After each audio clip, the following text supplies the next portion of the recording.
And you'll have the option to, you should see it now. Yeah. Should I? You can view stream on YouTube or copy streaming link, and then. Which one is the best? Well, we're live right now, so if you wanted to check on the live stream or send the link to other people, you can do that. Okay. And then I'm going to make you the host. But should I press the view stream on YouTube? No. You can if you want. I mean, it's going to be slightly delayed from this. It's not really necessary. This is more of just like for people outside the studio to see it, so they're not like invading the Zoom meeting. Yeah. And so since you have an afternoon session, I could come back at 2, or you can just leave it live and just turn off your video and audio for that 1 hour break. Okay. So that just stays continuous. So it'll be one long video. Okay, we'll do that and put a nice screen or something. Okay. Sounds good. So you're the host now, and I'm gonna go help out Ruben. Thank you, Nick. Good luck. See you later. Bye-bye.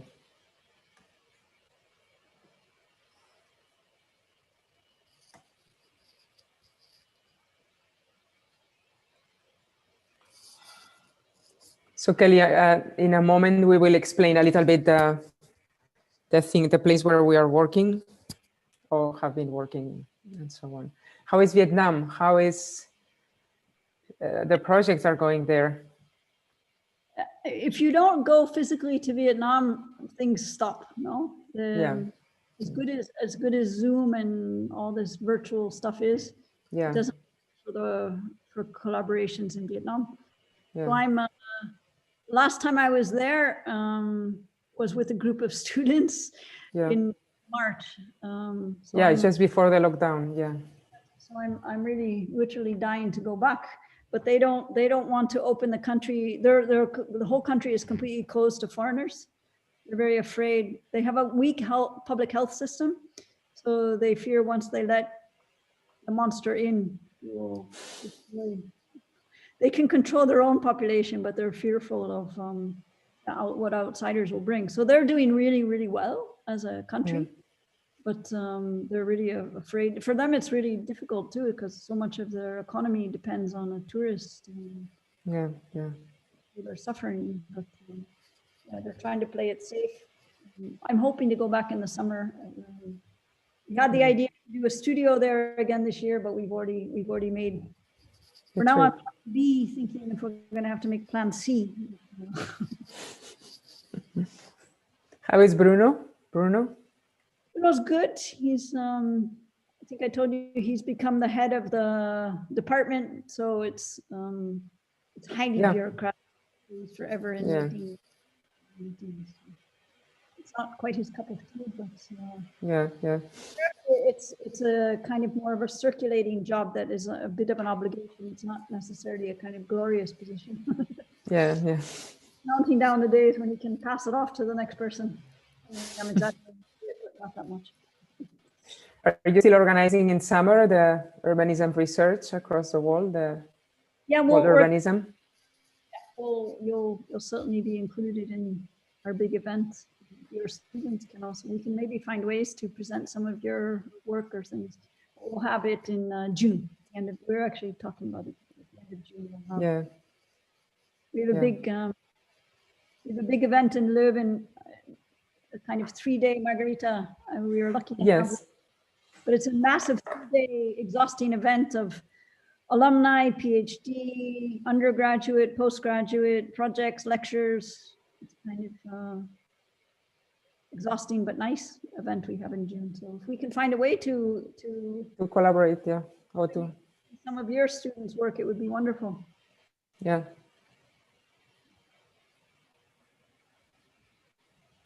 All right, 3 minutes, I don't know.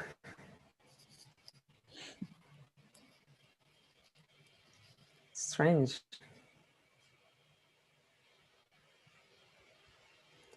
That you all have a chat with your peers, teammate. Can you? Oh, Kelsey's here, great, she's the first one. Nice. Hello, Kelsey. Hi. I was eating my nails already.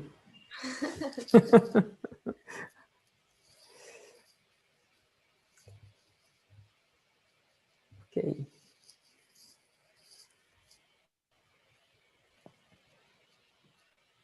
Alex. Let me check my email in case someone joined.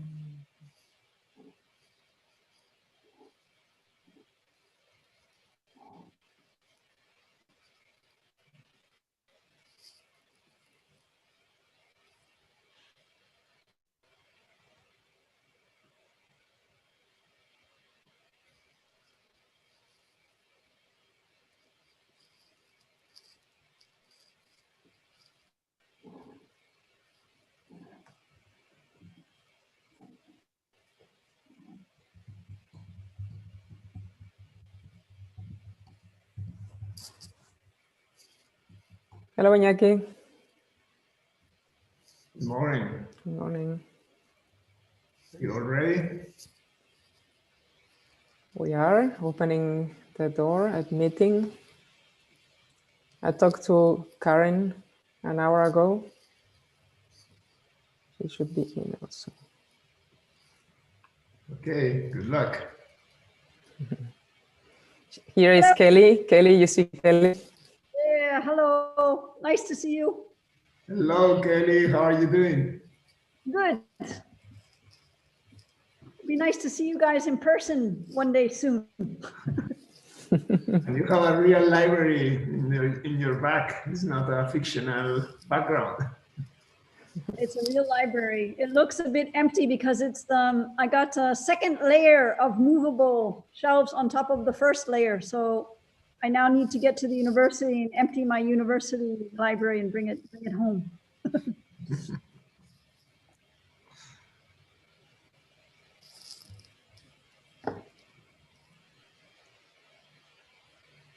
Scott, good morning.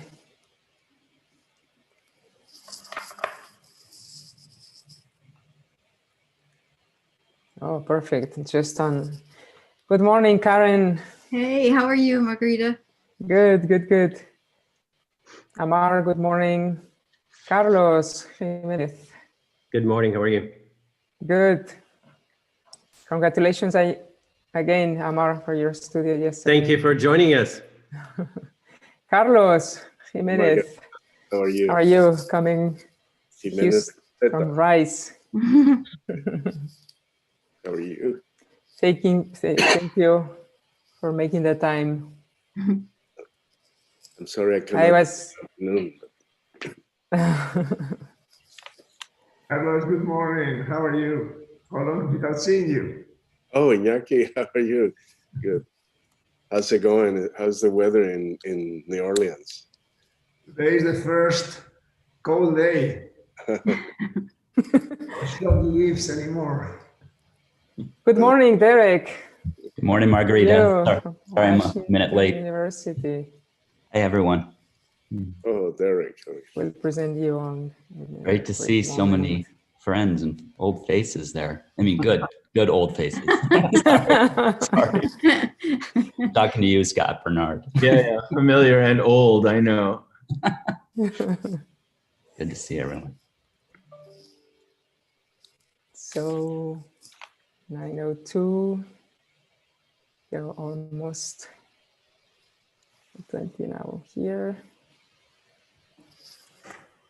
So thank you so much for dedicating time to review our work and hopefully have a conversation about next steps to take, next step not to take, or how to improve the studio as a whole.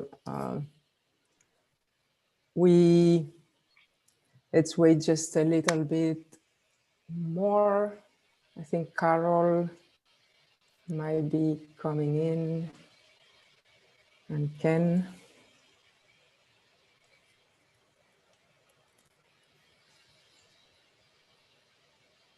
We cannot move, no? We are like in front of the computer. Is this moment of I think there is another connection. Enric Masip. Bona tarda. Good evening. Good evening, Enric. How are you? I think he's muted. You're muted. Oh. How are you doing? Good, good. It's the afternoon. You're in the same time zone of Kelly. Kelly and you, Kelly Shannon in Belgium, and you in Barcelona are the same Brussels time line. Naomi entering. Two continents in the jury today. Across the screen. Yeah. Call it that way.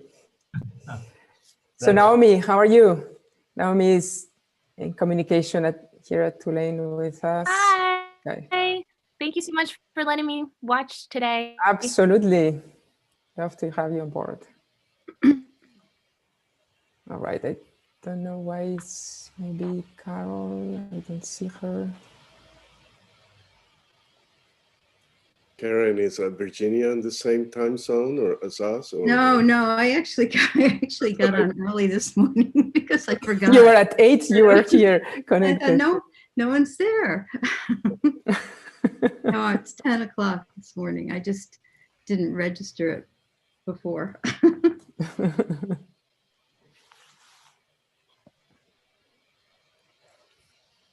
All right. I think so now. Oh, 4. I think we maybe we can start and so perhaps people can come. Oh, me, just right now joining. 11 reviewers. No, Margarita, I'm sorry, I have to leave you 2 hours and a half because I have previous lecture to give.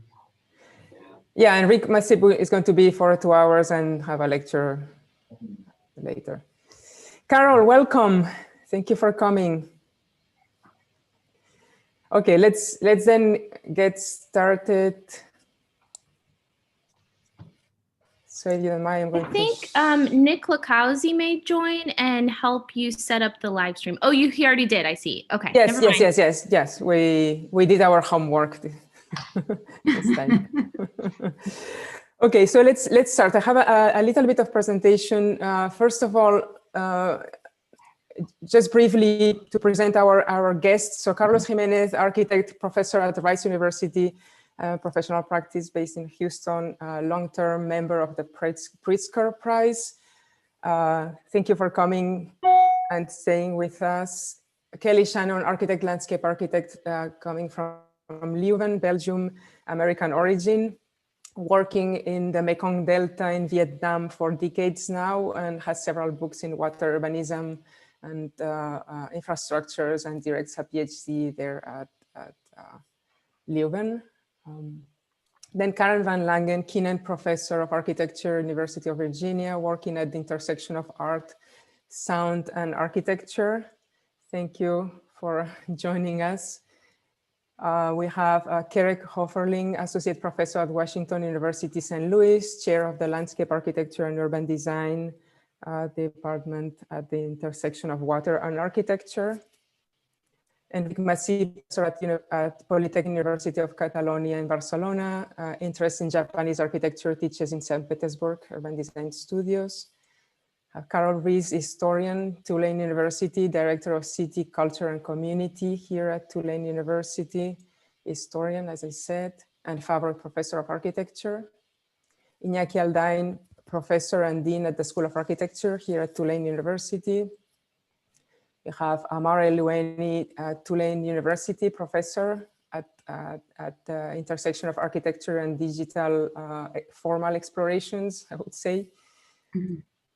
And who else? I don't know if, Scott Bernard is here also, professor at Tulane University.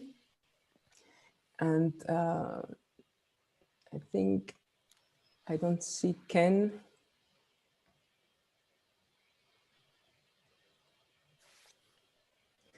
Yes, so today we're going to have an overview of the project we did here in New Orleans within the umbrella of the Future of Urban Ports. I have a small presentation especially for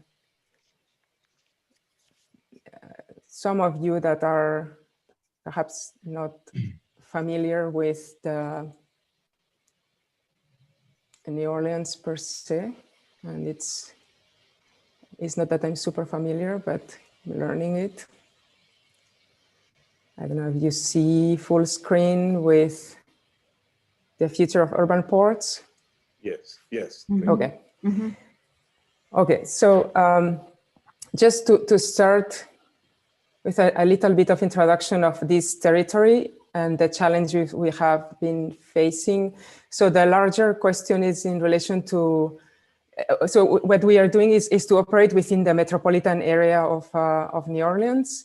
And here you see at the image the microtopography of the city with higher grounds in red, orange, and yellow, and lower grounds in light green and dark green. The city is located in a fluvial delta, and as a result, the Mississippi River is a distributary of water, so it's in high ground as opposed to a classical river or tributary. Moving into the next, the pedagogy of that of this studio is essentially it's two-folded. One is materials assembly, how to put architecture together.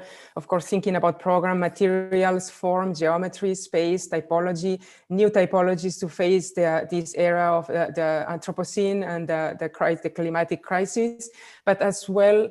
We train students in systems reassembly, thinking about water systems, vegetation systems, mobility systems, energy and waste, to name a few. So designing and redesigning these systems is part of the thinking and the pedagogy. The first two studios are going to be focused on the Inner Harbor Navigation Canal, which is the stretch of land of 5 miles long during 2 or perhaps 3 years, perhaps a third year, and then we'll move upstream the Mississippi River towards Baton Rouge. This is the case study of this year. The main mission of these studios is to operate within the intersection between architecture and urbanism, and the design of potential futures. But the goal of these designs is not as much about building this project as it is about enriching the civic debate, the public sphere in a moment of economically eroded public finance and public discussion about alternative futures facing this socio-ecological crisis we're in. We have 4 different introduction topics. The first one, of course, is sea level rise prospects. And if we are going to work in this stretch of land of 5 miles from the lakeshore train to the, we have to be aware of the microtopography of the site. So that's an image of the prospects of sea level rise with a half a degree Celsius. But without the flood protection. So that's only showing the microtopography to say that the river is in higher ground, but to see that also the Inner Harbor Navigation Canal is in higher ground as well. It was dug in the 1920s and opened up. And that land on the side, it's a unique opportunity of higher ground. General information in blue, you have the fluctuation of water in the Mississippi River from 14 feet to 18 feet seasonally. And then the flood protection of that area is around 23 feet. Then we have the Lake Pontchartrain Edge dike system where you see the variation of water between 1 feet and 11 feet, and then a flood protection around 17. And here you see the new flood protection that was here, that was built after Katrina, where you see a 25 feet flood protection with a 0 level of water, as well as here in the industrial canal. So we have a canal lock here between the Mississippi River and the Inner Harbor Navigation Canal, which is a kind of elevator of water that connects this high water with this low water here. So looking at the prospect of climate change, we see with 1 degree how this is impacting sea level rise with 7 feet on the 7 feet elevation, and that's still somehow livable. Even so, we are not seeing here how the flood protection is affecting, but somehow the moment in which we reach 2 degrees, the flood walls at the Lake Pontchartrain would potentially collapse here, 2 degrees, and between 2 degrees and 3, Mississippi and the shape between 2.5 and 3 degrees, the landscape will look like the Mississippi River and the Inner Harbor Canal as the places of higher grounds that will be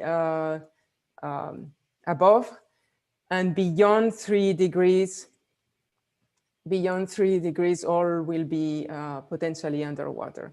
So the discussion, of course, is not as much about saving or not saving a place as it is about the relationship between urban reform and how urban reform can decrease or reduce global warming. How can we reform cities? Can we rethink the systems of waste and recycling and water systems and food systems, etc., to in general have less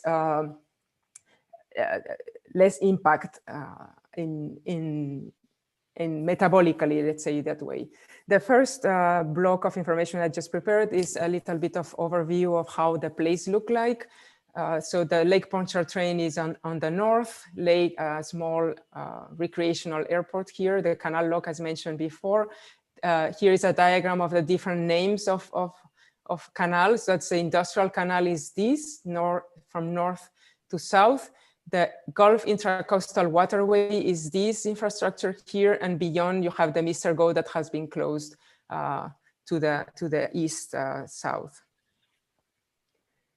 Then we can, coming back to the canal, we see this huge of infrastructure. In terms of zoning, it's essentially the whole area is industrial in purple, and we have some commercial areas in red.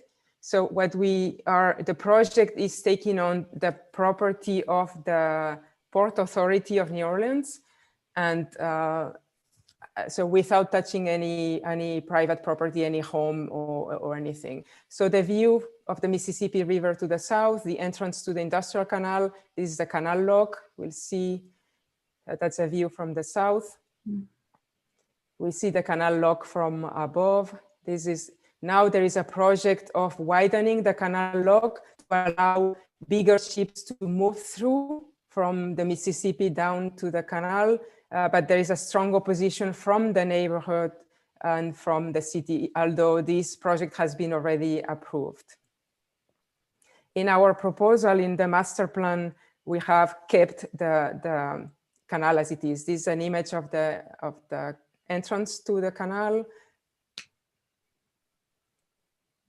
That's the water is around 300 feet wide, 300 to 400 feet wide, 100 meters, 130 meters wide.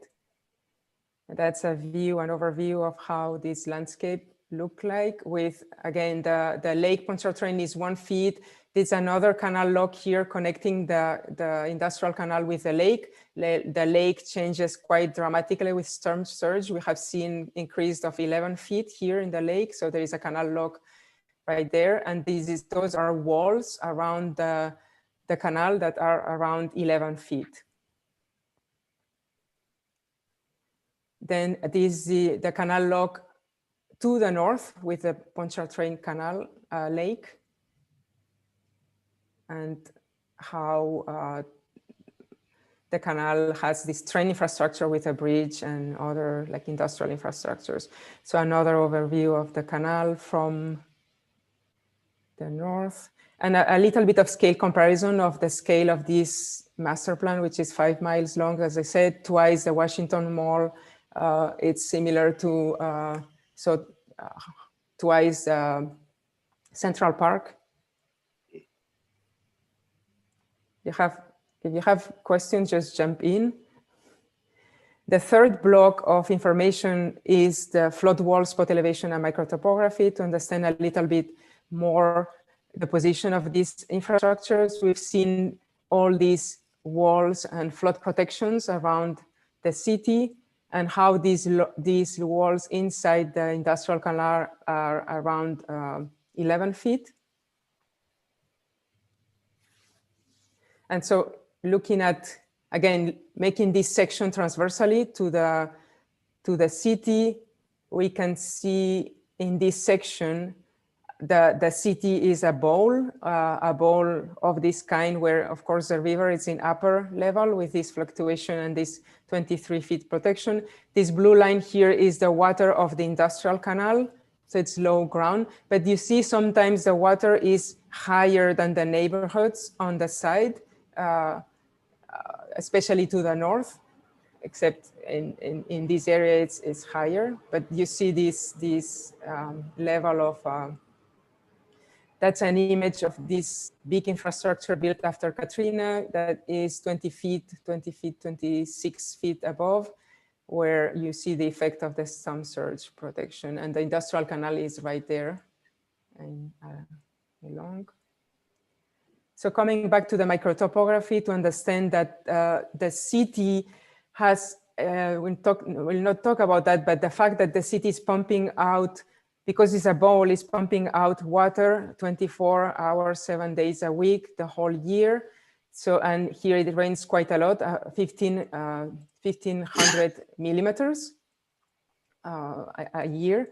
So it's also that the lower ground have subsidence and are falling below sea level on these areas here on the canal.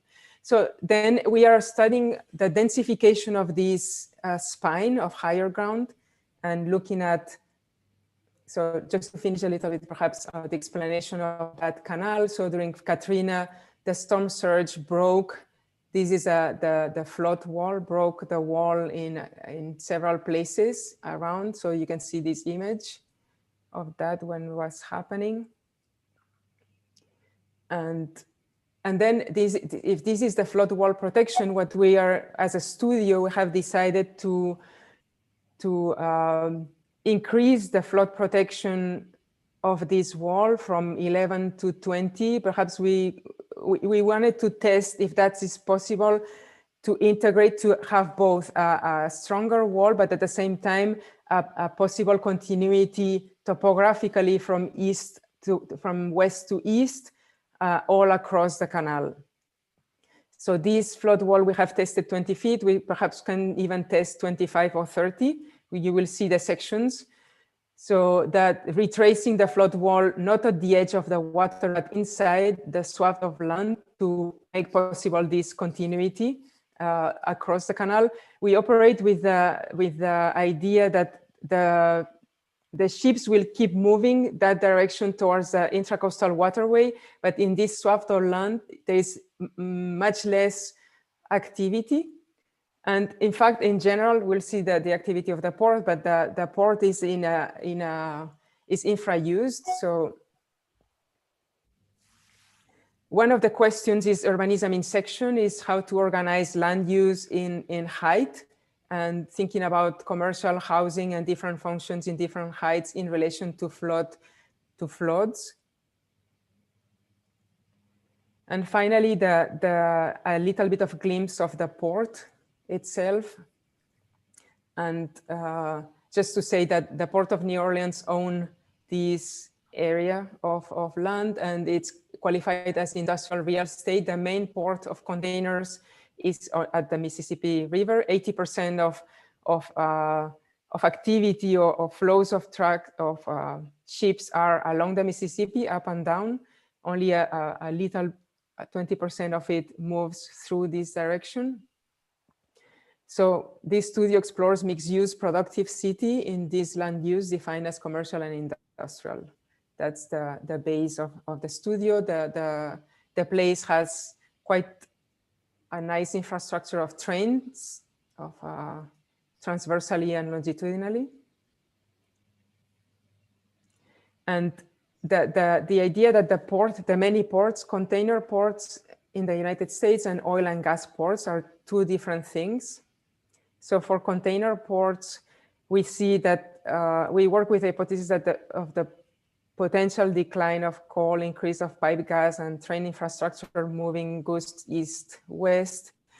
The studio explores alternative futures for the Port of New Orleans in the context of the United States being, the East and West Coast having strong container ports in Long Beach, LA, and New York, even Savannah growing now, while and Houston in the third coast, but New Orleans is not significantly strong container port for the constraints of constant dredging and being 100 miles upstream the river. So,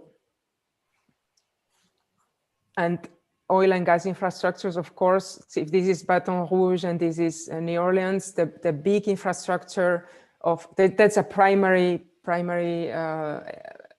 extraction of resources port with all this oil platform in the Gulf and all the pipes going to the what is named the Cancer Alley of all the petrochemicals located between Baton Rouge and New Orleans, with all the pipes of natural gas and oil crossing. That's a large infrastructure of ports.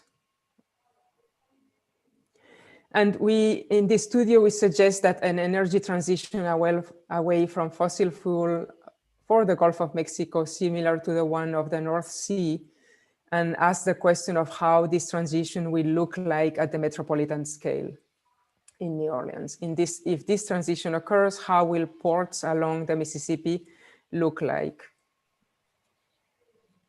So again, just to conclude, again, the pedagogical objective, so it's a 4th year and 5th year undergrad studio, research studio, and the emphasis is on broadening the skills of these future architects to consider, in addition to materials assembly, systems reassembly, and to think about producing plans to be discussed, not as much as critical thinkers, so not as much working as service providers for clients, private client, as it is about thinking in or challenging urban models for the future, imagining new ways of inhabiting the planet that might perform differently to be discussed in the public sphere. So that cultural dimension of urbanism is somehow these two main goals. So moving then, we've designed this long master plan with several ideas, collective ideas, individual ideas, a lot of debate and crossing ideas across the 12 students here. So we'll start on the first block with the work of Kelsey Donovan, then Elliot Moreau and Jonathan Michka, and have a 15 minutes, hopefully, or 12 minutes of break for stretching. If there is, I will stop sharing now and invite for questions you might have in relation to the studio before we move into the first presentation. Can I ask a question, Margarita? Absolutely. So there's 12 students and there's this five mile stretch. Was there an overall, you talked about an overall master plan, was that done collectively, or did students each choose a place along the 5 miles where they wanted to work, or how did it? Both things. That's a good question. So we first spent a third of the semester, a little bit more of a third of the semester, studying the systems of the metropolitan area. They will not explain in detail that, and it's posted on concept board. So we studied in teams of 2, the different systems of the water system, vegetation system, mobility system, and etc. So in teams of 2, then we put all that together and discussed the master plan. We had a mid-review in which every one of them was making the whole master plan individually. It was a master plan that was driven by 1 or 2 systems. Let's say the master plan of the water system and vegetation system, the master plan of the mobility system, the master plan of the urban model of density system, etc. So we cross that together and overlap all of them together, collage them together, discussed, and then, for example, the ecotone that, for example, Natalie proposed, which is this, she will explain it later, it's to increase the interface between water and land, to increase biodiversity over time. So this idea, for example, coming from one master plan was incorporated into the master plan of all. So we were overlapping different ideas, making this collective master plan. And then within that, everyone was choosing one place to develop further. Yes. So now we have this cohesive master plan with 12 proposals and some pieces of land that no one has developed. And they chose, the students chose the location along that master plan where to, okay. So. Yeah. Okay, so Kelsey, you can drive us towards water, I guess.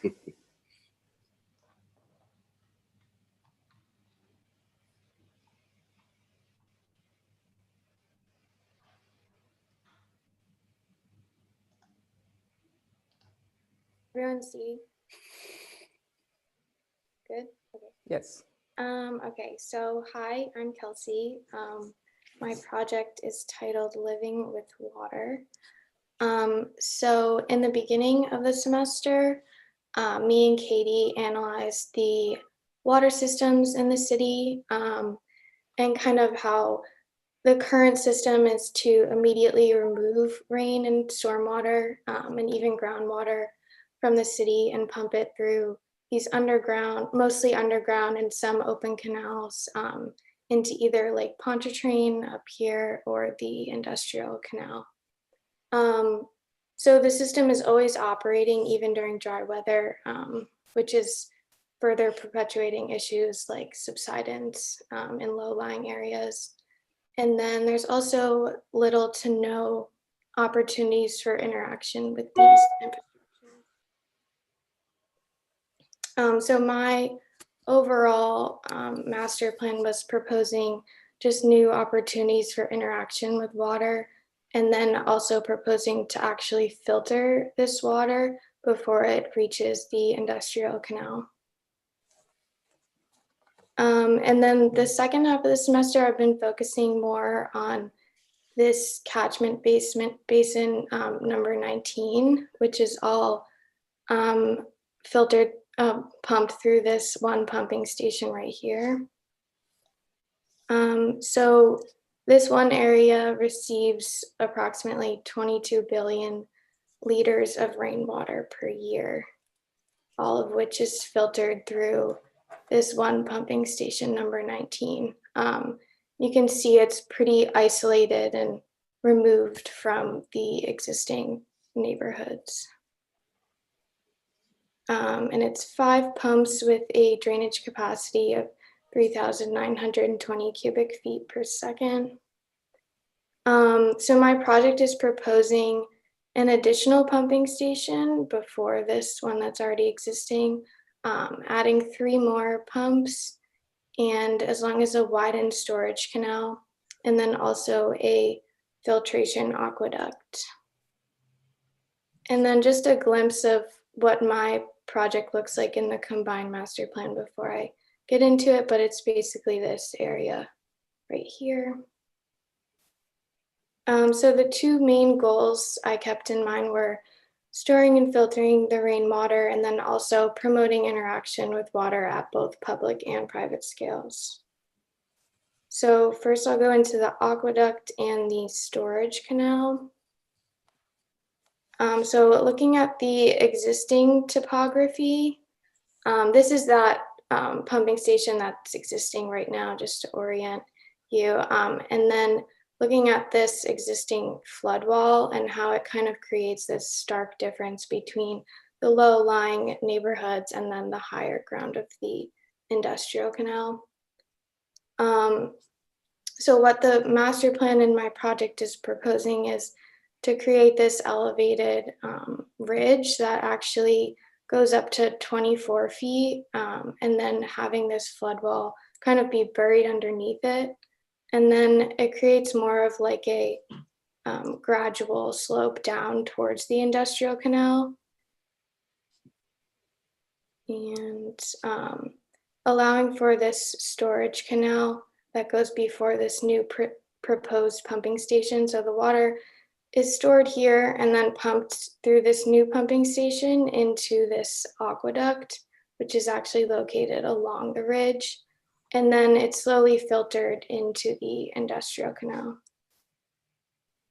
And then looking at this in 3D, you can see the 24 feet isn't actually like that great of a difference. It's pretty minimal slope.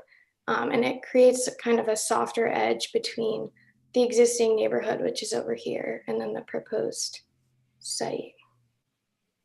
And then it also provides this opportunity to run the existing rail line, which we're proposing in the overall master plan to be retrofitted as like a commuter rail.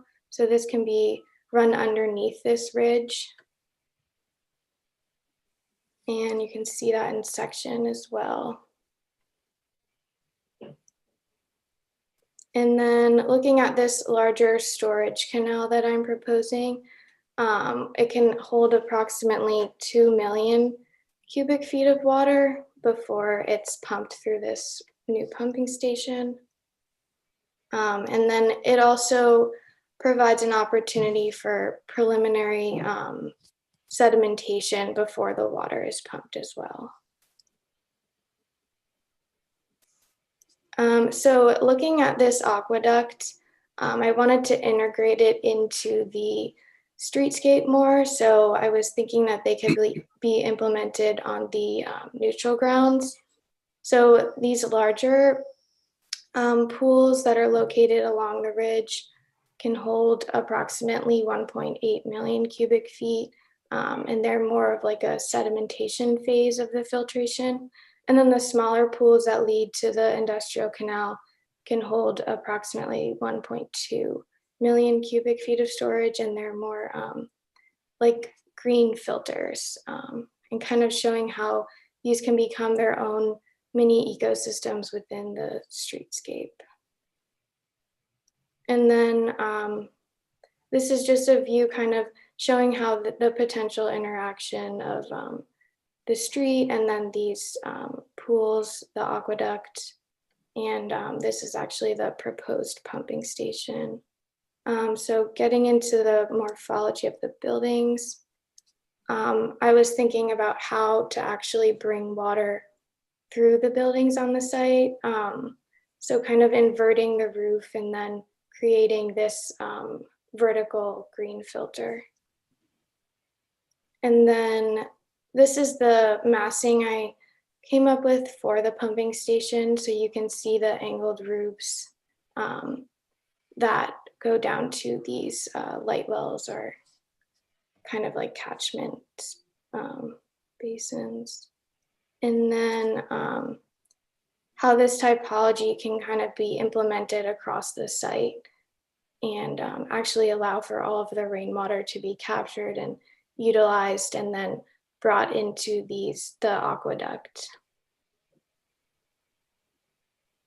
And now more specifically looking at the new pumping station. So I wanted it to be more interactive and actually become like a public space and a museum. So people can actually like learn about these systems and understand how water works in the city. Sorry, this takes a second to load, but looking at the ground floor plan, you can see the 3 large pumps, and then it's kind of like an indoor-outdoor space where there's also this like viewing deck, so you can look out into the larger storage canal. And then also talking about this intermediate floor that's providing space for maintenance and people that actually work in these infrastructures and help maintain them. So how these maintenance workers actually have this kind of elevated walkway where they're able to observe and actually work in the space, and then people are allowed to wander and interact on the ground floor. And then again, this viewing deck, kind of these openings where you can look down into the storage canal and see how the water is being brought into the building.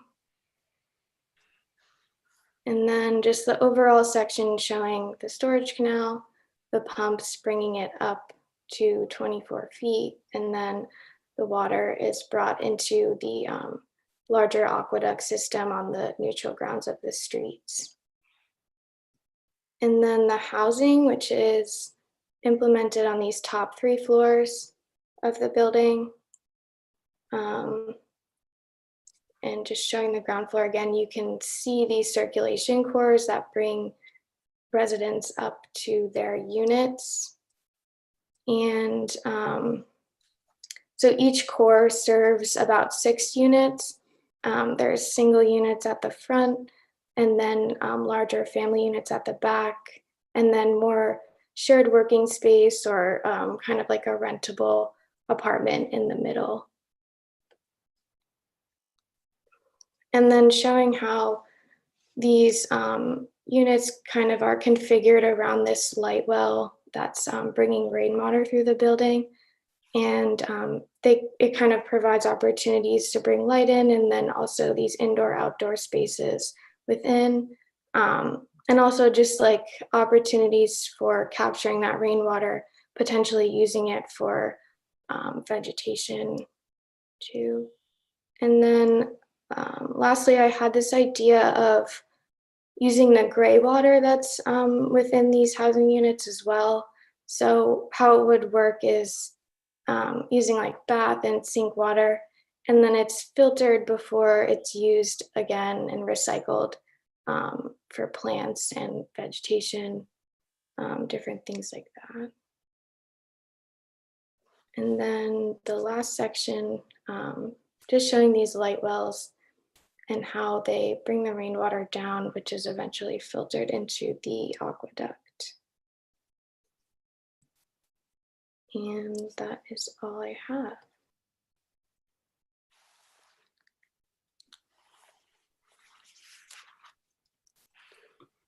Kelsey, may I ask a couple of questions, please?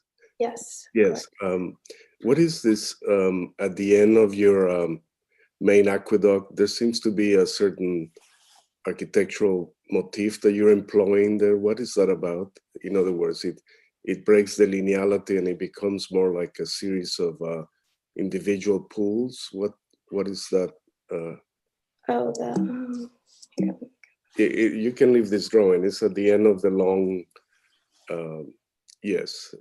Here? No, at the lower. Oh, here? No, the long, sorry, I cannot point it to you, but it's this long, your long, you see it here at the corner? Yeah, right there. Thank you. The purple one. What is that? What's happening there? Oh, there. I was just kind of expanding it just to create like these smaller kind of like terraced green spaces that just like provide more like interaction and viewing of this storage canal. Okay, but so it doesn't have any particular. It's an architectural or landscape decision. Okay, yes. and then just again clarification questions. Then the housing that you're proposing, it's all pretty much at the same height. Is that correct? Yeah. It can be higher or lower. It was kind of more about like the units and proposing them, and then how they can be kind of implemented like across all these different buildings on the site. Okay. Kelsey, I have a couple questions. First of all, thanks for the very clear presentation. It's really good to kind of see the whole process. But the pumping stations, the existing one, is that still being used as its normal uses for just stormwater? Oh yeah. Pumping? So I was thinking that it would remain in place, and then if the new one is like overwhelmed or maybe during times of like heavy rainfall, it would still be used. So the water is like essentially not pumped, but it could remain at the like 1 foot elevation and just kind of piped underneath this ridge. And then it opens up again.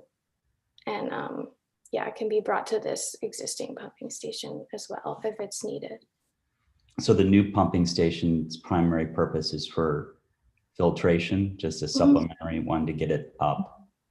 Yes. So then a couple questions I have, kind of broader thematic questions, are about energy, because there's this bigger question that your studio is looking at, because more pumps require more energy, and where is that energy coming from? And so it's a kind of cost benefit that you're running, that you're saying, okay, we're going to filter the water. It's going to be part of this new raised aqueduct system, but it's also exorbitantly expensive to rely on that type of technology.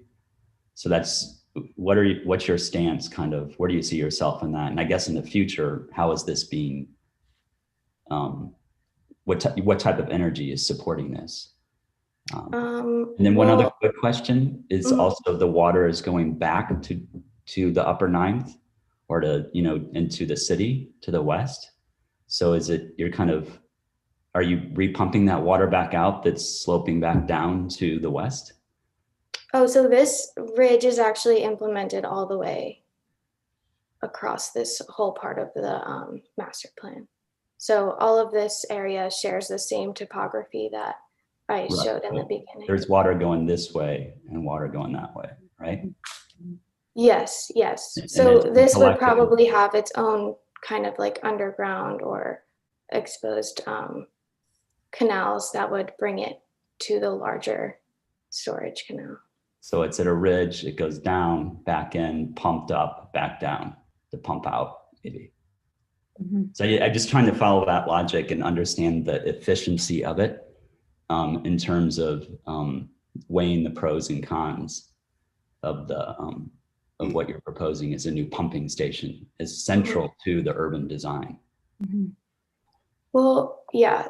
The other argument I think was that because we're like expanding this canal and it can hold so much more water than the current system, it would be a lot slower of a process. And also the filtration takes a while too. So you are pumping more, not more water, but yeah, it would be less pumping kind of, because you're not doing it as frequent. I would say that we give space for reviewers. So maybe, so 1 shot each. Yeah. So short answers, students. I have one question, Kelsey, or actually 2 real quickly. Your project implies, to me anyway, that the habitation, the residential domestic part of the project, would actually change behavior, or could change behavior of how we use water, how much water we use.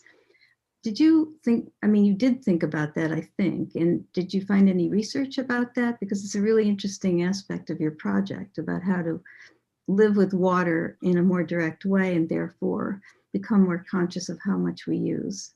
Yeah, that was kind of at the tail end of the semester, the housing part, but yeah, I do wish I had time. I want to look more into that, because I was mainly focused on like the public aspect of it, but it was interesting moving into the private scale as well and seeing that interaction. So yeah. And just one other question: did you see the highest elevation of your filtration beds as the public space of your project? Yes. For everyone, or is it a network of public spaces? It's kind of like a network through these different aqueducts, and then also thinking of the museum as like a public community space as well. Kelsey, first of all, I really appreciate the sensibility that you brought to the project in the sense that you are trying to filtrate and create this porous ground, and how water is distributed, and and also reutilize and even recycle, as you pointed out earlier. Perhaps my recommendations or perhaps critique to the project more than anything would be that these typologies that you have developed that are similar to urban blocks could also be studied as a typology for the ground. For instance, you seem to repeat always a similar vocabulary that obeys, let us say, a particular orthogonality or a lineality. And I wonder if you will consider, and that was why my initial question as to that particular poolscape, that maybe there are other shapes for, especially for the water or the gardens, that might allow to recirculate water in an equally inventive way as you propose in the section. So perhaps there might be some oval shapes or maybe more, let us say, biomorphic shapes that can also be entertained as part of this matrix that you have created. And it seems to me that that will also animate the urban life of this new landscape that you're imagining. So I think it's wonderful to walk along a line, but the repetition of that line can also become taxing for the pedestrian. So maybe there's other ways of capturing that public. If you think of a sponge, if this is more like a sponge that is going to absorb and also release water, it's a wonderful idea, but I wonder if there, in that sponge, you could imagine all kinds of avenues that can allow the water flow in surprising ways.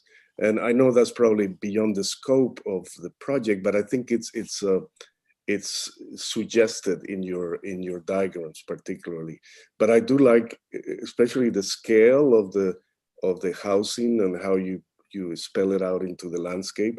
And I think it would be very interesting to see how these waterways can also be at ground level or replace sometimes a medium, or are there bridges that in case there's a flow, are there bridges that can connect and be part of this sponge system?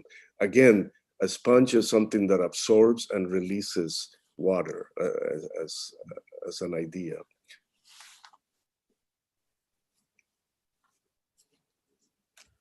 I think weren't really questions in that. For me also, and maybe we'll phrase it similar to Carlos, as some comments that have questions for thinking, but maybe too big to answer in a few minutes. For me, I was really excited by your title. So living with water, to me, is a really fantastic idea. But for me, I also found it a bit perplexing that then there's not too much water. When you understand that this place is going to be heavily inundated by sea level rise and by rain, I mean, I almost wonder if you could be more extreme about really living with water. Can we also move with water? Can we have not roads and asphalt and the kind of grid iron that's made by roads, but push much more to an extreme the notion of living with water? To me, it's a kind of interesting but funny project that it seems wanting to be bold, but still kind of tied to business as usual conservatism, no, of the world as we know it. And I think the world as we know it is not going to be around for much longer. So for me, I wonder if it could almost be a more radicalization of everything, and not to make a radical project, but to make a project that could actually be feasible in our future. In that sense, I think the notion of a grid is interesting, but how can we rethink a water grid? You were calling them light wells. Can we think of them as water wells? I think Carlos's idea of, typologies of ground. I would also think typologies of water. And then what you have on the east and west side of your canal, it's the same urban tissue, but in fact, it would be very different because the water condition is different. Also in the sense of the cyclic notion of water. I think you talked about the recycling of gray water.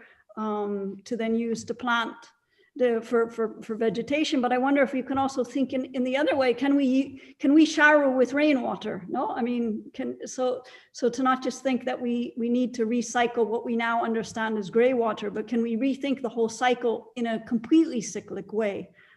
So to me, it opens up a lot of possibilities. Of course, in the space of a semester, it's impossible to tackle it. So that's why I say it's more rhetorical things I'm questioning. But to me, it still is very reliant on technology, which for me is a bit the problem of our contemporary world. And I think Derek already referred to it, of the energy consumption, pumping as a notion in general is to me, something we have to rethink completely. And I think, I mean, to follow, I think there's interesting points made. And I think that's why I was also asking about the height of these towers, because if you could think, Kelsey, that these rooftops actually become collectors, that they become immense collector roofs that can actually cascade down in ways that can be equally exciting as what happens at the ground level. So if there's a heavy rain, for instance, these roofs might collect a certain amount of water that then might slow down or be retained and release as through other methodologies. But I think that the basic infrastructure, I see it in your drawing. I see these light wells or water wells as almost part of that puncturing into the tower. But I think that other levels, I will invite you to think of this idea of a machine for, again, distributing and relocating water, slowing the water release, all of those things that I imagine will need more time to be explored. But I think you could take the project to that level of invention, as Kelly has suggested as well.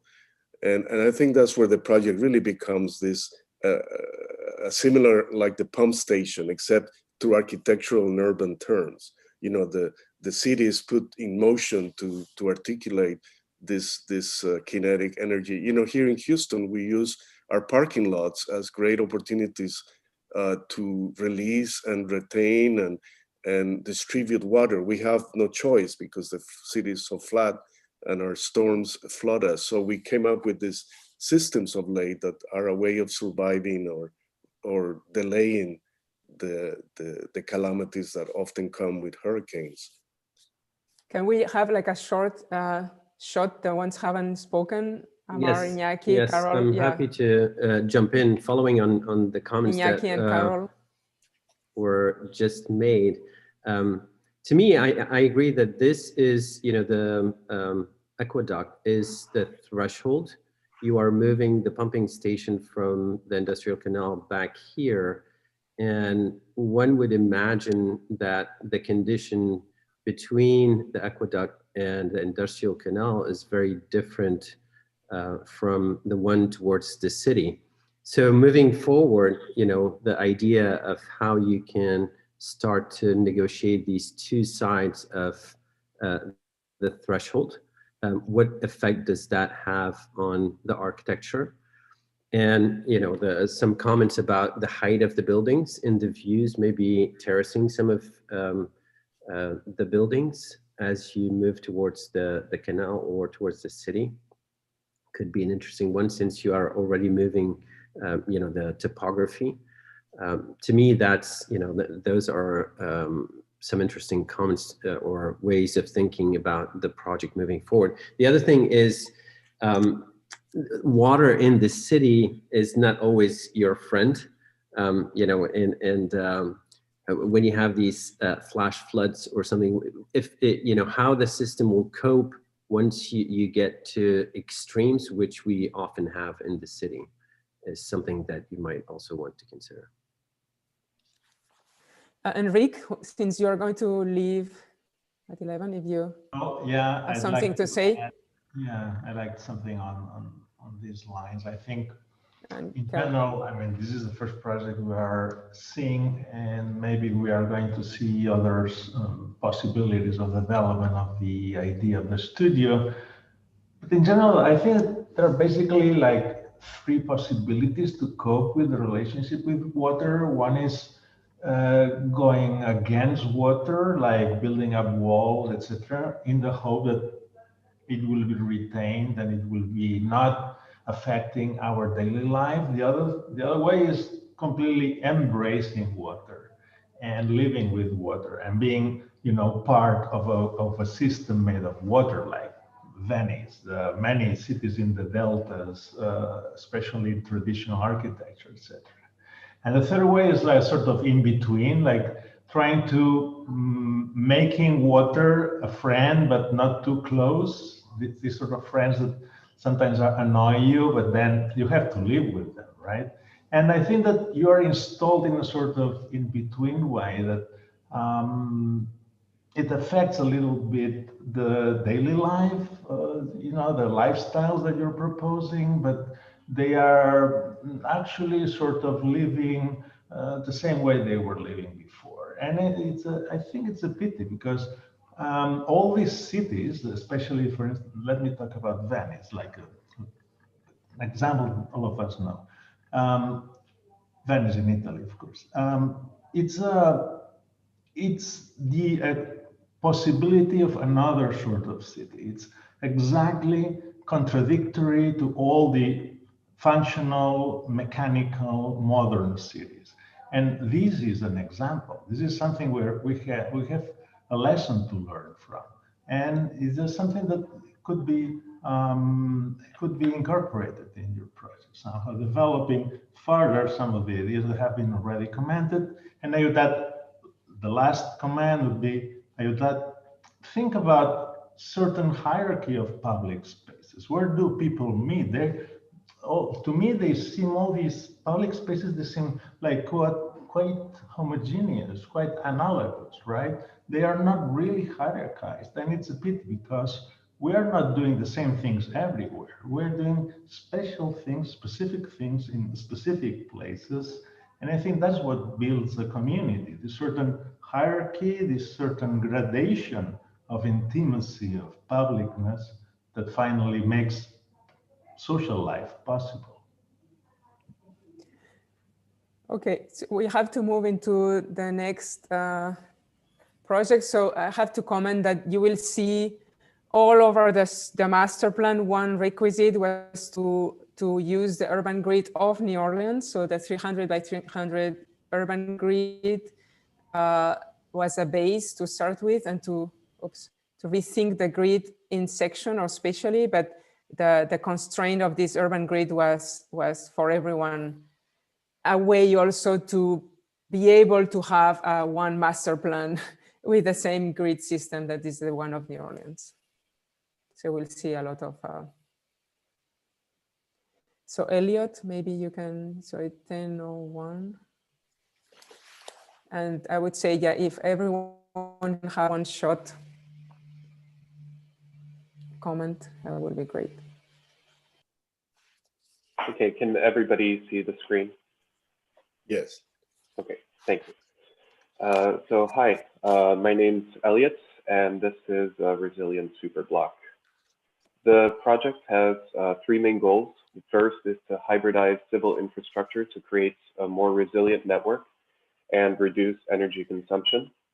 The second is to reinterpret the street hierarchies with superblocks to promote pedestrian mobility and claim the street as public space. And third is to hybridize public programs to introduce civil infrastructure as social infrastructure. So looking first at the current energy production in southern Louisiana, and more generally the Gulf of Mexico, like Margarita mentioned, that was the first part of our studio. So the US relies heavily on the oil and natural gas industries. And as presented earlier, we were looking at alternatives to use current energy and oil infrastructure and introduce renewable systems to decentralize energy production and then transition to a hybridized system like the North Sea model. So the US relies really heavily on fossil fuels. The production and distribution often results in important energy loss in the process.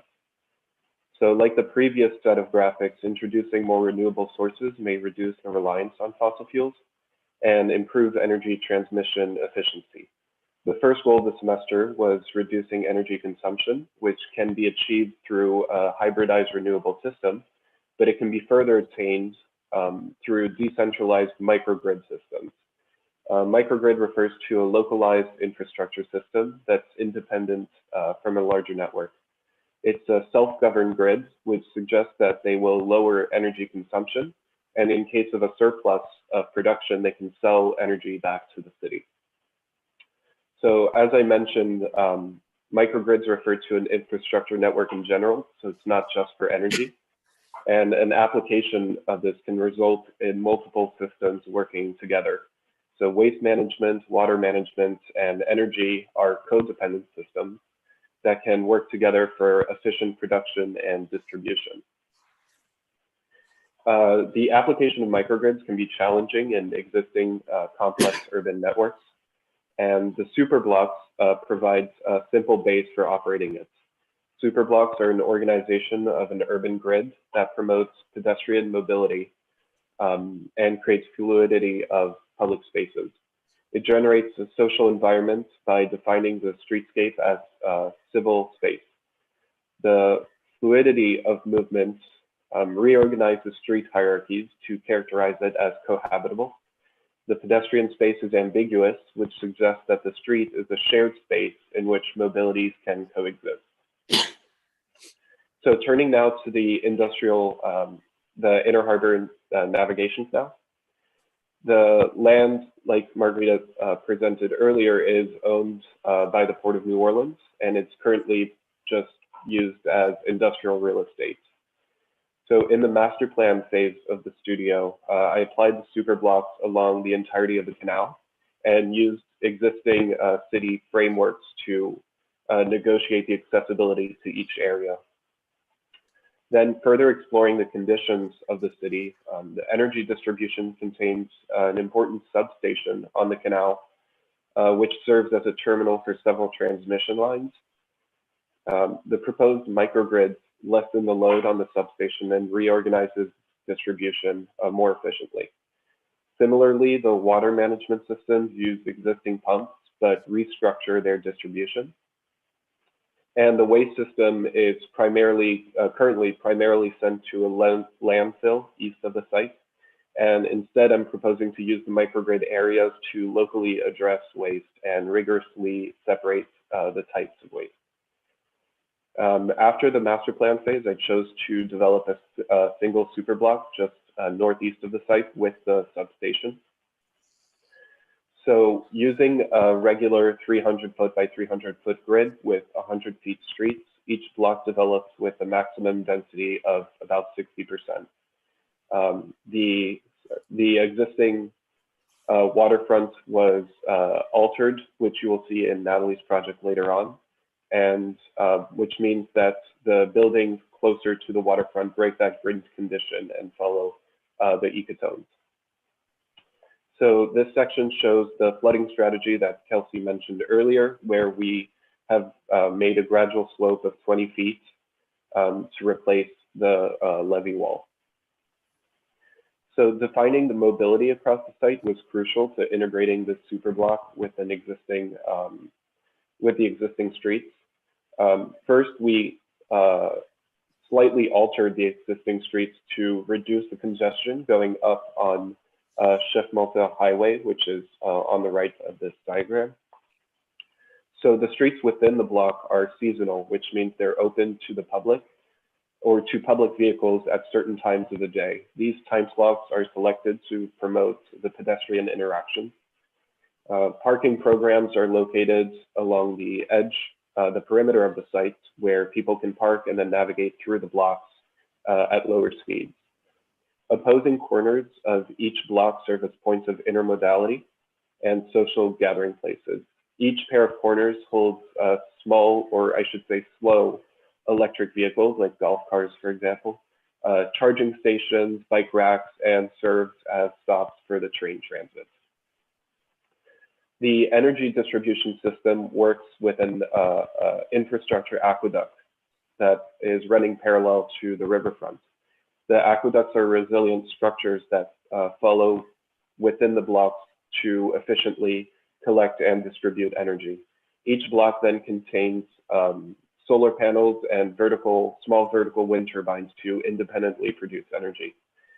So then the aqueducts lead to a central substation that stores electricity and redistributes it, or a local substation, I should say.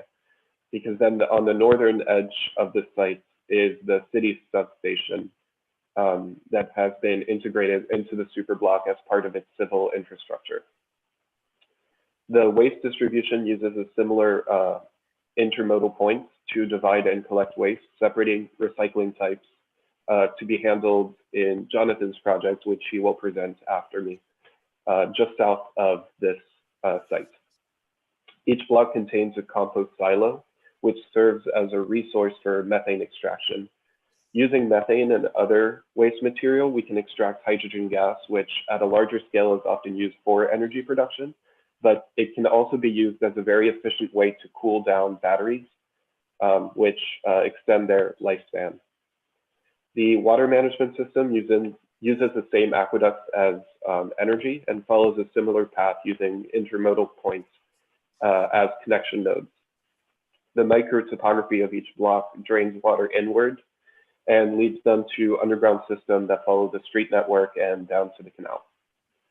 So here's a massing isometric view of the sites without some of the surrounding projects that will be presented later. The block corners are very important to provide public function and branch the streets into the blocks. Designing the streetscape to promote civic engagement and interaction is fundamental to negotiate public spaces. The buildings within the site have a hybrid model. As a collective, they reflect an urban theme of diverse programs and infrastructures. And in addition to dividing program horizontally, they're mixed vertically. The ground level always follows public program.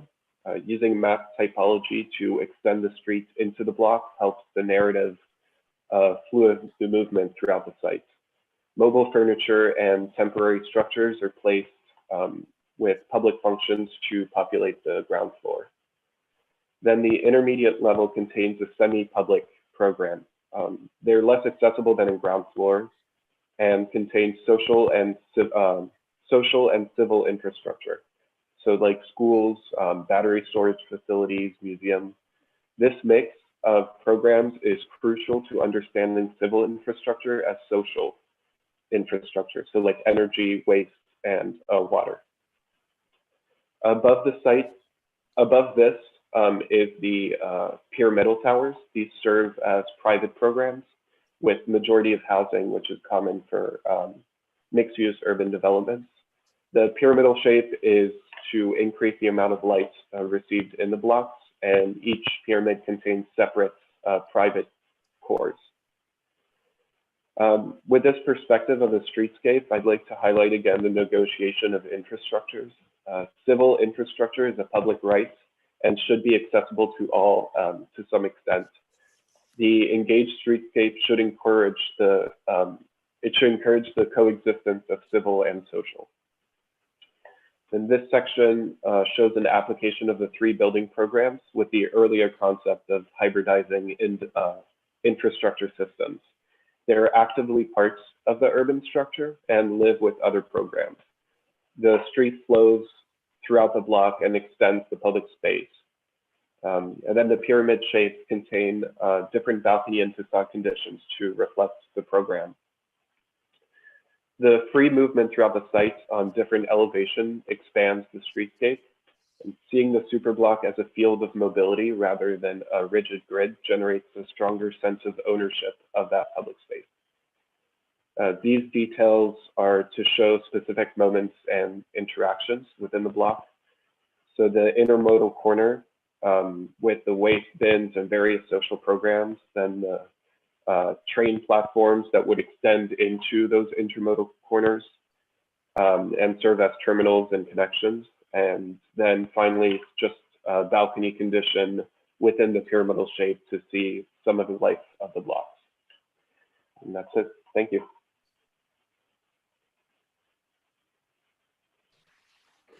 Thank you, Elliot. So let's have one short shot, every viewer.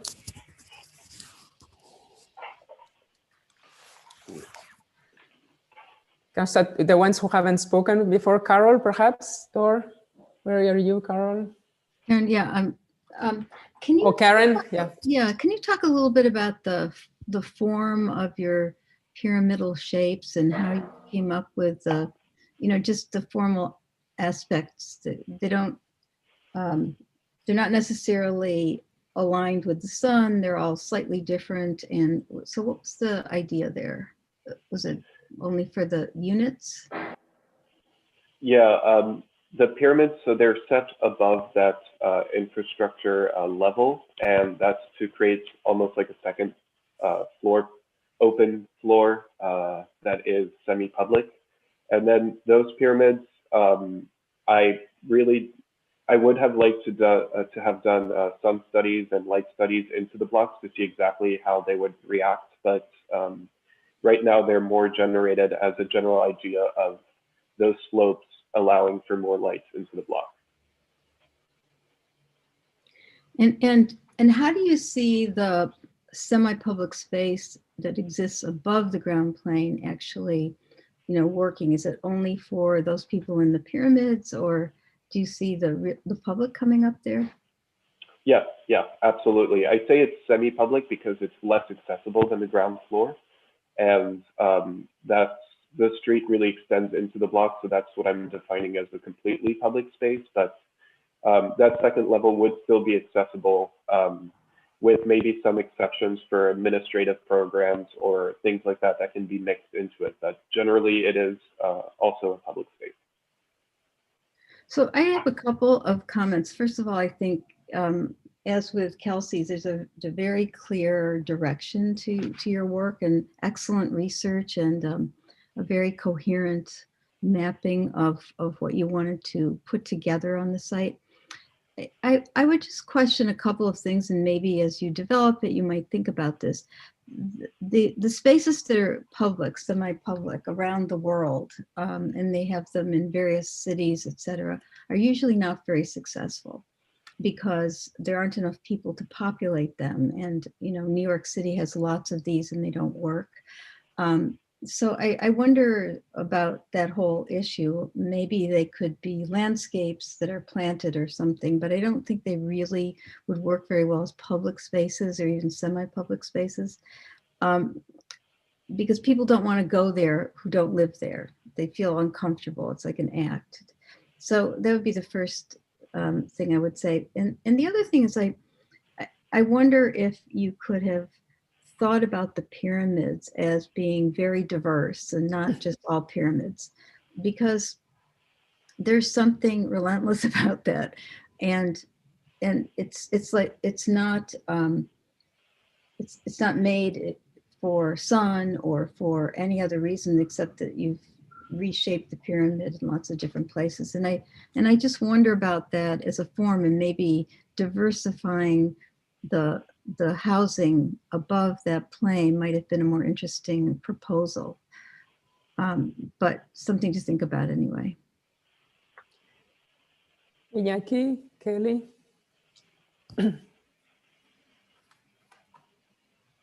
Margarita, it's Carol, Carol. yeah. I don't know. I don't have to speak, but I could. No, I mean, I'm thank you, Elliot. I am fascinated. I guess I would just ask you this. Since we've been given a very in-depth presentation related to our little spot in the world here in New Orleans, and I'm struggling as you're presenting, and this is the first time I've seen the studio, where is Chef Mentor, where is Gentilly Ridge, where are these places that I know, and yet this is and I understand we're looking at propositions for increased urban density, but I'm sitting here trying to think, well, where is New Orleans in this place? and what is specific to this corner of New Orleans in this place, and also wishing in this place for some expression of the landscape that we know and live in this place. So I'm just wishing to ask you about how you thought through those issues. Yeah, I guess I don't really see landscape here. Mm-hmm. Yeah, I think that the spirits, some of the spirits of the city was more interpreted with especially the streetscape of kind of the population invading the streets and actually using it as part of the public space, which is especially in the French Quarter, or if you ever circulate around Mardi Gras, it's just all signs of the street hierarchy kind of disappear. And I thought that was a very interesting idea that is somewhat unique to this city, which I could explore. But in terms of form and in terms of specific landscape, that was something that, if, again, it's the idea of if you have more time, if you have an extra month, whatever, then I would have liked to have a deeper investment into that. But yeah.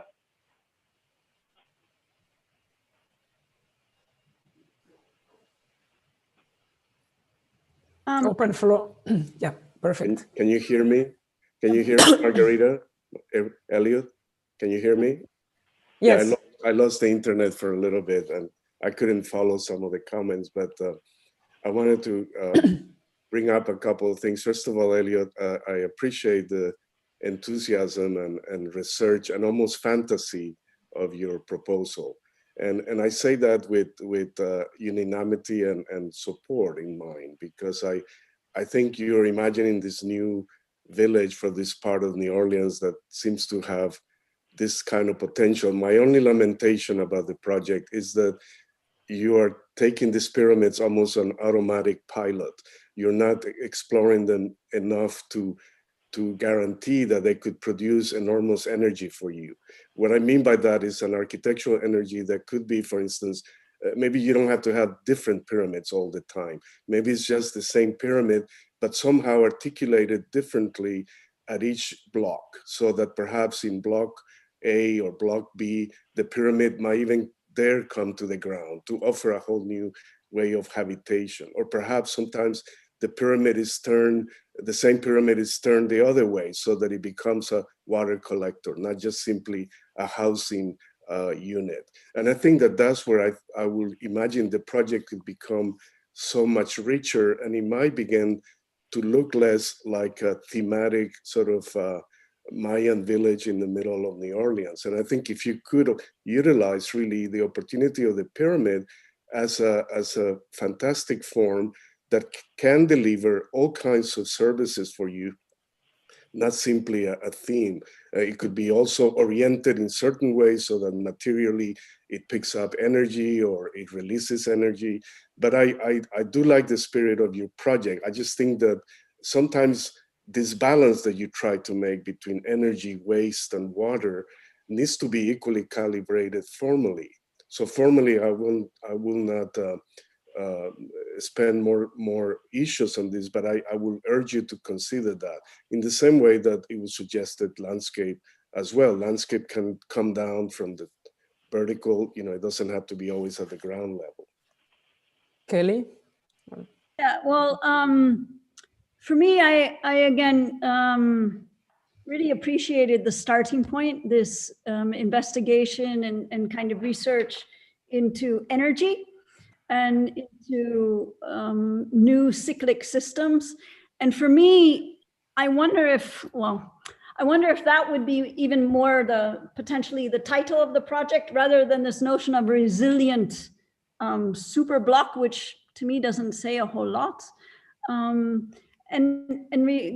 Reflecting back to the other comments you've already received, I think this kind of going for an energy transition is really fantastic, and understanding the cyclic natures of things. I think what you've started to do with your whole, say, framework of the structure in that sense is super interesting. But I wonder if also, but at the same time, to me, it's a little bit, yeah, I mean, having a kind of glass recycling. I mean, to me, this is already, it's already, well, the US is, of course, a little bit late in this, but it's already kind of old school. I think there's even more progressive ways that we can think of cyclic systems, new energy systems. And for me, it's a question. I wonder if also, I was quite impressed when Margarita was introducing all these differences of the lake and of the canal. If also tidal energy starts to become part of the story. Now it's the typical, say, wind and solar, biofuel, but if really the kind of power of this place, the logic that Carol started talking about, that makes it different than just another place here, there, anywhere. And if also you start thinking more of, I think the notion to work in section, I think you've started it. To me, it's still a little bit, I don't know, Streets in the Air and Allison and Peter Smithson, a little bit out of date with pyramids. If we start thinking of the whole thing much more as a lab, so where your notion of civil, going from civic infrastructure towards civil and social infrastructure, I find really fascinating. Combining that with energy and with landform. So where landform and building form start to kind of merge. For me, it's a really exciting, and I think your drawings are beautiful, but I'm also a little bit skeptical of the power of this stamp of the final, say, urban image. Amar has a mic open. Yes, thank you, Elliot, for this beautiful presentation. I think what is interesting about this studio in general is that it is operating at 3 different scales: the architectural scale, the urban scale, and the civil engineering scale. And it's interesting to see how you can navigate from one scale to the other, and how you can combine all these in a cohesive and kind of interesting thought. Obviously here we're hung on the architecture because it's a very provocative proposal. And the question of the city and you know, how is this New Orleans? Is it New Orleans? Does it need to be New Orleans? Or obviously your position is very different, saying, you know, this is a new terrain and let's explore something else. Or it is time to think about the architectural scale and the urban scale in a different way. You know for a fact that this city is very resistant to change. People that are from New Orleans, they love it because it is what it is, and people that move to New Orleans, they move because they want what New Orleans is today. So it's hard to make a building that is different from what you see in the context, let alone, you know, taking on an entire neighborhood.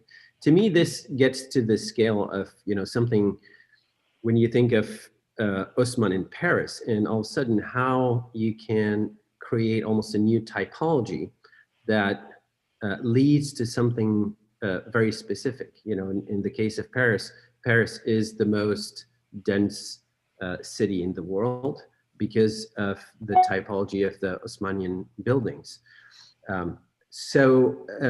To me, the next step is to, if you're, you know, it's great that you're leading an investigation of this sort.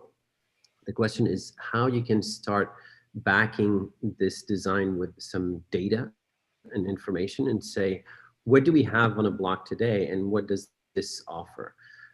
How we can change the typology of, you know, the porch and the shotgun to the plinth and the pyramid on top of it, and those, you know, what you're proposing as semi-public spaces and so on and so forth. You know, the public space on the first ground level and then semi-public and so on and so on.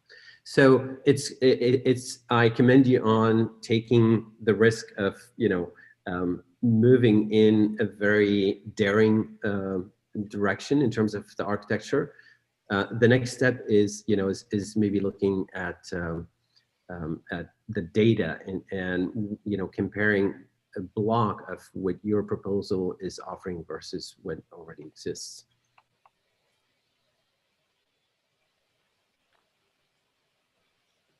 Margarita, can I say something? Yeah, go.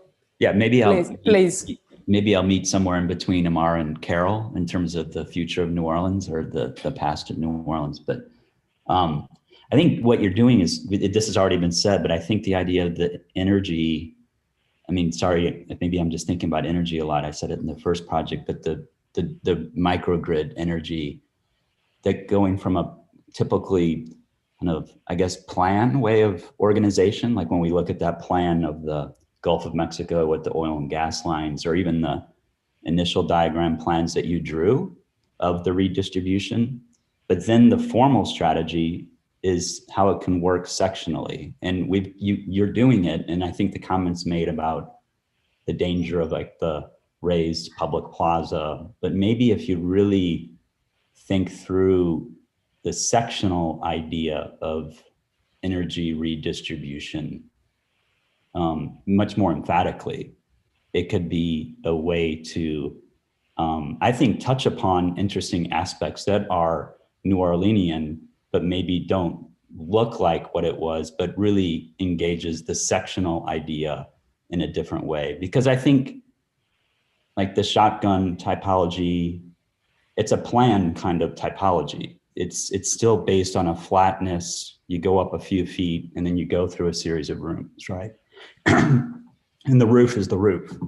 And it's kind of just needed to shed rain, and it's stylistic and people like the way it looks, but it really isn't robust. So maybe that's, your pyramids right now just look like gable roofs, right? They're not really taking on kind of a new way of energy redistribution. So anyway, I think the sectional idea of thinking about through energy is really, really fascinating. I agree with all the comments and this last one as well of Derek. I'm reminding of the Quinta de la Malagueira of Álvaro Siza and the aqueduct. And instead of distributing water, you may be evacuating water. So I wonder if this axon could be reinterpreted through the different systems, just over this axon, and how the different systems will change some forms and shapes and connections. I'm not sure if the elevated walkway needs people there, but maybe it can be capturing water directly from the intermediate roofs of these elevated spaces, for instance, and exploring that sectional infrastructure that Derek was mentioning in energy, but also in water and in the others, and making in this axon like a kind of systems design that would probably make some changes and make a little bit less rhetoric the pipes and more effective in terms of infrastructure, and also systematizing, for instance, shadow. That here it's you have like a lot of ground floor that is under the buildings, which probably can be reinterpreted in a more systemic way about certain depths that are functional in terms of management of energy. In the end, is the shadow, while at the same time is keeping the vibrancy and the activity, and is not these big spaces under the buildings who are in the end like lost of light. No, so yeah. But again, these are comments on top of a very, very interesting and super dense and really well drawn and well developed project. So congratulations. So maybe I see Scott quite shy. I don't know if you have something. I'm hoping not to be called out on this one. I have a mixed sense here of how to respond, because I really want to encourage the synthesis of ideas and the the kind of will to a formal expression that makes it convincing that this, that this is a serious attempt at greater density and a kind of infrastructure that would allow us to exist in a rapidly changing water world here. On the other hand, I'm quite struck by the comments and the implausibilities that the project presents in a way that make me wish some of the energy that's gone into formal development had gone into, I don't know, a kind of practical sense of what likely densities and what likely typologies would be prudent. I guess the short version is I'm thinking of the staggering amount of embodied energy that it would take to construct a more energy, self-generating energy proposition. The cantilevers that are proposed would be just incredible quantities of concrete and steel to accomplish, and the detachment of volumes hovering what look like centrally loaded cores that run next to infrastructural elements, the sitting on top of double loaded long buildings in blocks, the preponderance of viewless spaces in the lower portions. It puzzles me in some way that the formal vocabulary of the components doesn't actually seem to touch on the lessons I know you've already undertaken about housing and about good buildings and good use of property and so on. But that all seems to have become much more about a will to form here that on the one hand makes it exciting to me. I love the way this looks. On the other hand, it makes it a lot less believable to me that this is a serious proposition about energy conservation in a flooding city. I don't mean at all to sound dismissive, and I wasn't going to say anything until prompted here, but I wish the enthusiasm touched on the purported core mission more than it seems to have. And the idea that you did say one thing that really caught my attention in your presentation.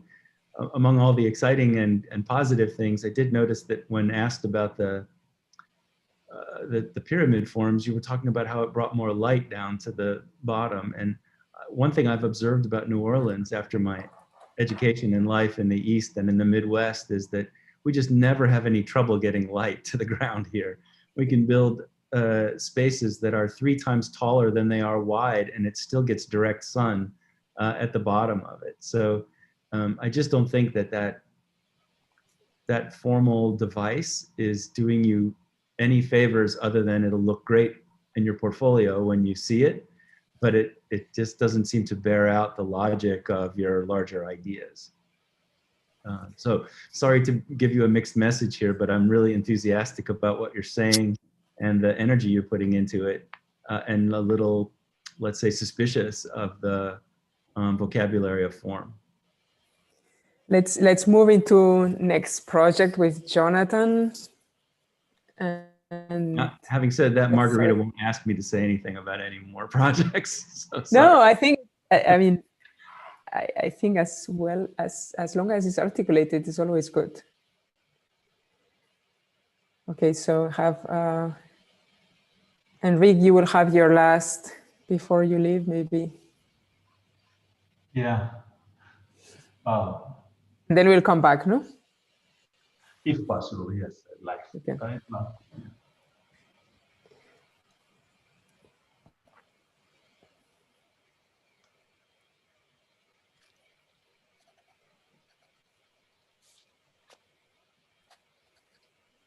All right, hi. So my name is Jonathan and my project is titled A Space of Waste. Okay, there it goes. Right. So just familiarizing ourselves with the site and where the project sits within the larger master plan, sort of between the Chef Monter Bridge, the highway, and then the larger I-10 bridge that goes across the canal and sits between those two on that eastern side of the canal. And so the project looks to accomplish 4 different goals. Among those are reduce the amount of waste taken to landfills by creating a more efficient recycling infrastructure, reimagining how different types of mobility systems can help reduce emissions while transporting the recycled materials. It looks to integrate waste infrastructure into the urban fabric through a hybrid building with a variety of programs. And then lastly, create transparency of waste management among the city and its citizens that aims to showcase and educate about the recycling process. So the city of New Orleans has a not so great record with waste management. Starting back in the early 1900s, the city used the site of Gordon Plaza to dump its medical, municipal, and industrial waste into the agriculture street landfill, which lasted for 50 years. And then in the 1980s, the city began encouraging the Black community to buy houses built by the city on top of this toxic land. And to this day, the residents of Gordon Plaza are fighting to be relocated away from this cancer hotspot. Presently, the city operates 2 landfills located outside of the urban realm for the most part. The Gentilly landfill on the east bank, and then the River Birch landfill on the west bank over there. The Gentilly landfill in its old Gentilly landfill location was reopened after Hurricane Katrina to accept construction and demolition debris, and has been a source of criticism since Katrina. In addition, the Gentilly landfill sits in a floodable zone along the Intracoastal Waterway. As a city that capitalizes on tourism, as well as festivals and Mardi Gras celebrations, the city takes in more than 9 million visitors per year, as well as the waste they produce. Figures show that New Orleans disposes of about 173,000 tons of trash per year. However, the city's recycling program does very little to reduce the amount of waste that is taken to landfills. Based on data currently, the city employs a voluntary single stream recycling service that is not mandatory, and residents have to sign up in order to participate and go through a sort of registration process. In addition, this recycling service has also been suspended after Katrina and did not return until 2011, and more recently was halted because of the pandemic. And then looking at data from past years, the recycling system only brings in about 6,000 tons of recycling per year. And then my project, along with the master plan, as Elliot mentioned, looks to create a new recycling multi-stream system with these pickup zones on each super block with 4 different categories of paper, plastic, metal, and aluminum, and have these different trucks sort of pick up those different categories and take them to my facility. So looking at EPA data out of the entire municipal solid waste generated by the United States in 2018, and then looking at the recycled or the recyclable categories within that waste, most of that is paper and paperboard, and then plastics next with 12%, and then the smaller categories of metals like aluminum cans or other scrap metals, and then finally glass at 4%. And so these percentages sort of help to inform the size of the program of the building. And so looking at the industrial space located on the lower floor, and then these larger sort of extensions of those spaces that serve the different recycling purposes. And so based on those percentages, the sizes of these different areas have been calculated. And then behind that industrial space is this parking area that is sort of below grade and the more public realm above. And then also within that industrial area on that subfloor is integrated this railroad that comes through the site and allows for various modes of transportation to allow for the delivery of the recycled and processed materials as to reduce emissions of truck traffic on the streets. So, you know, looking at alternative ways of transporting the goods once they have been recycled and processed. And it also lays next to the canal, so barges are another option for transporting that material. And then looking at civic programs that are located alongside these recycling nodes in these larger kind of areas to allow for public access and to invite the public to observe the recycling process as it takes place. Included in these civic programs would be an education and or science center that would help to reinforce and educate about the importance of recycling and the process within the city. And then looking at how the more public floor above kind of goes over and integrates with the blocks in the surrounding area and goes over that subfloor and creates a more public kind of streetscape scenery above the lower subfloor or ground floor sort of. And then creates this kind of, public space along the river, or no, not river, canal, and under those bridges. And then looking at the more public streetscape above and providing for commercial areas, as well as office and administration for the recycling and other rentable office space. And then looking at lobby or pre-function space for the programs, as well as those located above the program shown here. And then a circulation area or a double facade that acts to allow for circulation between that outer public sphere or realm and the programs within the actual building itself. And then looking at the main cores that tie that ground floor all the way up to the next areas. And then looking at residential amenities that serve as a sort of buffer between more public programs on the streetscape level and then between the residential towers above. So using these various programs, I sort of imagined creating a hybrid building to create a sense of destination within the site that would work to attract people onto the site, where a simple recycling plant may not accomplish that on its own. And then just looking at the building as a whole, or buildings. And then moving into the site plan and looking at how the streetscape and the blocks work around the buildings at the streetscape level and connect to the sites and the blocks in the surrounding areas.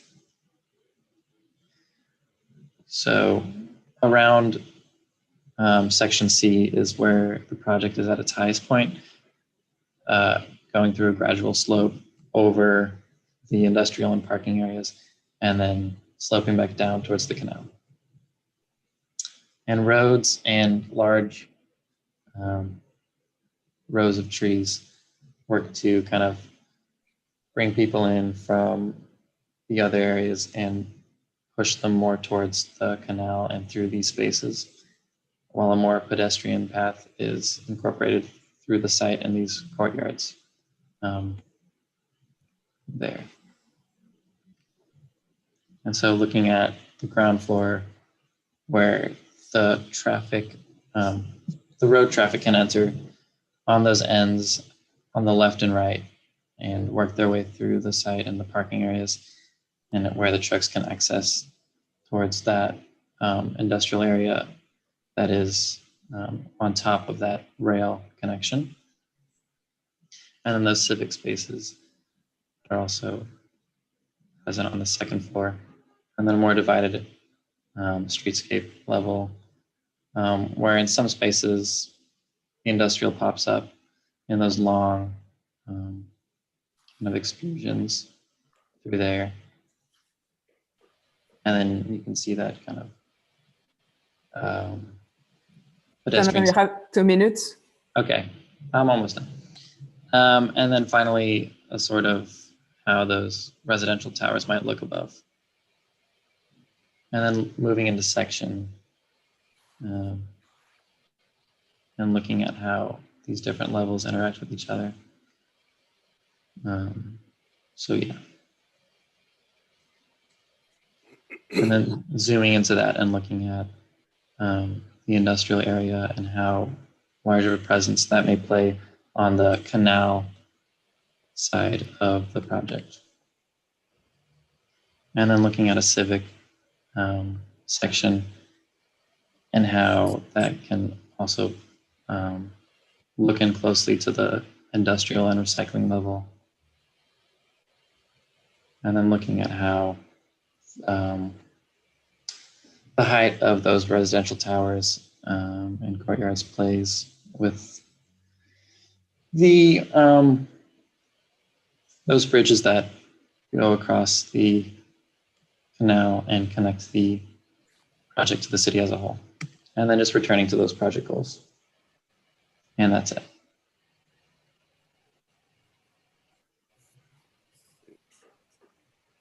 Open floor. Okay, Margarita, if you don't mind, I'd like to start because maybe I have to leave early and then try to come back. I'd like to ask you, what do you think about the notion of a specificity? I mean, what does your project mean? How is your project addressing the idea of a specificity? Are you against it? Are you pro it? I'm asking in two ways. On one side, what does your project? How do you get that your project belongs to the site where it sits? And the second way of addressing this area could be, how is your project made out of the same goals that you are showing us at this right moment? And how is your project dealing with the idea of waste and recycling and reducing waste, etc., reimagining mobility, etc.? How does it express these notions? Have you thought about it? I mean, in both senses, in the place where it sits, in its size. Is it site specific? Could it be replicated? You are against specificity? Are you pro universality? Or how did you imagine your project? Sure. I guess I can speak to that a little bit. I think in observing the master plan project as a whole before we start the project, let's see. I think the commercial idea,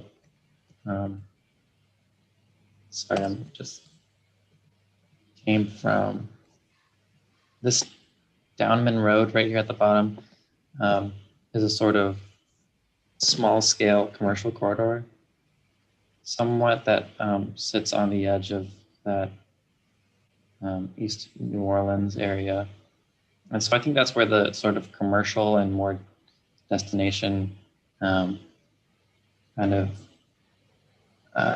intensifying that commercial presence came into play. And then I think right now the railroad is an existing, I guess, detail that sits on that site. So that is not, sorry, that's, well, I guess. Maybe I can help you out. I think the project is not specific at all. I mean, it doesn't belong to the place. It doesn't build program its housing. It could be either good or bad. I don't know. It's just an attitude you should be aware of.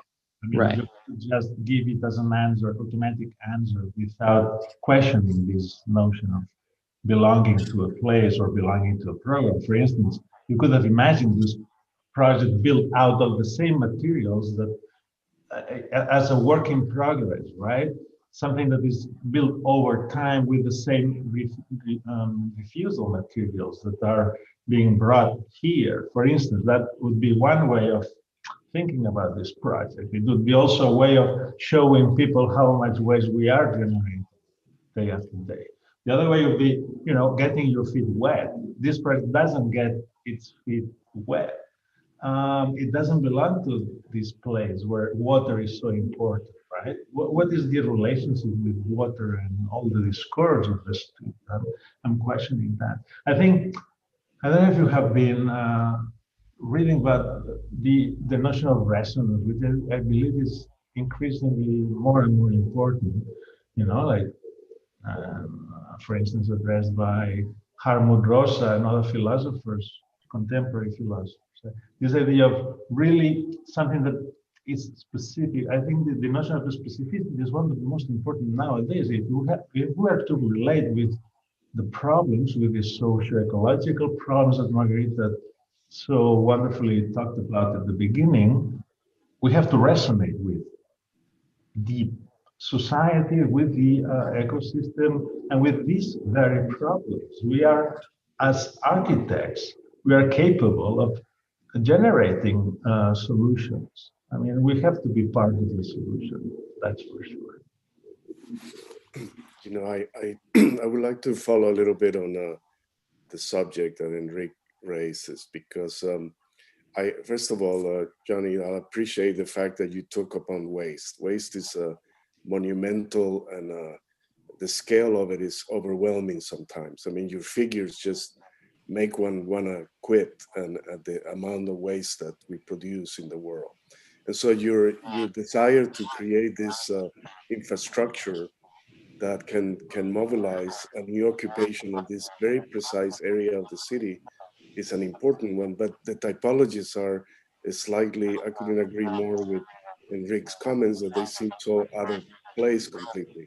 You know, I was thinking a lot when I was looking at your project that there's an amazing place in Puerto Rico, for instance, in San Juan, where this Bastellón, this sort of almost like a citadel, faces the ocean. It was obviously to defend from pirates and all of these things, but it creates this incredible typology that now is a great center of tourism for the city of San Juan, but it also has all kinds of transformations in place, and it accepts the force of that scale. And I will invite you to accept the force of the scale of waste. And you do it in a way that is architecturally provocative, as you're suggesting here, with this mega structure at the base. But I wouldn't somehow pepper it with all of these housing units that are going to create even more waste than what you have treating below. So it seems to me that the idea of a specificness deals also with how you deal with waste at this edge of the city, and how you can make this infrastructure much like the citadel that I mentioned in San Juan or other Ibero-American cities. They created also a defense, and they created also a superstructure that could handle all kinds of opportunities. But I think that to me seems a waste opportunity, no pun intended in my comment, but it seems like important to realize how the significant drawing that we're seeing is really at the level of infrastructure, not at the level of this more, let us say, necessary commercial attributes that you're trying to promote.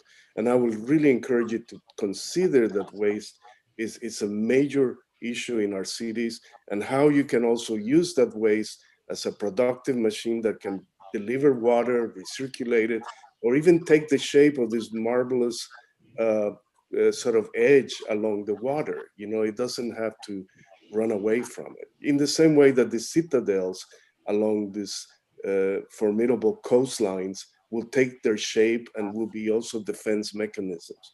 So I think, again, specificity is at many levels, not just the shaping of the buildings, but also the articulation of your program. Margarita? Yes. Yeah, I think I appreciate very much the last two comments. And also, I just want to say, Jonathan, I appreciate the logic of your project, and taking on recycling is a huge issue. So compliments to you for that. I think your project raises, as did the others, a little bit, and it's a very hard issue to get at, is how can architecture or infrastructural design become more participatory for citizens? How can they actually enter into these processes so that behavior might change in the future? And this is really not an easy thing to do, but it seems that it's almost essential in the future of our country. And I feel like rather than accepting the amount of waste we have, I think we should first start by questioning it.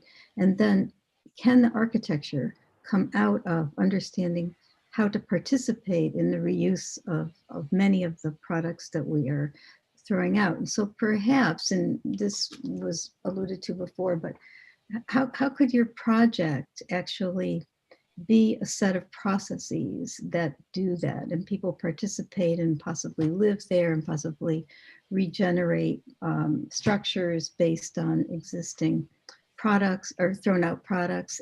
I think that's at the core of your project, and maybe looking at it more not as a museum of, let me look at the waste cycling process, but how can I be involved in it? How can architecture help me to do that? And I think that's really one of the big ambitions, not only of your project, but of all of them, and for all of us. And it's not an easy question. So something to think about in the future. Carol has the hand raised. Carol. Yeah, thanks. So Jonathan, I will, sort of piggyback on what Enrique and Carlos and Karen have said. But first of all, to the sort of sociocultural aspects of your project, you brought up Gordon Plaza quite smartly, thoughtfully, I think. I understand the quest for kind of general solutions, but I also think we can learn a lot from the sociocultural specifics of this place. So we know, as you pointed out, that there has been great controversy over the landfill, and there was also great controversy over a project to, in this particular area of the city, to process waste. And that has to do actually with the high percentage of Blacks living in this part of the city, where they feel that if this kind of an industrial activity is brought to what they consider to be their part of the city, it's put there because they are a marginalized population. And so this goes to Karen's point, I think, and everyone's making the same sort of points about how can we teach people that it's important to understand these processes, to be involved in these processes, and that we are not simply literally shoveling the waste into a area of the landscape where we've already, and not metaphorically, shoveled people, right? This was Black New Orleans pushed up against the lake or up against the industrial canal.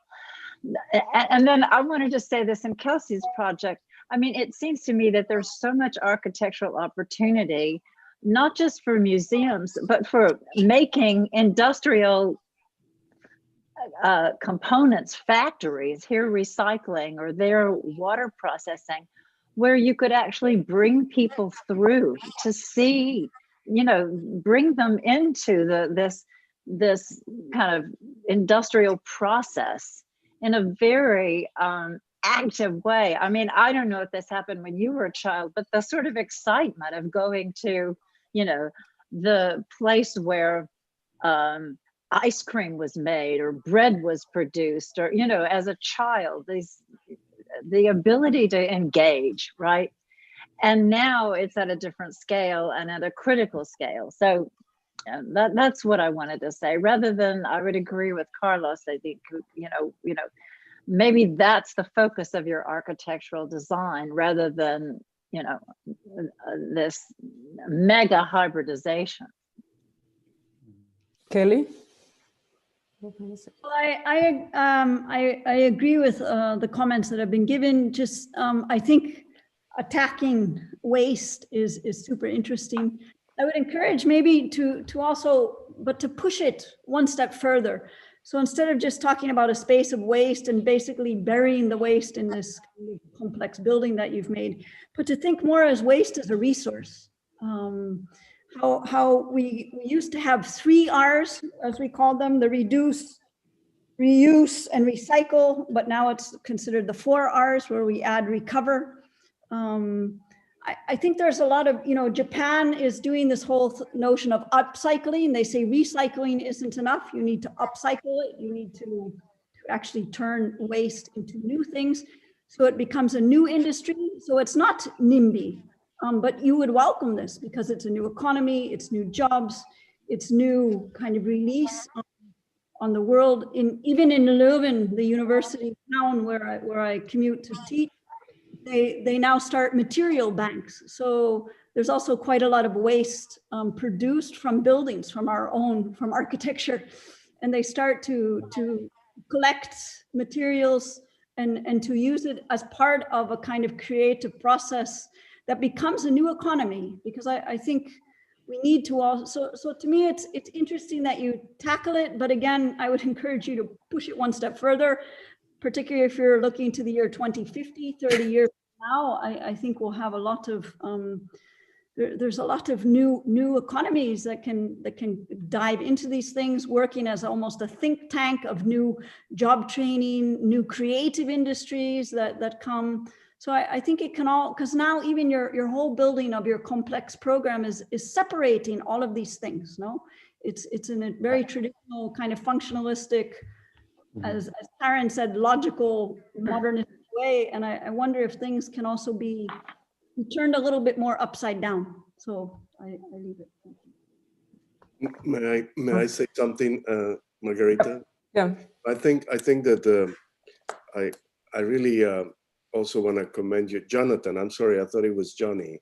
I apologize, but Johnny and Jonathan. But one thing though, that what I appreciate about your project is a kind of defiance of superstructure against the water. And what I mean by that is that the scale of this mammoth project is such that it also might need more an institute to study waste. Architects can also project future programs. You can say to yourself, well, maybe this is the place where we can generate a new institute that will actually decrease the amount of waste we take, as we are sitting on top of this machine that recycles and reproduces the waste.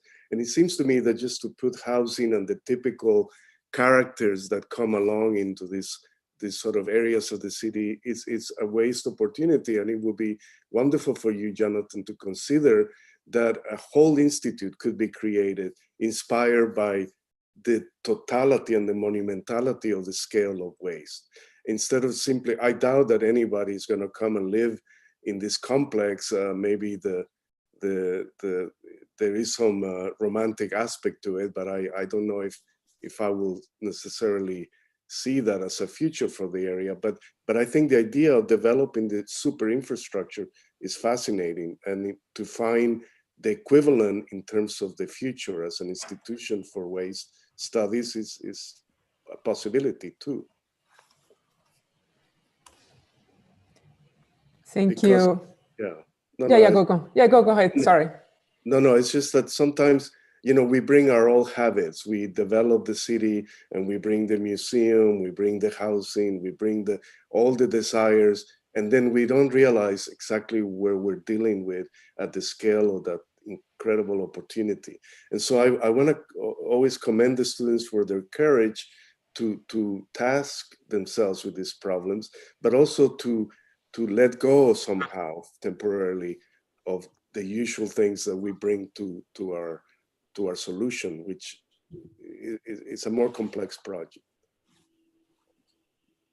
Yeah, there is a comment here I should maybe intercept, in the sense of the mixed use component is, in my view, a response to all these monofunctional. So there are all these monofunctional programs that we tend to perhaps drop outside the city, all the things that are industrial, and accept them so as settling in a backyard condition. So the idea of coexistence and cohabitation was very much into the studio. The way it's done, it's up to all of us, but the thing of forcing cohabitation and civism of functions that are totally maybe even exclusive to one each other or incompatible, and making architecture the tool to make it cohabit. So infrastructures of all kinds were one of the themes of the studio, I would say. Yeah. Yeah, I didn't mean to be dismissive again, but I just did want to mention that, you know, a lot of infrastructure would be necessary to devote to mitigating the obvious problems of industry adjacent to residential. I mean, I tried to list some things that I can tolerate, that I do tolerate, but that it would have its limits. To a certain point, nobody would be willing to put up with the challenges. And I think it's great for us to be understanding a compatible life with our own waste and with our own issues, but it also, nobody wants to be, you know, have their nose rubbed in it to kind of atone for their consumption.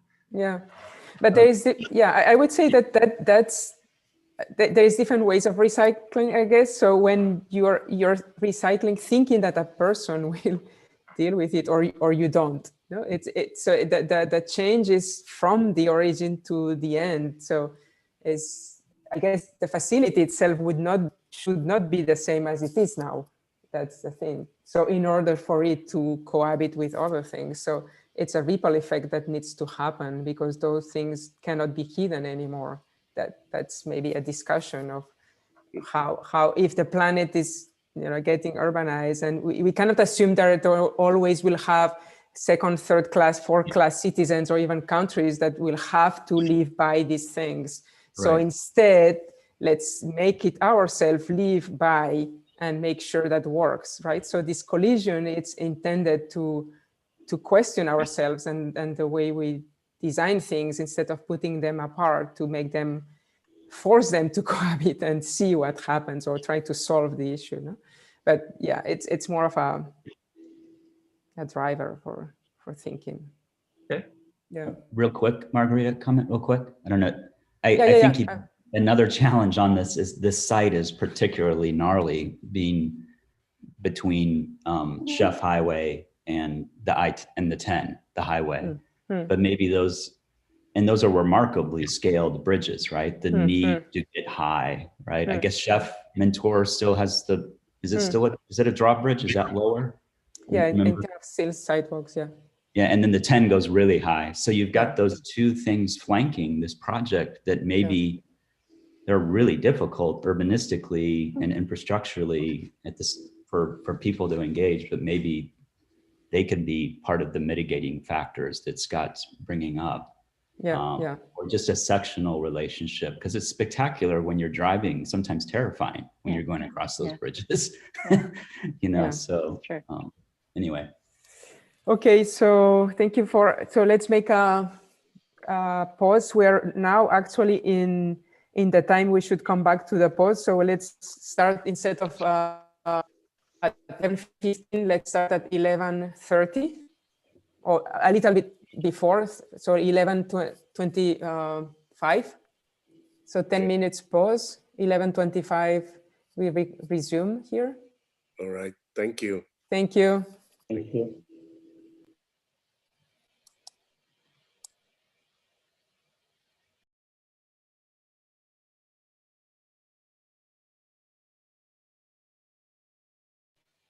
So Natalie, you're the next.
Hi.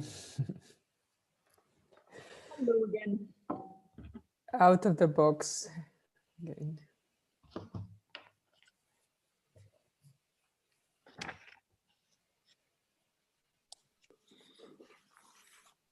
Hello, everyone.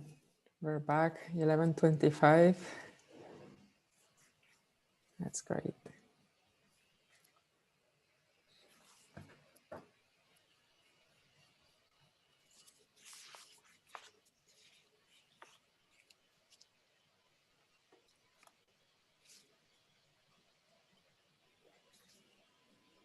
Hello, Derek.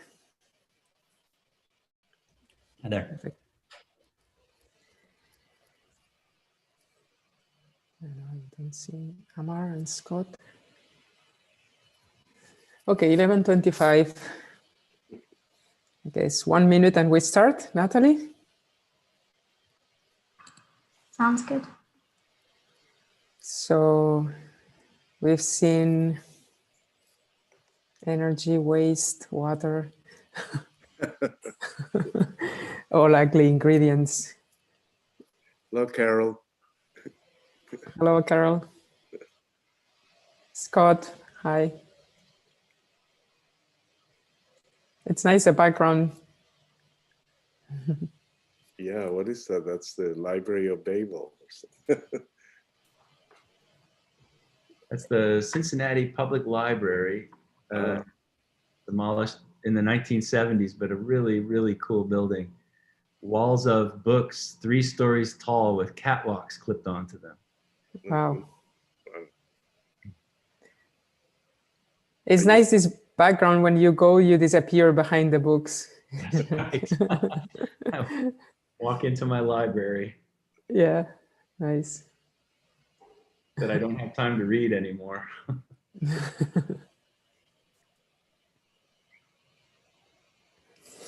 Okay, so if you're ready, Natalie, maybe you can start sharing your screen and so we can start the second part of the morning session. Good. Can everyone hear me okay? Yes. Amazing, thank you. Okay, hello, my name is Natalie. I'm going to be talking about transit today.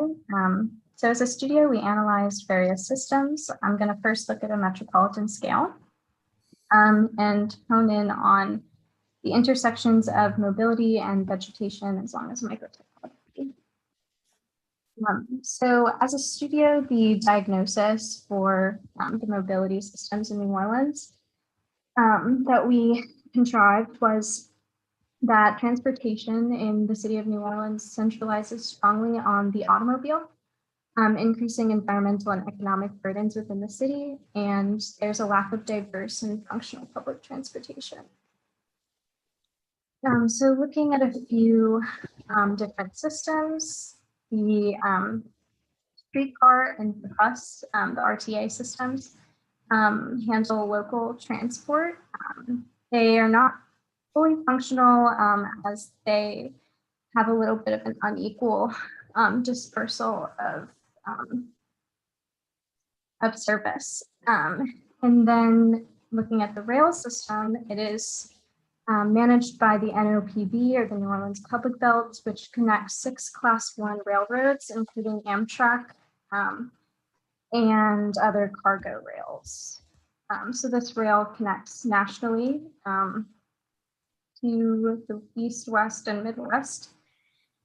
And there's one Amtrak station in the city. It's hard to tell from this diagram, but the little dot here, it is.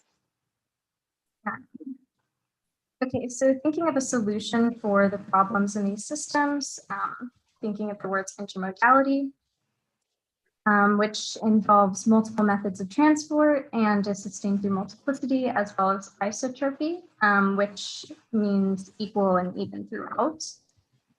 So sort of thinking about overlaying these systems and closing gaps where they might exist, as well as implementing a green belt or green circle or circumference route around the city to connect it totally. And then moving on to vegetation and microtopography. New Orleans struggles with gradual loss of vegetation, which causes instability in the air quality, microclimates, as well as storm protection. And then this is just a quick visualization of that. So the more vegetation that is in an area also helps to combat these symptoms of climate change. So the way that I approached this vegetation problem that New Orleans is facing is by thinking about the concept of ecotone, which really just means an overlapping of two communities and creating a third community at the edge of the two. And both communities on either side benefit from this third community.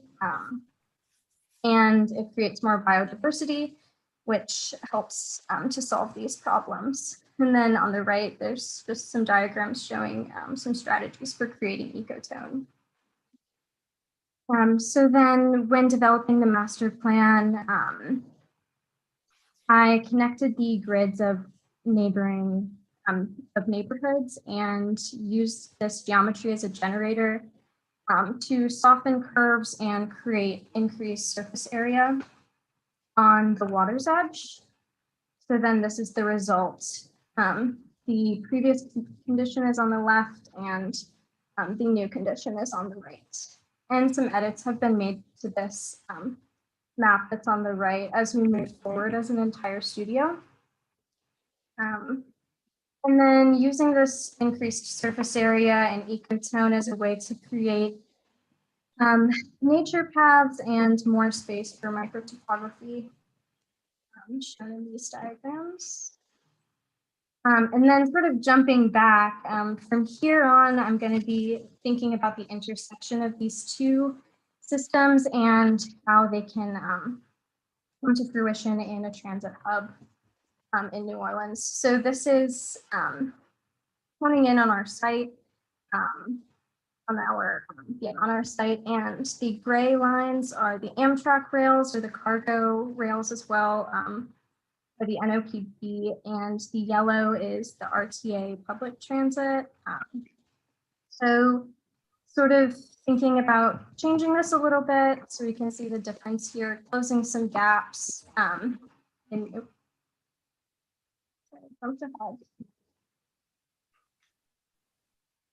Freezing on me.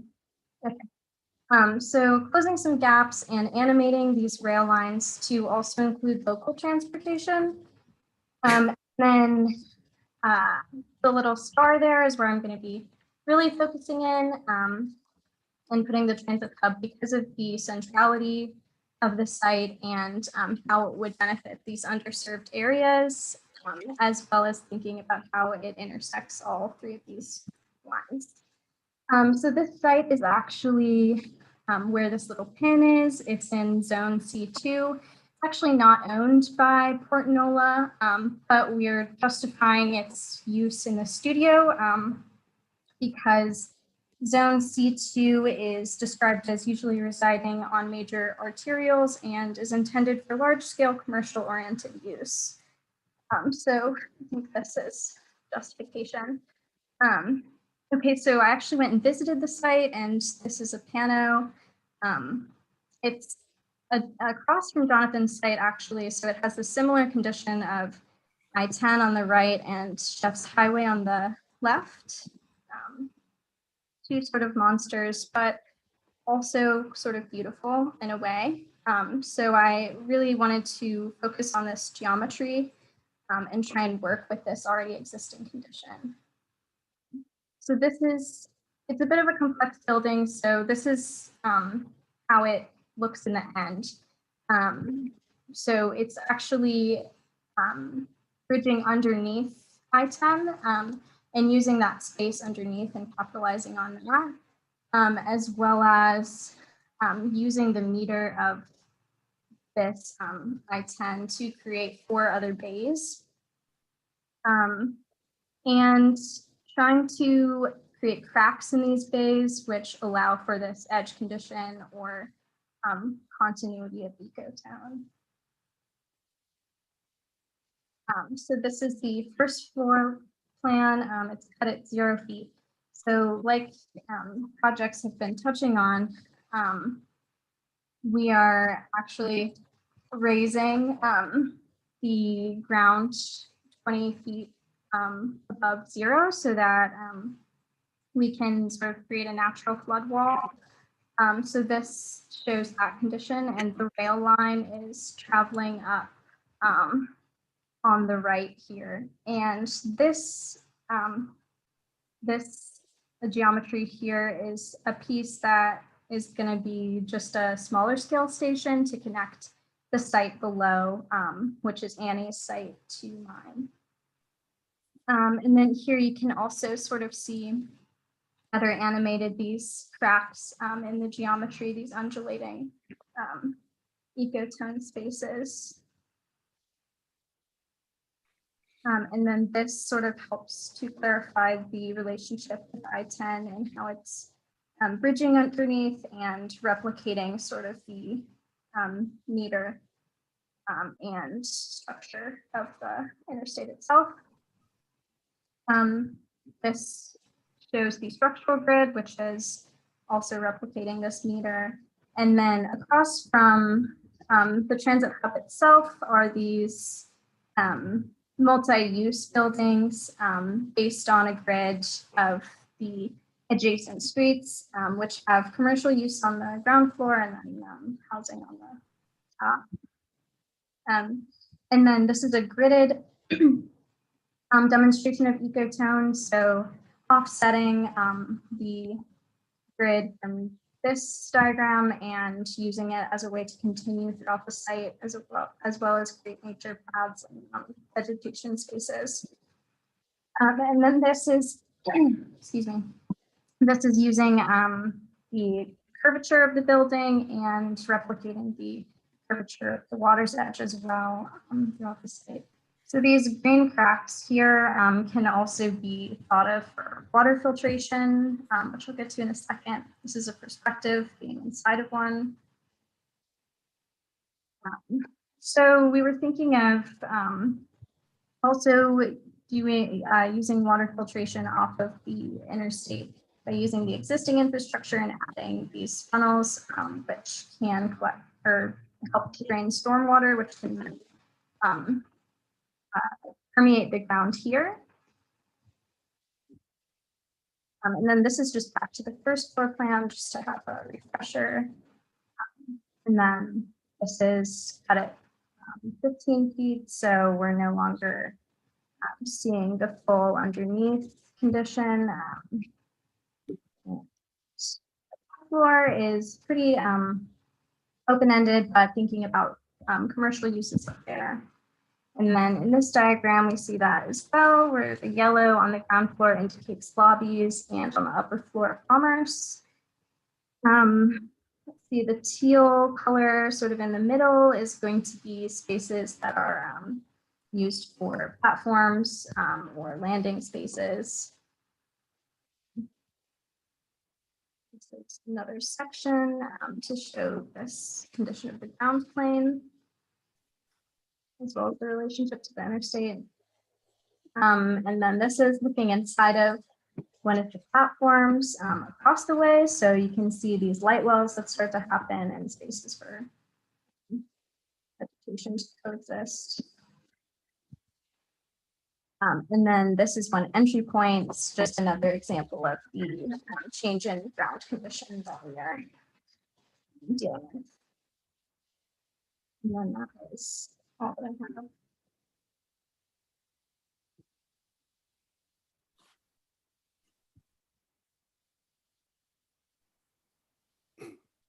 Are you done, Natalie? Oh. Yes, yes. Open floor then to you. Just a quick question. What is the we understand the terminal intermodal architecture of your building, but what is I didn't follow well the other side. What is the other what are you doing? Right. There? Because you didn't develop that. It's just primarily a generic type of housing office park. What is it? And Sorry if I missed that. Oh, no, that's okay. That's a good point. I think I actually skipped over some of that. So here on, if you can see my cursor towards the left, is actually a bus station entrance. So thinking about that portion of the building can be dedicated to this, where No, I meant the other, on the other side of the of your building. What are those developments that where it says yeah, those? Yeah. Oh, okay.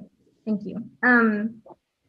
Yeah, that is not necessarily related directly to the building. It's just another way to engage with the space around the building itself. Okay. It's not directly related to the transit. I have a quick question, Natalie. I may have missed it also. This is connecting to a larger infrastructure, or is it a brand new line? It's an existing line. So we're just reanimating it to contribute to local transit instead of just being a cargo line or an Amtrak line that connects to Chicago. So this serves the greater metropolitan area? Yes. Okay. I can maybe say something. So it's funny, Margarita introduced me as an architect and a landscape architect. I have no education in landscape architecture. I have great interest in landscape architecture. I'm a hardcore architect, but one that I can say has left architecture to become an urbanist, which I think includes architecture and landscape. For me, and the reason I preface that is I feel actually by now seeing the fourth project that you guys are really trying to solve incredibly interesting, precise urban problems with architecture. And I think this shows, and this isn't a criticism of your project, but to me it shows a bit the limitations of architecture. So the issues are gigantic, are super fascinating from everything we've seen thus far, no? From water, from waste, from energy, and now I think you picking up, Natalie, on this whole notion of ecotones is fantastic. But again, I think you could go much further with ecotones. To me, it's a little bit, I think it's very probably nice that you've maybe discovered this. But I think it can go deeper. Deeper in a sense of in section, since we're also talking that the idea of the studio is to work in section. I think what's very interesting is we as architects often become obsessed with architecture and with objects and with beauty of objects and geometry of objects. I think when we talk about sections and deep sections and ecotones, it's also a lot about the section that we're maybe not seeing, the section underneath the surface of the earth, which is as important, and I would almost argue, if not more important than what's on top of the surface. I think this project, as you say, it's about flows. But to me, it's also, I think what I found a little bit puzzling, and again, please don't read any of my comments as criticism. I think you guys are tackling for 4th and 5th year students amazing problems. But the whole notion that we start kind of creating geometries coming from grids to create ecotones, it's almost an oxymoron, no? Because ecotones actually, they come, it's all very an anthropocentric point of view, no? I think part of the damage we as architects and as humans have done to the world is we built it too much. And I think the promise of ecotones is that it also creates space for non-humans. It creates this kind of rich tones that are human, that are not human, that are human and not human combined, that are water and air and all those kind of things you started talking about. So for me, it's really fascinating as a kind of problem definition and a problem identification.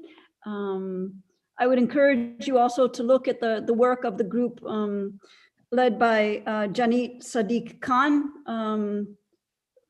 in New York. She's head of a group called NACTO, So the National Transportation something. But you can look up a publication that's called Autonomous Urbanism that also looks at major shifts of going towards new forms of mobility and of infrastructure, of going towards autonomous vehicles, of kind of, again, turning more radically, again, knowing that you guys are working, if I understood right from Margarita, to the year 2050. You know, I will almost be dead and you guys will be in, you know, your 50s.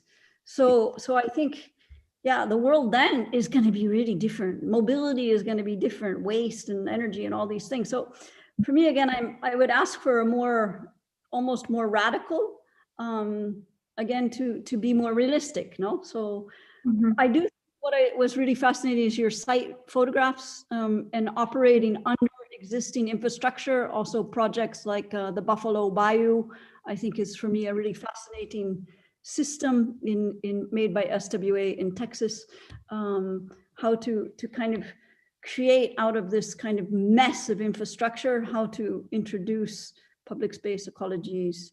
So, and even looking at Manfredi and Weiss's project in Seattle, I think also, again, working with flows, different programs. So for me, the promise in the projects and the precision of the definition of the problem is really rich, but I think you can just go much, much deeper to be. I agree. I agree with all those comments. I think I'm fascinated by the project precisely because you're one of the few that have dealt with the scale of this infrastructure of any city, and you try to temper that scale with landscape and this intermodal exchange. And I wanted to see if you could put that axonometric that is made out of layers, because I think that's very important. When Kelly was talking about not these drawings, those are not my favorite, but it's like the ceiling is going to crack. There is an axonometric that you had. It had like 5 layers. Do you mind if I share it on concept board? It's a little bit better. Oh, you cannot show it? Oh, I can, but I think it would just be. Yeah, she will share it in concept board, no? This one? Oh. Yeah, this one, yes, the axonometric. Yes, that's, well, it looked great when you had it as a single, but what I appreciated in this drawing was that the way that you took those photographs that you showed us at the beginning were so beautiful, but also dismal. No, this landscape that is completely devoid of any life. I mean, it's just this emptiness, but it's not the emptiness that fulfills. You know, like the southwestern part of Texas, for instance, that emptiness makes you feel, you know, somehow meditative or reflective. This other emptiness is just the waste that we produce in our cities, a waste that cannot be somehow reconciled because of that scale. And so the fact that you're interested in this place and to make it somehow inhabitable through an infrastructure of its own, which is the intermodal bus station. And I was very touched by your detailing where you even want to take the water off the bridge and somehow cascade it down into the building, so that this sort of understanding of layers, that is what makes cities so powerful. It's the layers of history, the layers of infrastructure, but we continue to leave these places completely abandoned and completely devoid of any inspirational, for that matter, future. So I think that I want to applaud your kind of courage to take upon this in a way that surprised me, because I never would have thought to put an intermodal station inside this other rigid system, but yours is very fluid.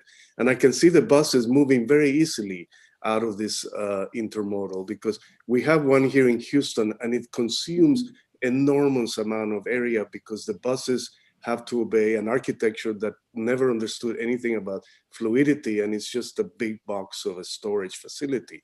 So the fact that you create this rather fluid and flowing system is very exciting. And even the way you soften the roofscape, I don't know if I believe your renderings. Your renderings look rather threatening. You know, they look like they're going to crack in the first hurricane or something. But I do like the axonometric a lot because, again, it speaks of layers. It speaks about something that architecture often forgets, that is one of the many layers that it's situated and activates the city.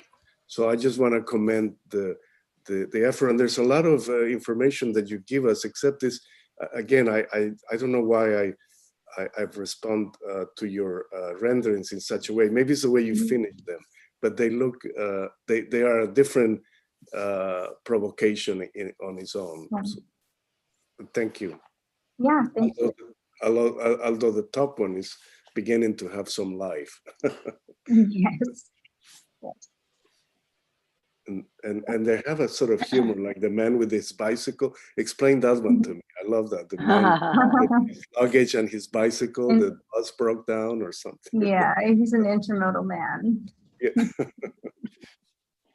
Derek or Amar or Carol? Carol? Yeah, I'll ask. Natalie, thank you so much. Could you go back to your maps or explain to me where is where are the trains in relationship to this intermodal station? Right. The train lines. Yes. Let me, sorry, this is a lot of, I shouldn't have switched. And I have some very specific reasons for asking. Okay. So you are asking for the metropolitan scale or the master plan scale? No, I'm asking where the rail lines are located in relationship to your station. Okay. Let me go to a floor plan then. These dashed lines, does that okay. Does that answer your question? So so there's a rail line that's coming up from the south that's traveling through the projects that we'll be covering in the okay. I guess. And this is traversing through a tunnel that is underground, but really we're raising the earth 20 feet, so it's above the sea level. And this is heading onwards up north, and then these lines are coming from the other direction and moving onwards towards Jonathan's site and Elliot and that whole. Okay, so I'm bringing this up because, you know, after Katrina in our project, New Orleans Under Reconstruction, there were so many projects that were put forward in terms of high-speed rail, right? Connecting New Orleans to Houston, connecting New Orleans to Atlanta. No? Yeah. So one would not necessarily think that a intermodal station of this size, at least as New Orleans exists now, this would be a sort of strange place to put it, actually, in terms of, you know, the available demographic who would at this point actually use it. But if we're thinking futuristically, I mean, toward these connections, I'm wondering if you thought about that, because I think this would be this, then it makes sense. Then it makes sense to have this station in this spot, right? In terms of thinking about regional travel, regional high-speed travel and so forth, which would give another layer to your proposition. Right, that's interesting. I think there's multiple scales we could think about that question. I think the whole prospect of working where we are working as a studio is to reanimate these areas that have been so historically underserved. So the station that exists in New Orleans now is mid-city, and it's in an area of benefit with all of the other transit. It's also very well served in the area. So thinking about reanimating this site is thinking forward, I would say also towards isotropy in that way. I don't know if that fully answers your question. I think Carol's point, yeah. Sorry, go ahead. No, Derek, please. Carol's point in this idea of projecting time, I think that's brought up a lot in this, is really important, because like the last project, if this is going to be something that recenters, let's even say, kind of intermodality in a future New Orleans away from the CBD or even the French Quarter to the Industrial Canal. I mean, it's a really radical way of turning the city almost 90 degrees or something, right? From the river to this new artificial canal, right? That came from something else. But it really then begs the question of why would you have Interstate 10 and Chef Highway as part of this? I mean, they could feasibly go away. We might not have interstate travel if you're going to really push the envelope of high-speed rail or Hyperloop, whatever you want to call it. Because then that has total, east-west ramifications, across the whole city. Claiborne, the whole issue with the elevated expressway between Treme and, the Quarter, and it just unearths, I think, a lot of, potentially even, almost even catastrophic change to the fabric of the city. If you really want to put it out there in terms of changing the morphology or modality of how you move through a future New Orleans. Yeah.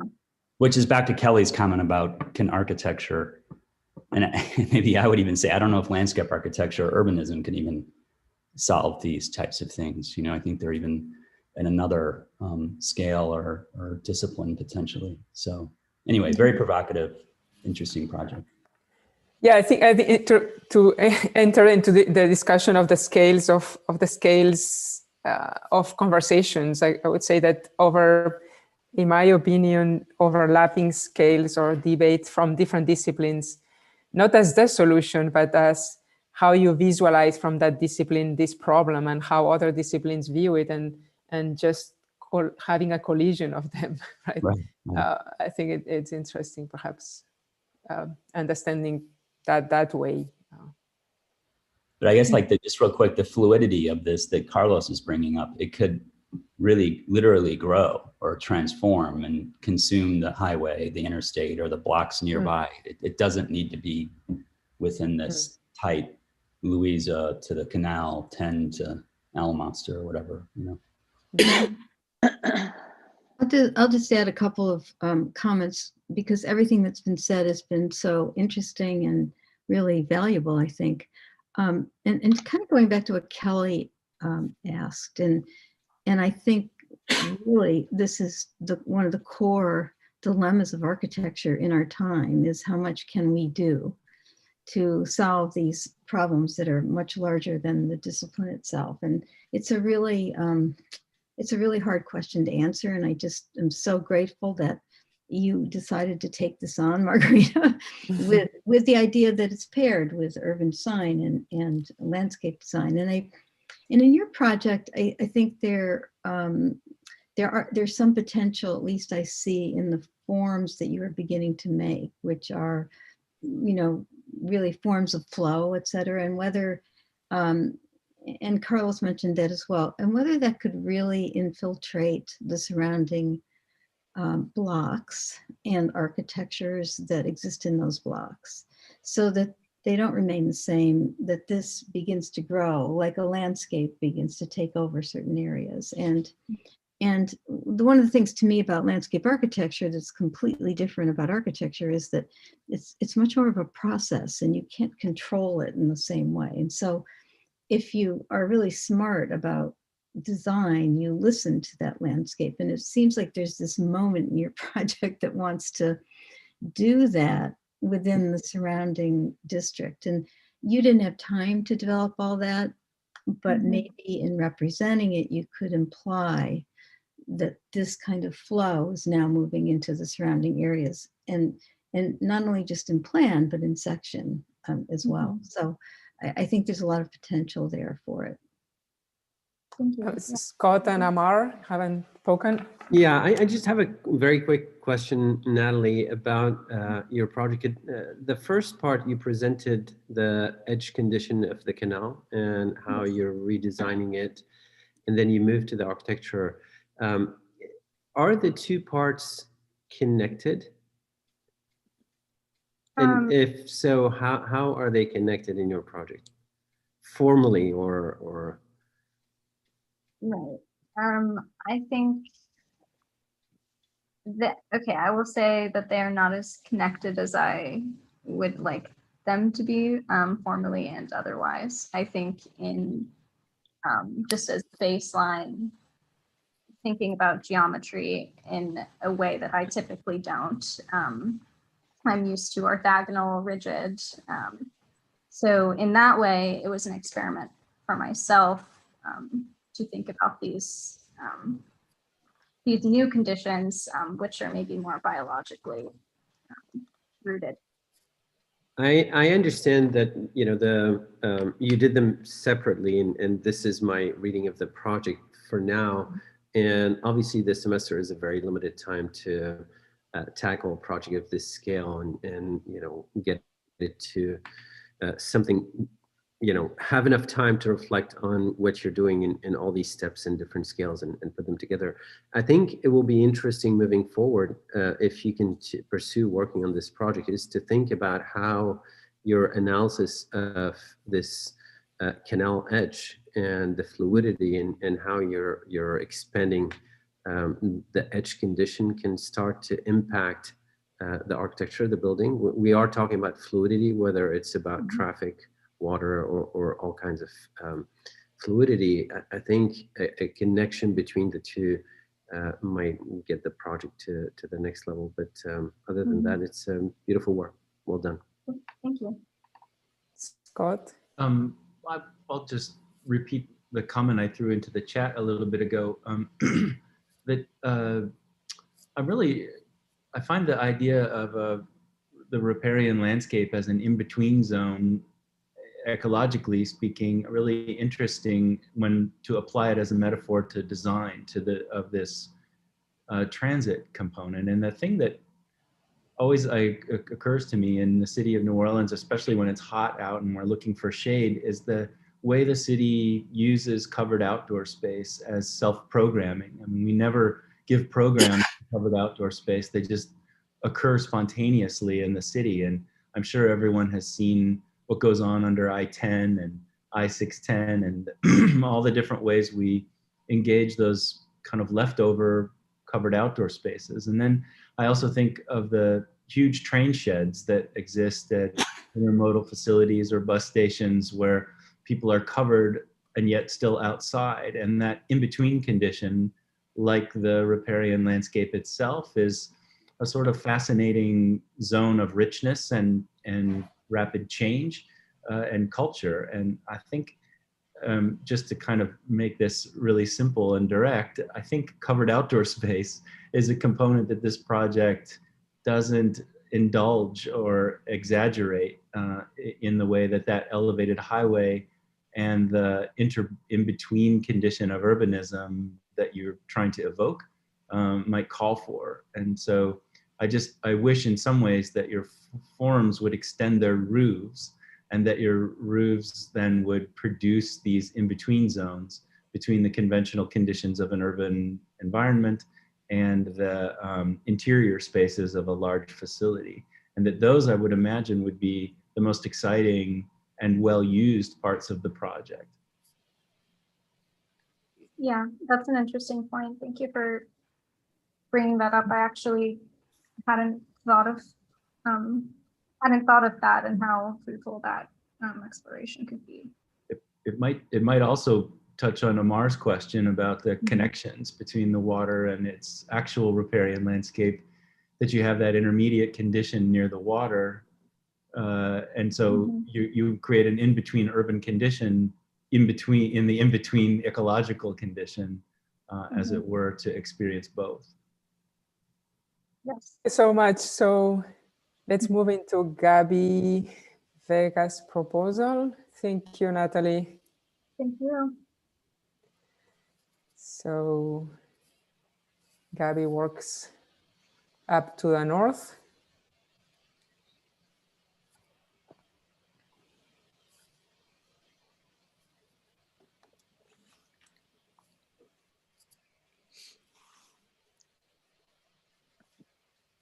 Can everyone hear me okay? Yes, perfect. My name is Gabby, and this is a civic hub that I did based off of the master plan that I did with my partner Maddie.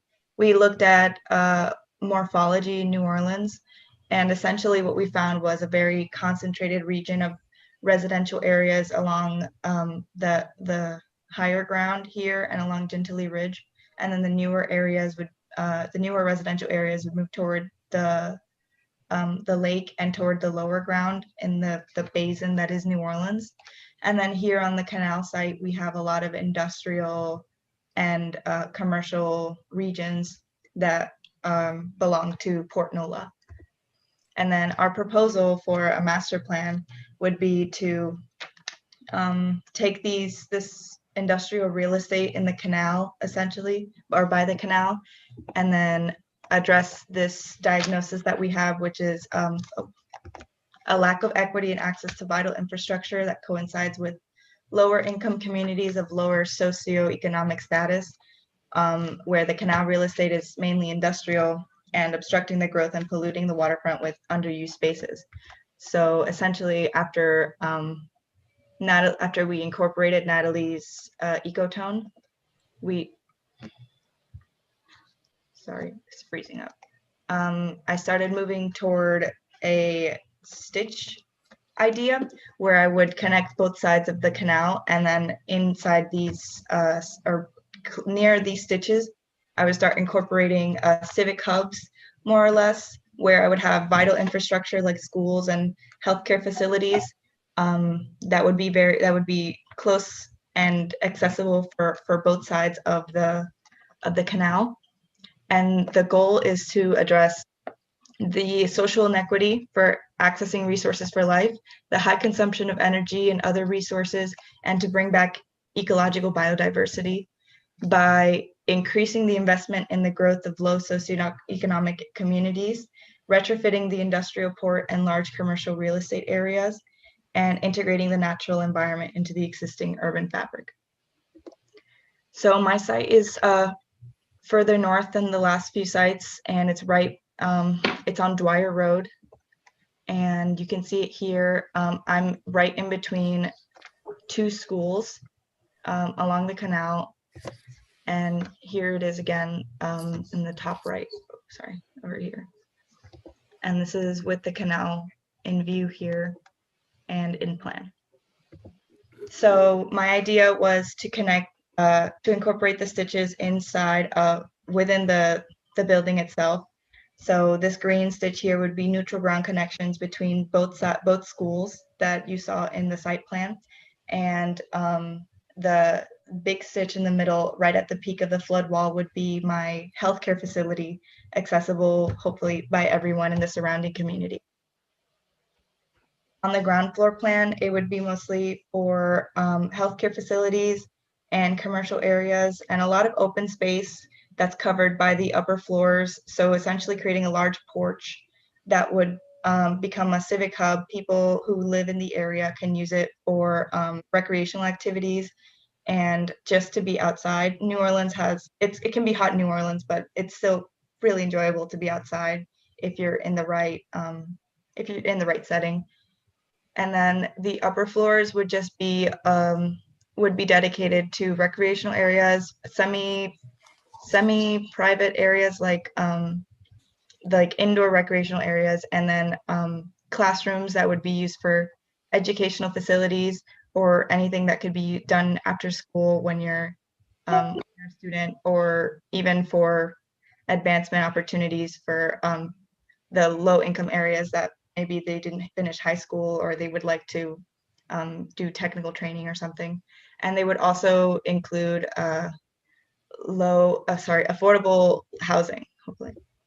And the third floor would be pretty similar. And then the subsequent floors would include the rest of the housing. So in section, it would include these large porch spaces on the bottom that would incorporate a lot of outdoor activity and mixed use areas that could be used by children and or the residents of the area.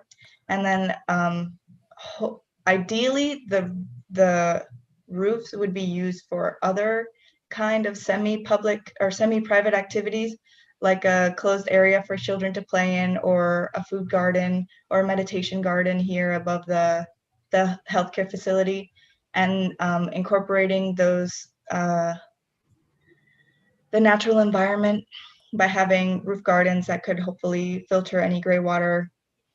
But that would be like ideal. The roof gardens don't always work out. And then they could also, those roof areas could also be used for the accessible resources. So maybe working off of those small microgrids that you saw in the past projects. Those microgrids could be incorporated for these civic hubs where you can generate your own electricity, solar electricity. And it would be basically hopefully a self-sustaining civic hub that would accommodate the rest of the communities here. And that's just the other side of the section zoomed in. And this is another section where in the middle you have these large area. You have these larger areas of sunken ground that would accommodate any water or runoff that could be drained from there into the nearby pump station. And then the same one on the other side that's a little deeper, because this part of the slope is steeper than the other side. And then this is an axon of it where you can see these multi-use sunken areas in the middle of the courtyards. And these are how these areas can be used by the community. It could be an outdoor space where that could double as a runoff area as well, or a community space that could be used for recreation and for outdoor use. That's it. Thank you, Gabi.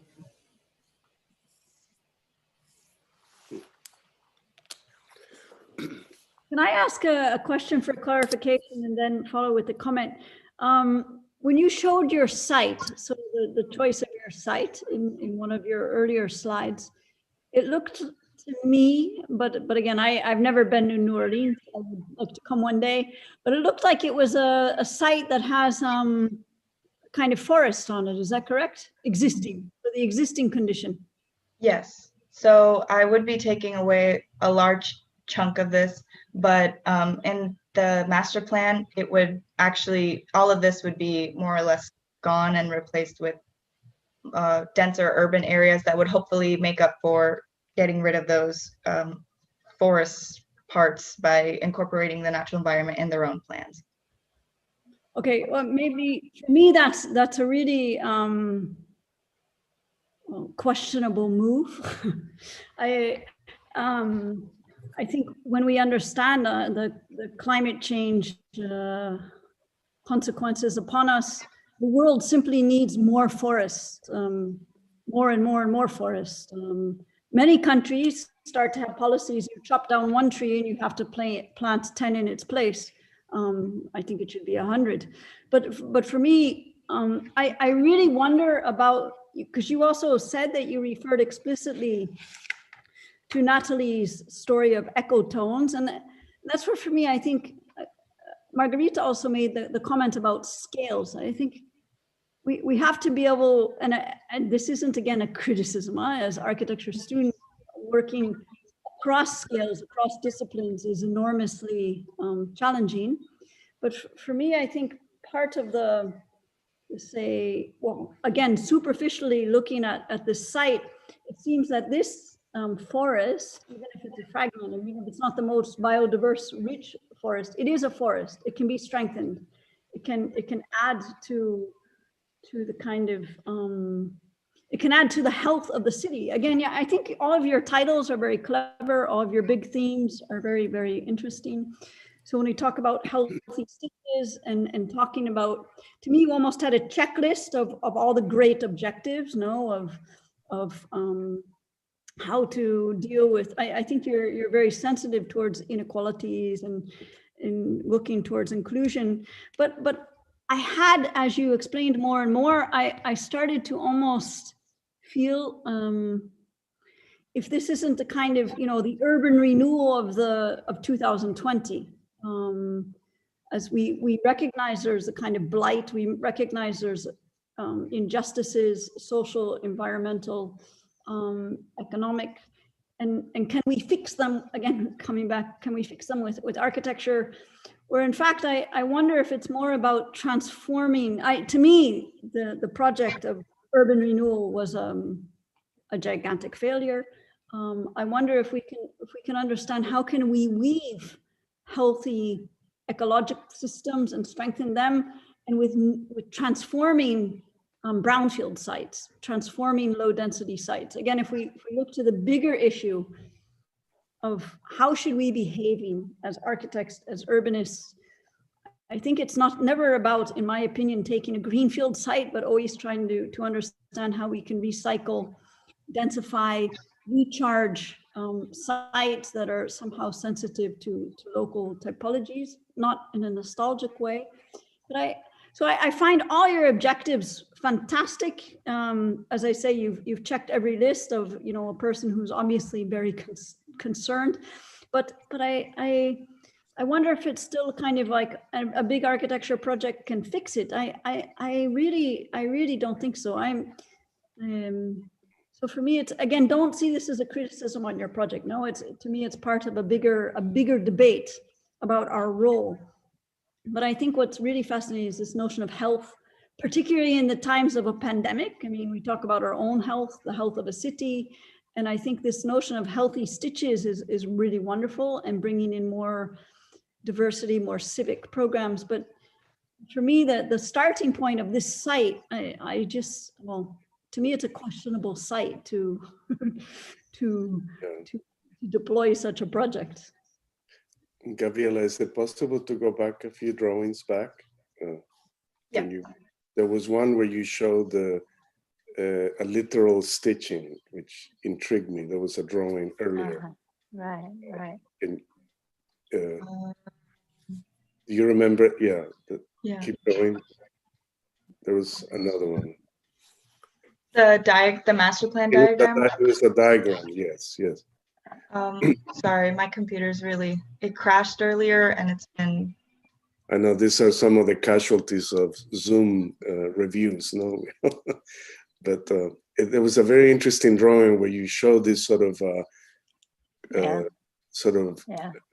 yes, it's that one. That one. Yes. Yeah. Can you enlarge that one? Yeah. Yes, because I was fascinated by this drawing, and following a little bit what Kelly was intimating there, that suddenly to see you divorce yourself from this very insightful idea of the healthy stitching. When we look at the aerial view of this landscape, it's very, how will I put it? Dispiriting is a good word, because you see the industrial sector being completely, sabotage any idea of nature in this amazing canal. I mean, it's completely gone. And it's a very ironic thing, as it was pointed out by my colleague earlier, that you suddenly went into this primal forest, and suddenly you went back with a vengeance and tried to somehow create your stamp as an architect, when in fact you started with this amazing healing power as you looked at the larger area. And I was imagining that those stretch band-aids that you were putting across, like literal stitches, were actually propositions that were to somehow bring back the two sides with some reconciliation. Somebody earlier mentioned the Buffalo Bayou here in Houston, which we take very proud to say that is an incredible piece of infrastructure, architecture, and nature together. And what they did is they literally create a a kind of stitching by accepting the bayou as a protoforce, not as something that cuts and divides the land.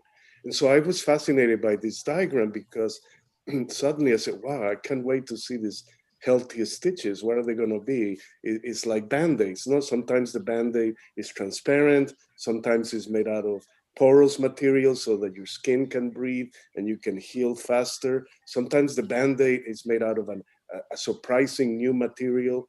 And I said, wow, this is really, I'm excited here by this. So I want to commend you foremost on this metaphor that can turn into a reality of great purpose and great possibility. But I will also try to encourage you to think less about deforesting, that last anchor of future for that whole area. I mean, everything is overwhelmingly industrial. So it is, ironically, you fell into the trap of the developer, tricked by the architect, tricked by the naturalist, and suddenly those healthy stitches seem to have gone away. So, but I was fascinated by this drawing, and there was another set of drawings that you did that allow me to understand very well your intentions. But what resulted is an entirely different project. One of the most interesting things that I noticed in the earlier project, in Natalie's project, was the way she took us to the understanding of the model transportations of New Orleans, something I had not really perceived yet, where she even showed us the famous choo-choo train. What is it called? The tram car. Sorry, I don't mean to insult the St. Charles line, but I always find it amusing that they preserve it. But it's also a legacy, no? And so we can understand more about the history of the city. And I think here you try to do that. And I again, if you had more time to pursue the project, I will encourage you to have this this surgical power that you have with this stitching, and not simply go back and do what most developers will propose in that area. So Gabby, I completely agree with the last two comments, Kelly and Carlos, and I wanted to ask you, did you consider making your project the stitches themselves, so that was a landscape with pieces in it? Because this is a beautiful diagram, but it's also, the scale of it is really big when you finally get to understand how big those stitches would have to be to really work. And so then the question is, could your project have been those new infrastructural pieces, you know, with landscape incorporated carefully into them, rather than being just a symbolic tie between two places? Because I think what you discovered is really interesting, but maybe that's the actual site should be those stitches themselves. Since when you mentioned scale, that was one of the bigger problems with having a bridge building. So I think like from the very beginning, what we wanted to do was work with water. So when we started incorporating the ecotone into the sites themselves, we moved away a little bit more from connecting across the water to connecting things on either side of the water, or facilities, or in my case, schools, or something that could be used by the community on either side. And I did not consider actually making a building, though. That's a really good idea. So Gabby, Margarita, may I? Yeah, please jump in at your. Okay. Sorry, okay. Debbie. So Gabby, I'm very interested in this project, and I agree. This is my favorite diagram and the whole project, and it promises such wonderful things.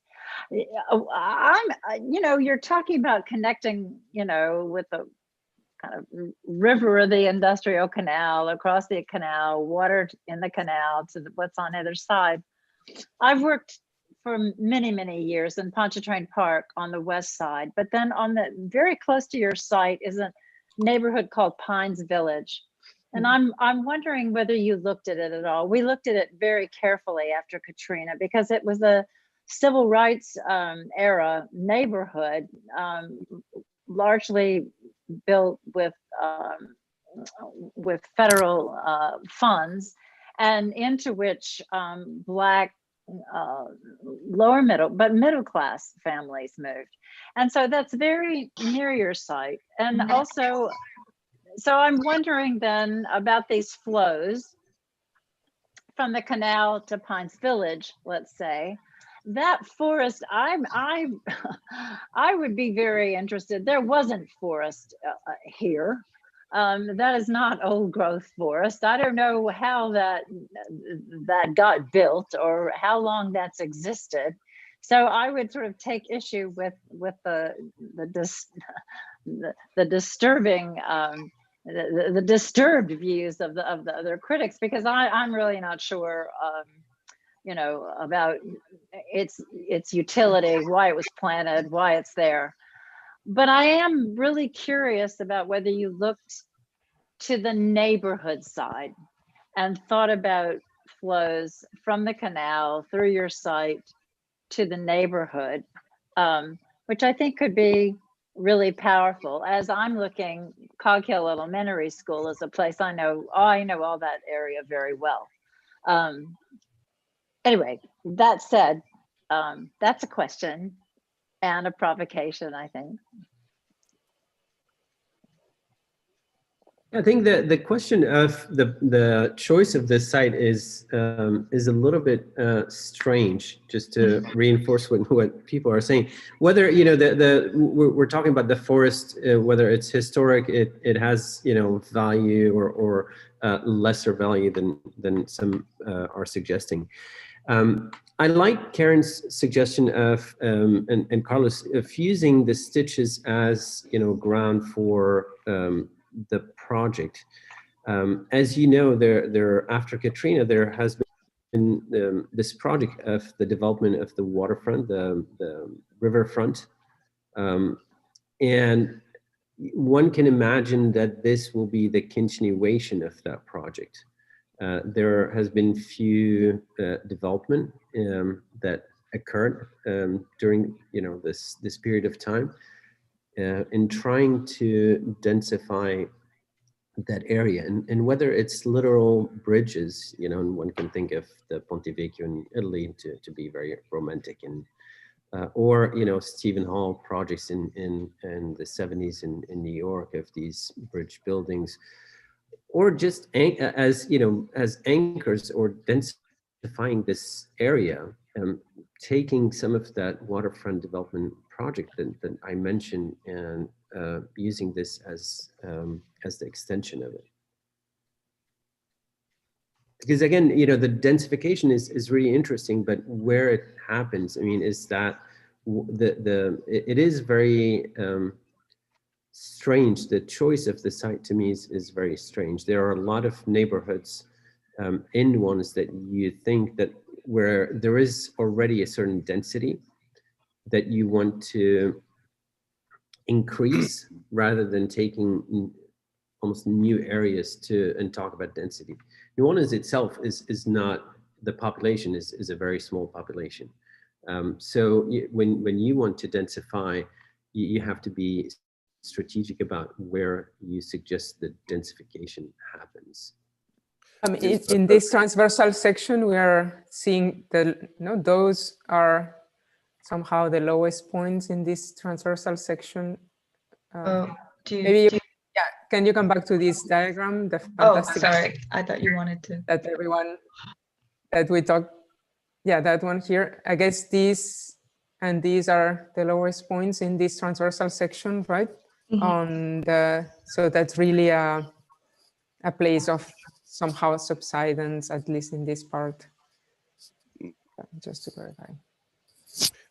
It's very interesting what Amar was mentioning, because the idea of using this like bridges, not only stitches, but also like they become civic hubs in a way, because they can identify neighborhoods.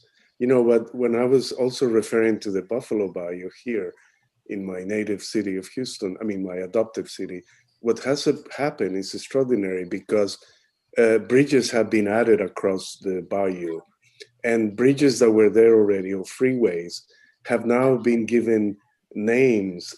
They have given identity, and so they actually have developed an urban awareness in the city, in a city that is completely allergic to any urbanism.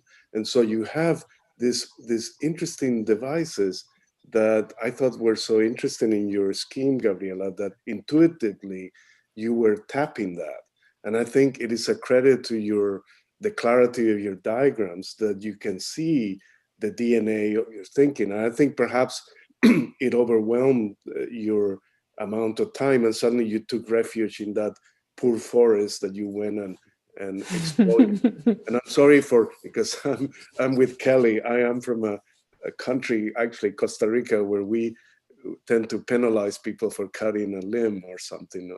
So we have sympathies here. So, but anyway, I really appreciate the insight, your intuition, because sometimes that is as important as the project that you present, because having that intuition and that powerful sense of a metaphor like healthy stitches, even though it might not yet be totally clear, but it certainly has become clear to your critics and they have supported it or critique it, which is also another way of complementing your thinking.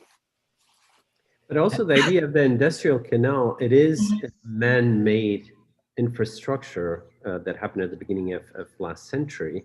And if you think about it today, I think it's very rarely used.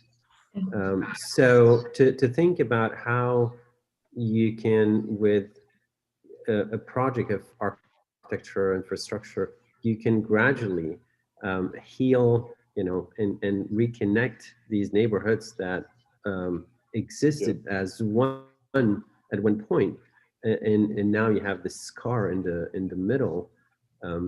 Maybe there is a literal, over time you can start with few connections, and over time it can just the land can heal back itself, and the scar can gradually disappear. Derek, I think, yeah. I was going to say the same exact thing as Amar. I mean, I was looking at the old 1828 map of New Orleans, and like if we really want to be, ecologically sensitive, I think and it's from this diagram. I think Amar is saying this, and we all are, that maybe this diagram is saying the problem might be the water. And I hate saying that because I'm not I would say we need these canals, but we haven't even talked about the Mississippi River Gulf outlet, and like that needs to go away. It should go away. It should be filled in or turned back to an ecological presence. You can make the argument for the industrial canal. I mean, this kind of harkens back to Carol brought up the New Orleans under reconstruction proposals that came out, right after the storm, and those were very difficult to digest, a lot of those, because they were putting forth very radical, bombastic ideas of returning to nature, which was really a non-starter with communities back then. But now what we're talking about, what Margarita is talking about with the studio, is these are, decades out predictions of climate change and radical transformation to the landscape. And you guys are all living it down there. I mean, it's real. And at some point it begs the question, if we are rethinking all the port systems and the industrial canal is not necessary, and we know Mr. Go isn't, why not connect the lower Nine back to what it was landscape wise? Why have it be part of St. Bernard Polder? I mean, there's huge systemic problems with the morphology of this, that this really begs the question of whether we even need the canal. And this is not a critique of the video. I think it's a fascinating topic. So I just want to say, Margarita is absolutely right. So, the lowest point you're close to the lowest point here between Chef Mentor, between the Gentilly Ridge and the lakefront. And this whole area flooded so extensively, right, in the wake of Katrina, that and so being so close to kind of the lowest dip of the bowl here, that also, brings up the question of whether or not, in terms of thinking of flows, from higher ground to lower ground, there is some method of stitching, which might which might make use of water. I think that's really important to consider. And this golf course at Pontchartrain Park was, of course, a cypress swamp, right? So thinking, as Derek is, about these landscape diagrams that were drawn more than 100 years ago would have been an interesting point of historic departure too. Thank you so much. Let's move into next and last project of the morning session with Alex. Thank you. Thank you, Gabby. Thank you, Gabriel. Thank you, Gabby.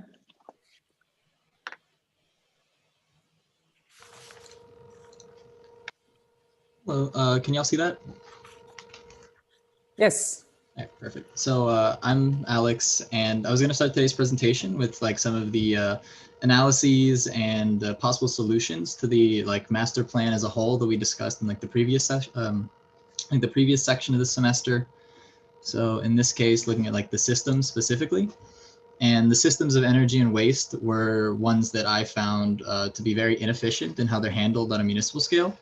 And it seems to be focused very heavily on single households and single users, and moving away from that towards a more community-based microgrid approach, and thinking about how these systems, if you are a part of a microgrid, and in this case specifically, there's a more self-governance, there's more redundancy in the system, so they're less prone to just total outages.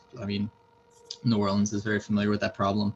There's an interdependency between these systems, and as much can be taken care of on the community scale, such as garbage and trash sorting, renewable energy production, and selling it back to the grid itself. And then also there are ideas of implementing mobility on this community-based scale rather than, again, on the individual unit scale. For program, so in this idea of the master plan, I had generated 3 different centralities along this the canal itself. So specifically on the north, a commercial centrality, a mobility centrality in the middle, and then this cultural centrality down here that references both the French Quarter just along the waterfront and Rampart Street, and then also the idea for this cultural centrality is it's developed a little bit more, and I'll explain it a little bit better. But here's the water and vegetation. So this is where I think Natalie referenced it. The ideas of bringing in this green ring and this continuous loop around the city serves a twofold purpose.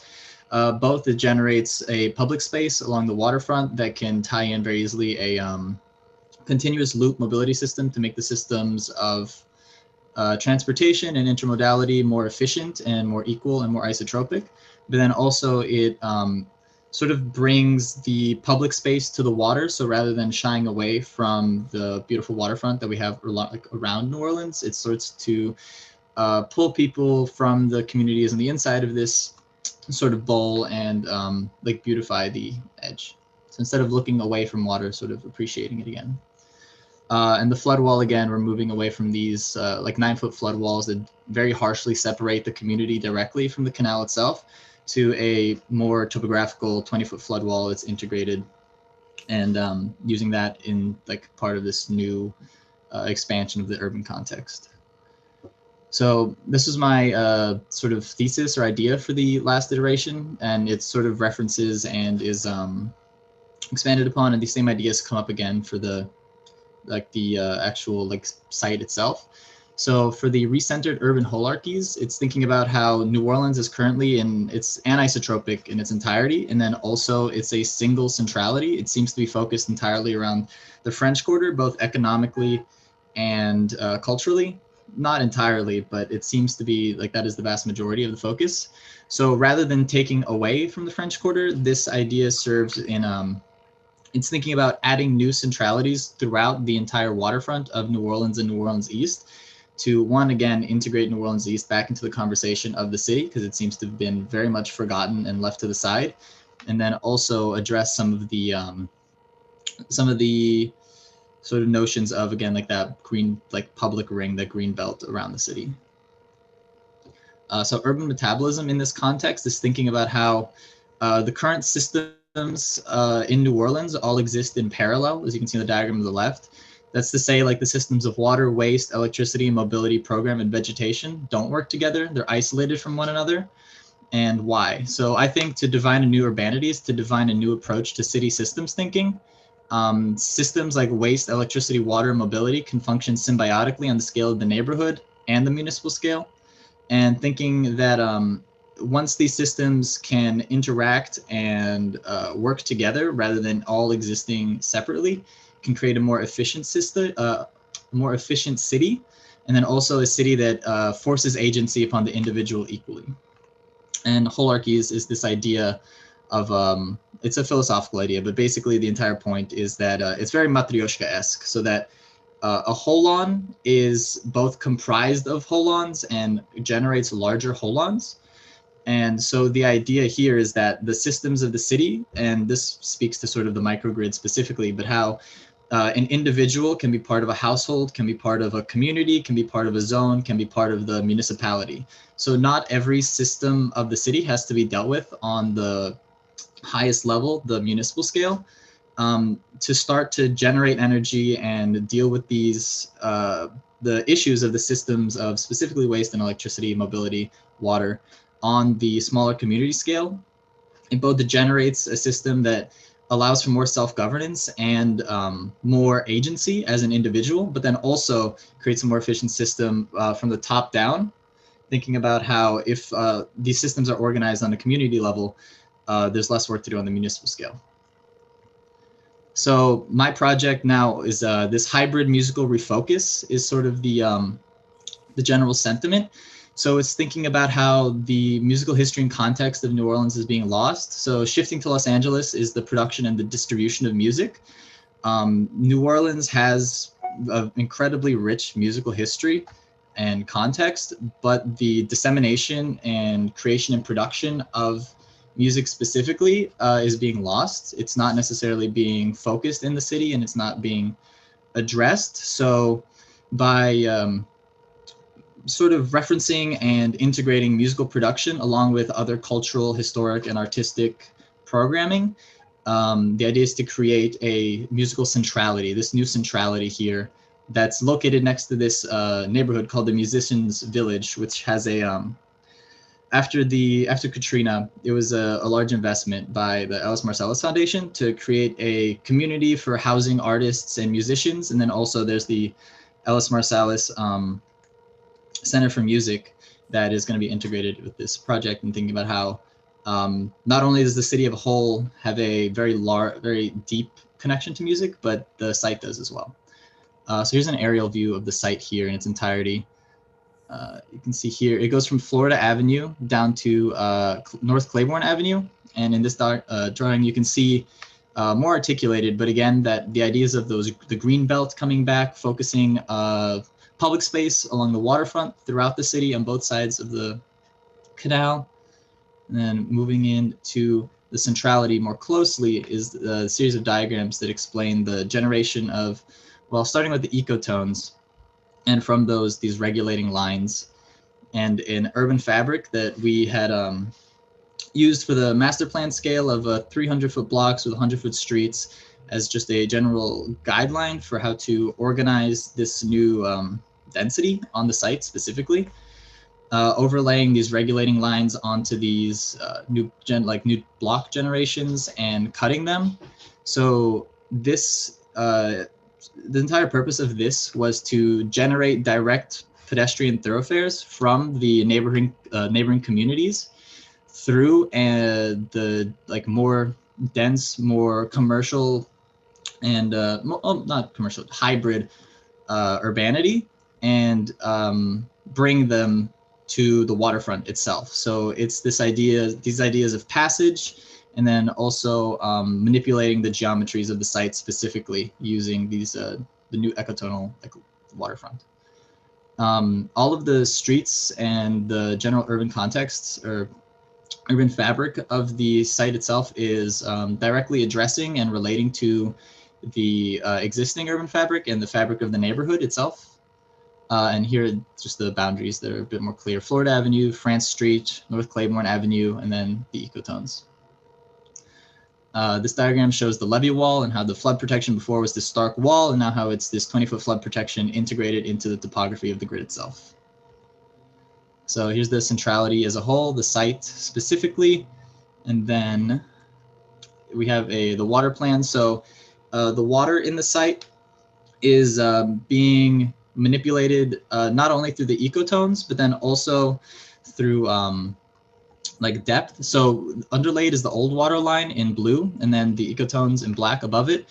And there's a gradation from the deepest parts of the canal here versus the spaces that are in between the ecotones and the old waterfront. So either the ecotones extend beyond and sort of create piers, or they recede and create like shallows, like 2 feet shallows for different like plant life and biodiversity. And here's the green space plan, thinking about how including trees just on the site specifically to both generate spaces that are more beautiful, like green public spaces, but then also spaces that are these public like mixing ground, the melting pot sort of for the dissemination and meeting of ideas. So in this isometric, you can see the clearly defined or articulated blocks with these pedestrian thoroughfares, the 20-foot levee wall there in the middle. And then here is a hybrid mega porch is the sort of way that we've been discussing the building itself. And this building is auditorium, it is housing, it is gallery, museum, music production, commercial space.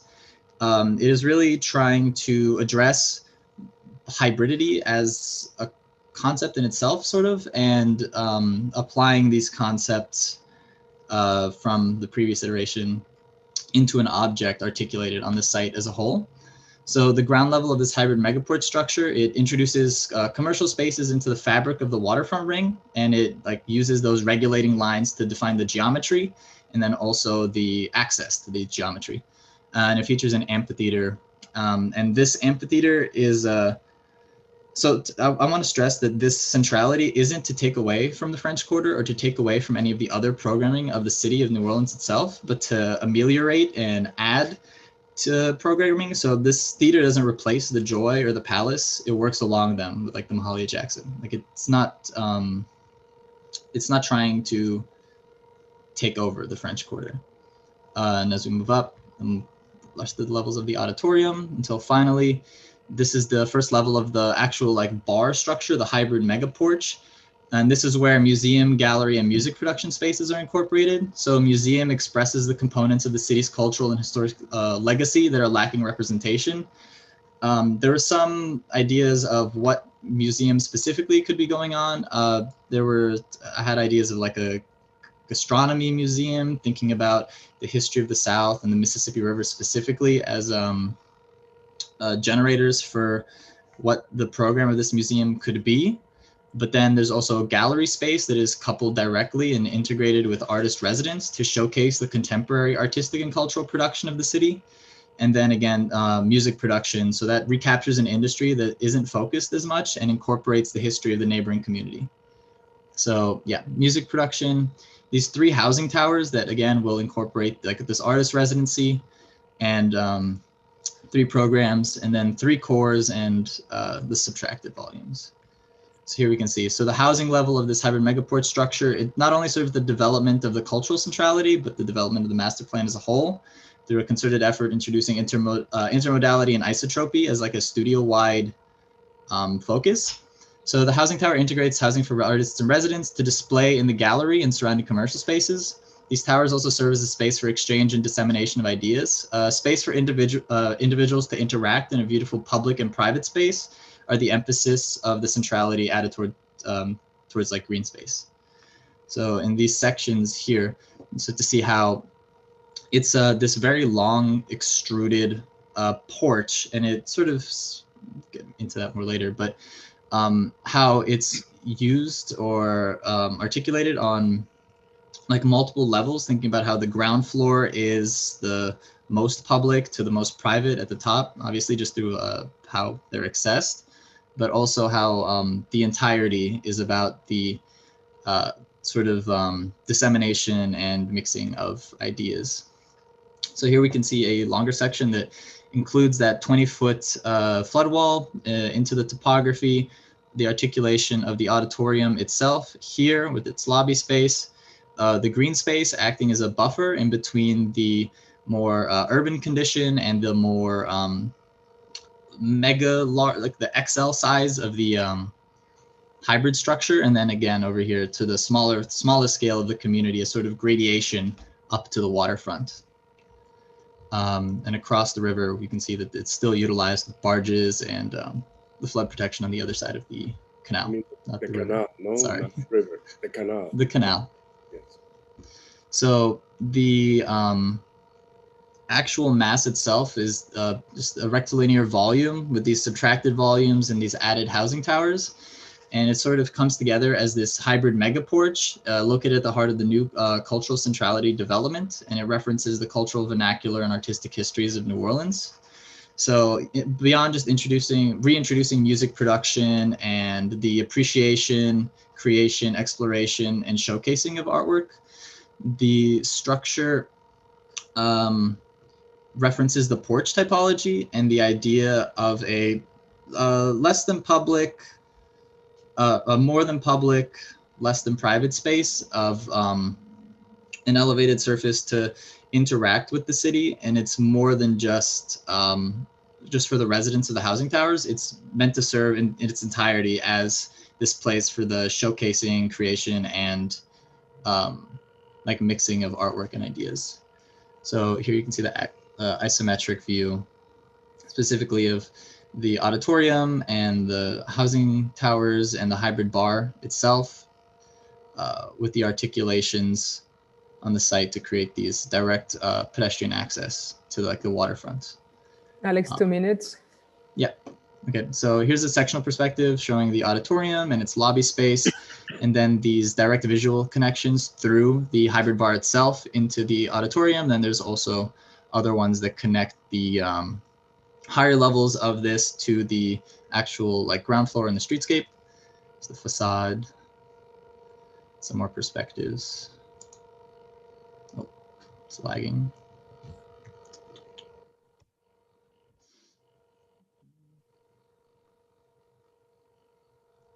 There we go. So yeah, one of the subtracted volumes here, looking into the lobby space, and the general ideas of this so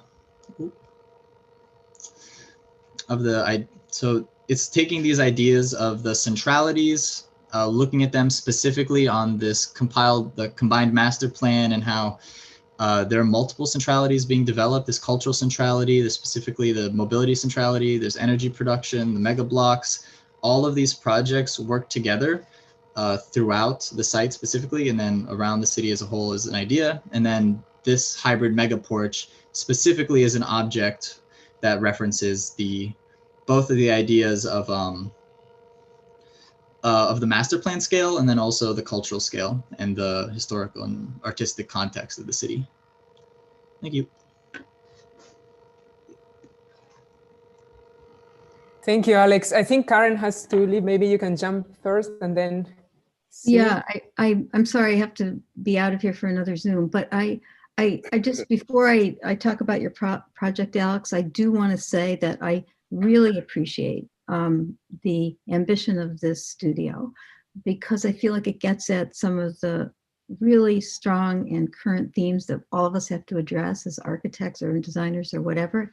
And I feel like it's really encompasses all the scales that we really are bound to at this point in our cultural history. So I think it's really well designed. No surprise, Margarita.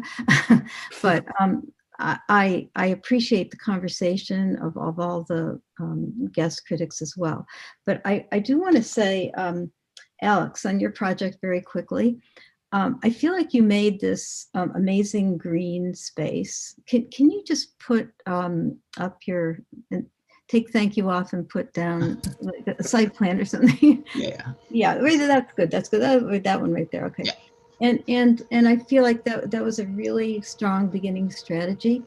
And then you interpret, and then you placed on it a very rigid, I would say, set of buildings that are coming from a grid, which I understand how that would happen. But I'm just wondering if you thought about this project, the entire project, as a riparian zone that is mutable and changes, and would have embedded in it a kind of infrastructure that is more sensitive to the way in which a riparian zone works in terms of flexible space and et cetera. And I'm thinking about a project that might be a really great precedent for you to look at. And it was Sharon's master plan for Berlin in the 1956 competition, where, you know, Le Corbusier laid a grid down and everybody else did all those hardcore pieces. And Sharon said, well, I don't think Berlin can ever be the same again. So I'm just going to start from a different point of view. And so he builds around the river, really a riparian zone, and puts the building infrastructure into it. And I feel like your project could be so interesting if you would begin to think about the buildings more the way you thought about the potential of the landscape. And because it's very competent, it's well drawn, you are completely invested in this project. We can tell by how you presented it. So good for you. And so I don't, but I feel like maybe that second initial move could have been listening to the first one by picking up on that wonderful idea you have about changing the whole edge of the city. So I'll stop there because, but again, all the projects, I really want to say all the projects were so interesting today, and I really appreciate the conversation. So I'm taking away a lot with me as I leave you. Thank you, Karen. Thank you. Bye, Karen. Bye-bye. Bye. Alexander, is it possible you could return to, there was a general site plan that you showed. It's very interesting. Yeah, that one. This one? This one, yes. And that's the whole drawing, no? But I think that I was fascinated by this drawing as before with Gabriela's, because I'm intrigued by this double shoreline, the fact that the studio, as I understood, was for the students to consider what happens if these ports have to be reconsidered, what is their future, what happens if New Orleans suddenly loses to Houston or loses to Savannah or to some other Floridian city, and there less and less use of this canal. And suddenly this amazing area is available to the city. And I very much like your project in the sense that it's almost a maniac at times. And I mean that in a good meaning of the word, like you're so inspired by the potentiality of this place that you almost hire yourself 100 times. So you hire 100 Alexanders to work. Hey, you work on the porch tower, you work on the building here, you work. And I applaud that and I admire it, I have to say. But I think in your case, because of this facility and this virtuosity that you seem to enjoy, I will urge you to step back a little bit and enjoy the kind of fascinating things that you're doing with this double short line. I see some of your geometries and some of your gestures on the ground to be so intriguing for the pedestrian. For this might become an area where musicians might not even need your building anymore, because they will find along this magical double shoreline areas to play music, as musicians found the square next to the cathedral in downtown French Quarter. No, so I think that this, what I find most intriguing is the energy that you unleash upon this double shore, and it gives faith to the fact that these areas have to be reconsidered in what Margarita started in her analysis and her provocation with this future of ports, how do we reconsider them? You know, there's some other cities, like you think of Pittsburgh, which is a city that had polluted its river, or Bilbao, and how do they reutilize the water as a feature that can energize the future of that city itself? So I find I was fascinated by the way you keep bringing the culture of the city, being about music, being a new, proposing, one of your Alexanders wanted to propose a new mega structure. You call it, I think it was something mega porch. Hybrid mega porch.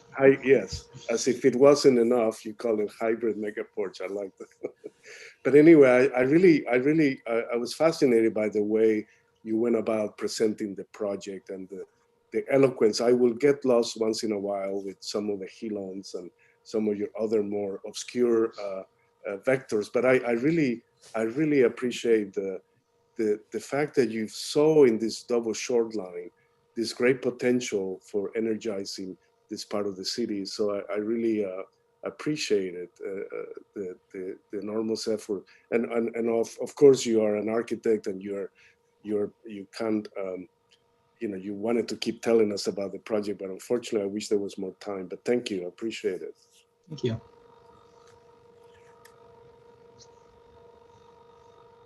Ellie, Derek.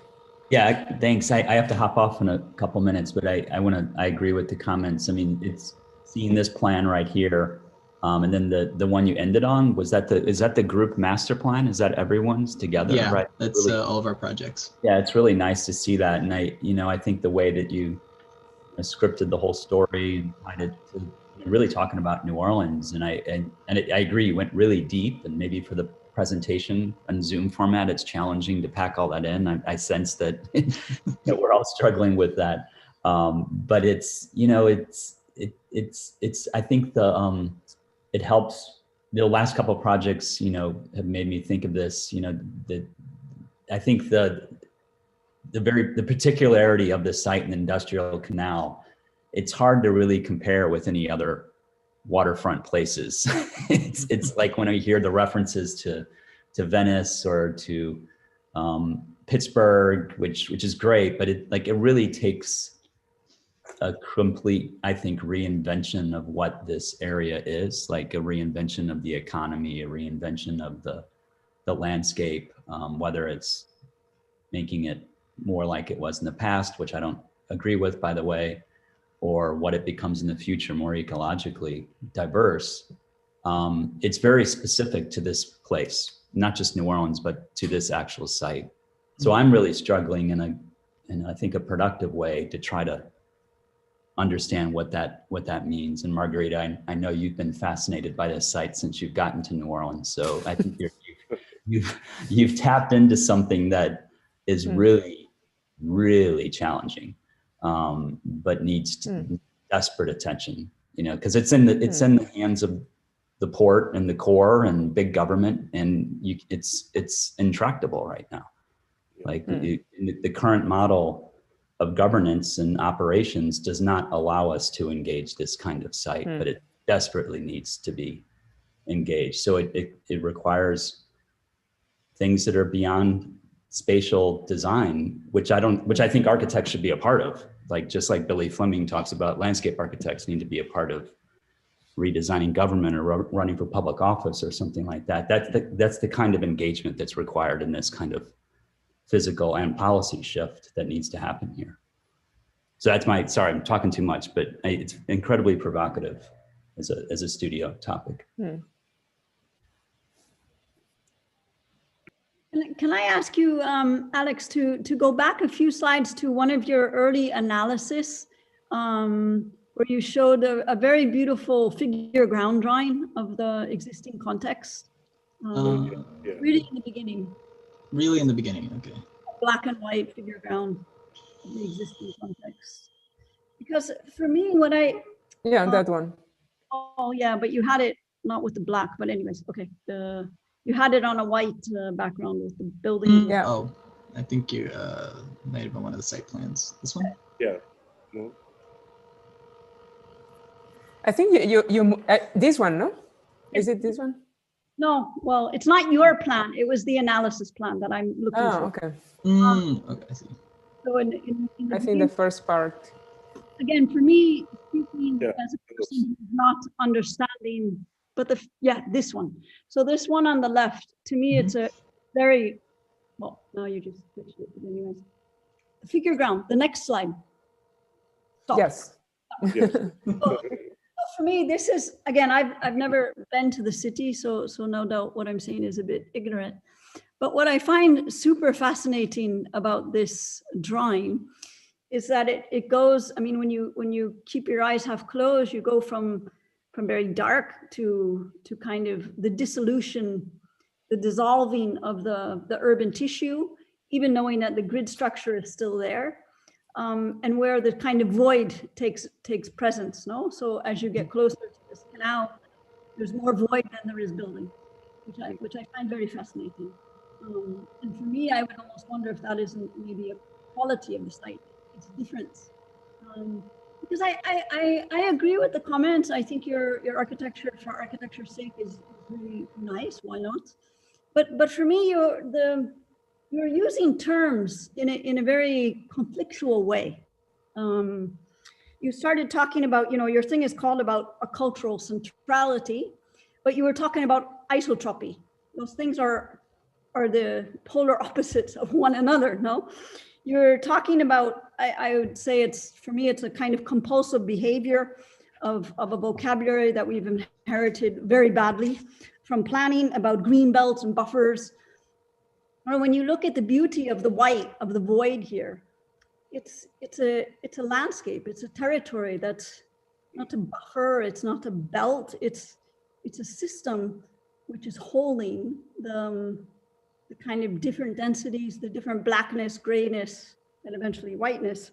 So for me, I think it is, I mean, you talk about esotropy, and for me, it's almost an organized dispersal and kind of the salt and pepper. And then I'm puzzled by then the urban intervention that is almost like putting big boulders in a riparian, like blocking the flow of the, I guess it's a little bit what was referred to before by Karen of this riparian zone, but for me it's much more, it's an entire, say, landscape system that man has intelligently or stupidly, I'm not so sure, imposed different urban morphologies.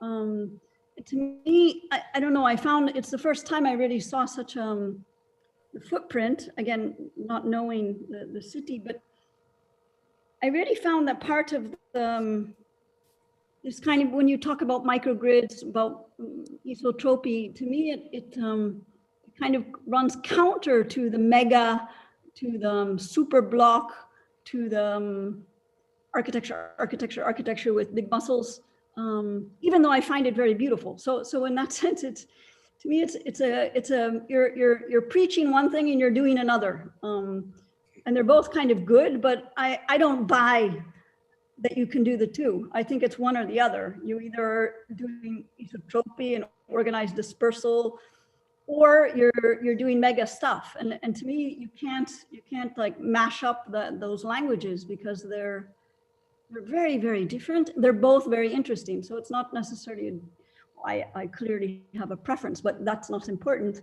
But for me, it's a peculiar thing because you have really a very precise vocabulary, but then it's kind of messed up with another vocabulary that seems it's polar opposite.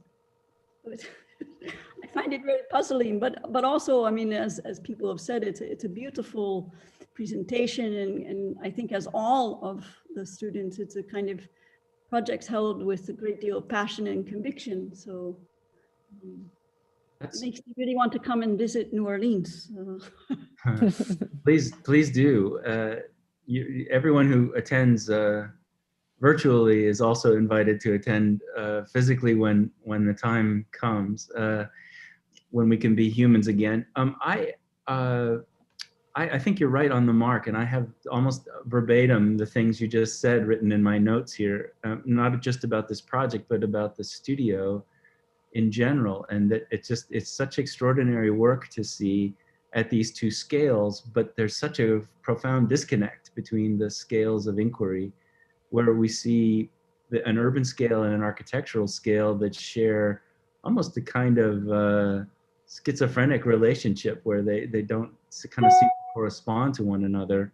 I keep thinking that I'm looking at the city of the future made out of buildings of the present. And then, but then a few sentences later and a few drawings later, I'm looking at the city of the present with these inexplicable buildings of the future.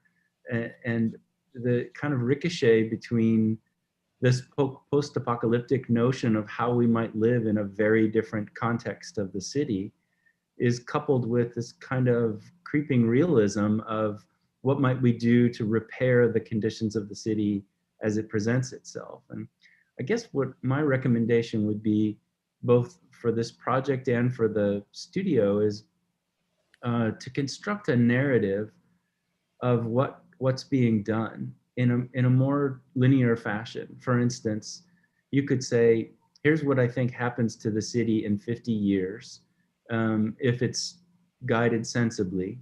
And here's a building as it might be relative to that future condition of a city. Or say, you know, here's the city as it is with its set of problems, and with an eye to the probabilities of change, here are proposals of buildings. So for instance, in the stitching diagram that we were looking at for so long, that Gabrielle showed us, I can imagine a stitch like the Ponte Vecchio almost going over the canal between the upper Ninth Ward and the lower Ninth Ward, especially between Bywater and Holy Cross. Those two neighborhoods are more or less contiguous, and they could be joined by a more or less contiguous connector. But that narrative is utterly different when we go to the no man's land around the upper parts of the industrial canal as it moves out away toward the lake. It's just totally implausible that mega structures out there would make sense in a contemporary urban paradigm. So then it's about a future that doesn't exist yet, but that's being envisioned. And to construct that narrative clearly, I think will help your projects situate themselves within a vision of possibilities or within an ameliorative gesture toward the conditions of the present. So I've been searching for 2 years now of looking at these extraordinary projects for what it is that bothers me. And I think it's that's that disconnect between those two ways of seeing the world, the urban and the architectural, the future and the present, the ambitious and the ameliorative. Yeah, I think that those are very, I appreciate those comments from Scott, because I think I also find very inspirational the courage of the students to tackle such scales. But I think that sometimes what is so puzzling about our future is that it's not something that people project on some ball that they're going to see the future. In fact, the future is quite evident in our present, and we have to somehow learn to retool where things have worked incredibly well. I can see why Kelly was fascinated by this drawing on the left, and the more I look at it, the more mesmerizing it becomes, because it begins to show that the city can accommodate the pressures of nature if the city somehow absorbs those pressures. You know, but what we keep doing is somehow forming and formulating blockades against the will of nature. And I'm thinking precisely on my own city, which is not far away from New Orleans, where we suffer the same dislodge and rather tragic decisions that are made and affect our future rather than presenting us with some rosy future. And I'm thinking of our bayous that have caused us so much damage, primarily because the Corps of Engineers decided that they needed to concrete the edges of the bayou instead of letting them actually flow naturally and create less damage. So the more that we put these blockades into our cities, the more trouble we bring into that future that we dream of. And I think that it's not that we return to somehow the magic of this beautiful plan to the left, but that we understand what Kelly was referring to as this void, the void that exists within the solid. And in fact, they work together. They don't fight against each other. They're so permeable and so porous that they coexist in the future, as they also have coexisted before. And it's really, it's just that we are totally uneducated as planners, designers, architects. We're uneducated because we have been sequestered only by aspects of architecture that ultimately don't resolve everything, or aspects of landscape that don't always resolve everything. So we need to think in this holistic way that it's really our only salvation, as I see it. Because now with the technology that we have, we finally can see the enormous damage that we have done to our world. And it's impossible to sit straight face with anybody today and not speak about that. And thank goodness that there's been some shift in the political climate to at least give us that sense of future. I'm sorry, I'm not drinking a beer, by the way. Most of my colleagues, when I'm drinking a Pellegrino. So if some of you thought we drink early in Texas, then please take it back. That's what the can is, but yes, how do we know it's yes, Scott, you're right, but it's Pellegrino.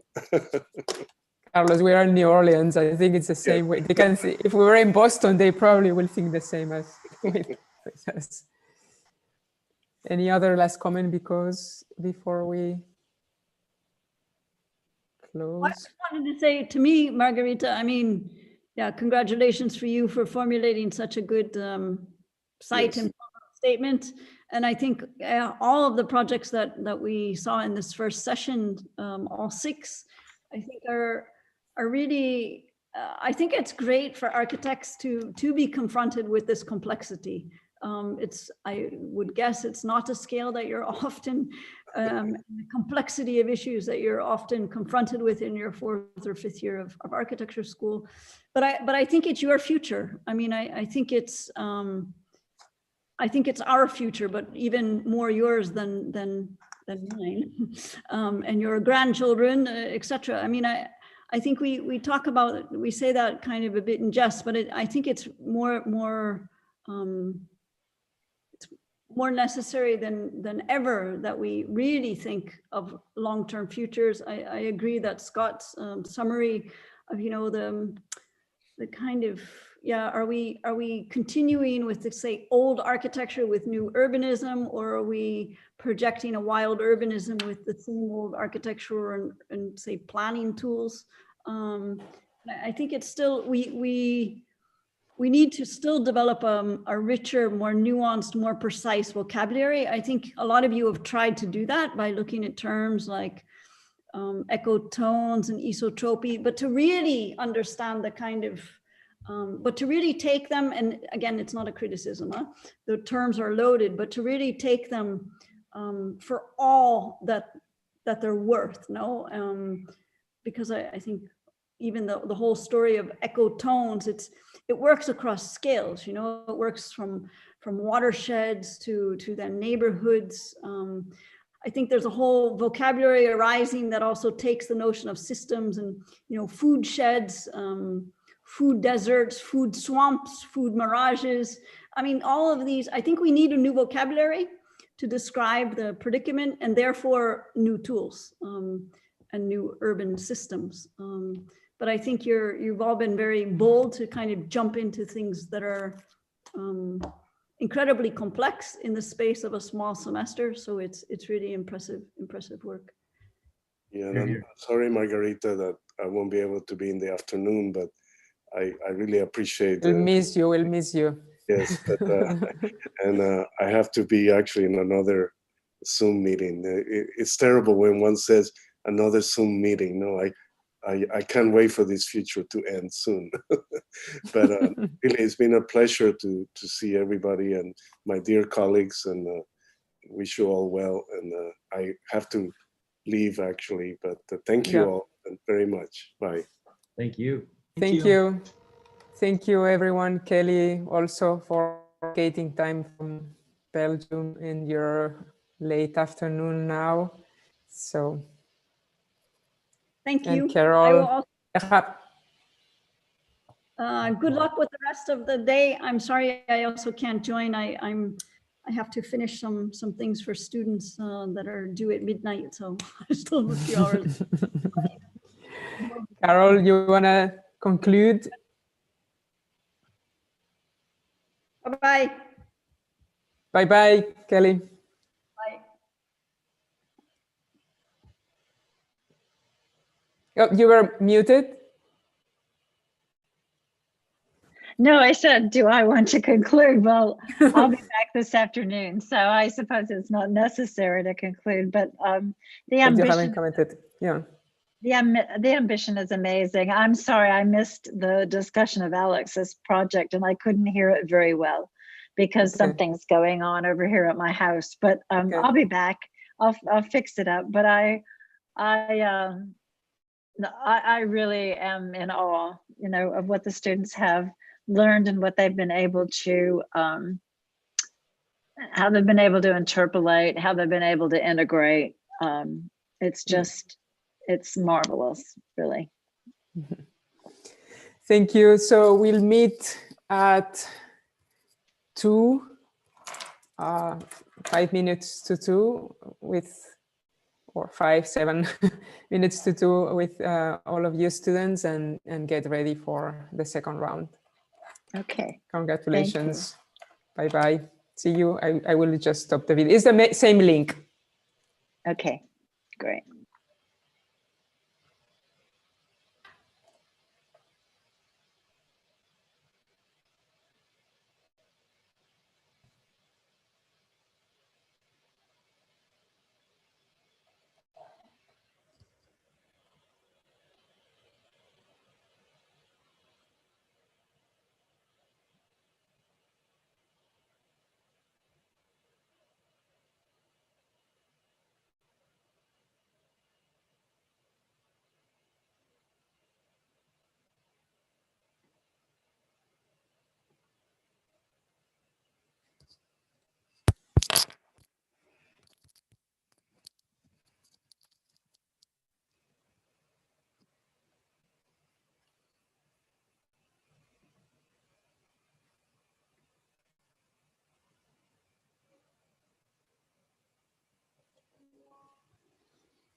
Enrique, ¿cómo estás?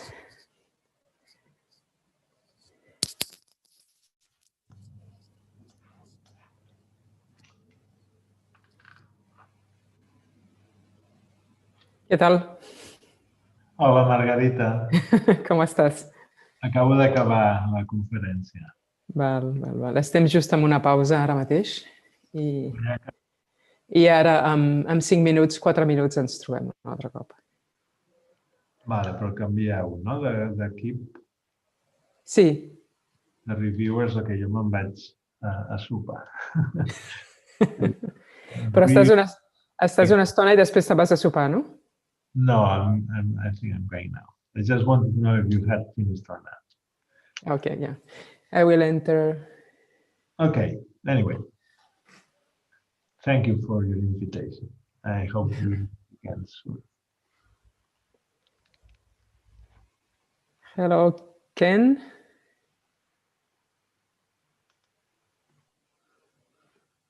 Hello. Hello, Ken. How are you? Good, thanks. Thank you a lot for both flexibility and time. Not a problem at all. Yeah, really appreciate that. So we said we were about to. Hello, Nick. How are you? Hello. It looks like we're still live. Yes, we are. We have this. Okay, good. Just wanted to check in. Okay. Great. We'll start in 5 minutes. Cool.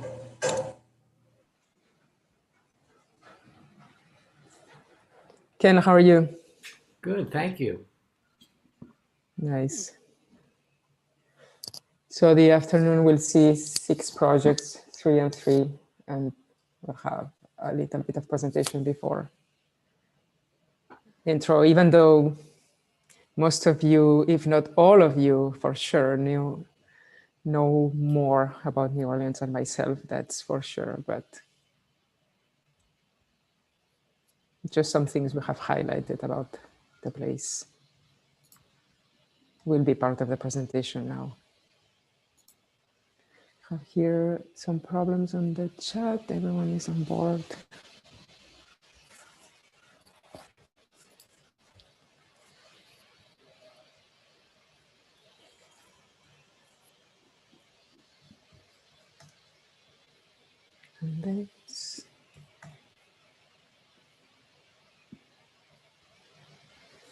And great to see you.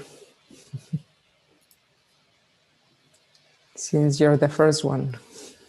I mean, after, yeah, we'll do the presentation again, so first. Okay.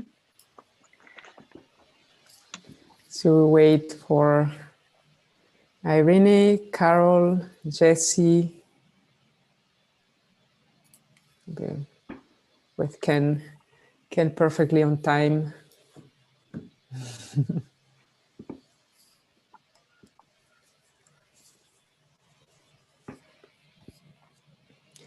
Have you been able to check on the concept board? There's a lot of things going on the concept board. Yep, I've checked them out. Yeah.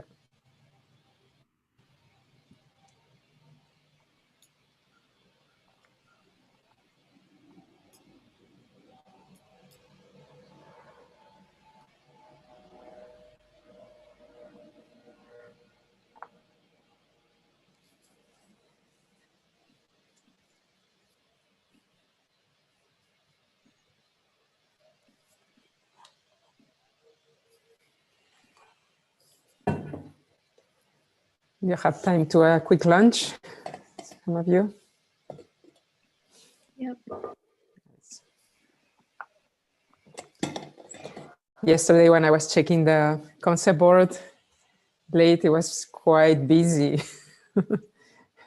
All the flies moving from place to place. Yeah, there was a lot going on last night. Yeah. Intense.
Let me send the link again, so in case.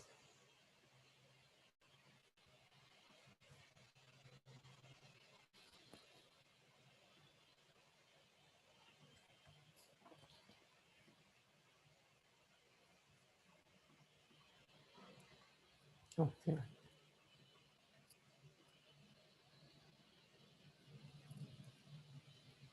Hello, Irene. How are you?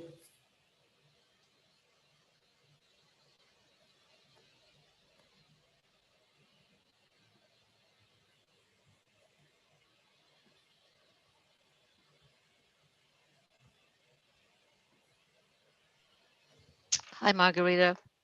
How are you? It's cold there. Yeah. New Orleans cold. Oh, aren't you in New Orleans? No? Yes, of course. Yeah. I'm at school. It's actually have the heat on at school. So Yeah. let me unmute myself. Let me just resend the Keenan. Let me see. Just in case. Carol.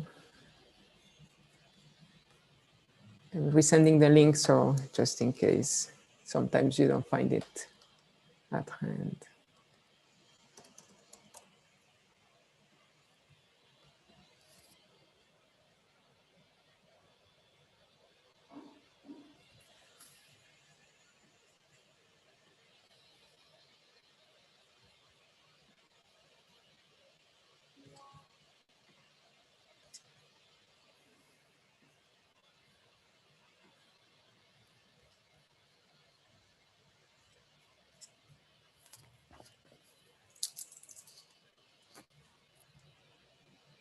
Just missing Carol and Scott.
Let's wait a couple of minutes and we'll start.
Hello, Jesse. How are you? How's it going? Thank you for joining. Only missing, I guess, Carol and Scott. And Carol has had, I think, some problems, internet problems.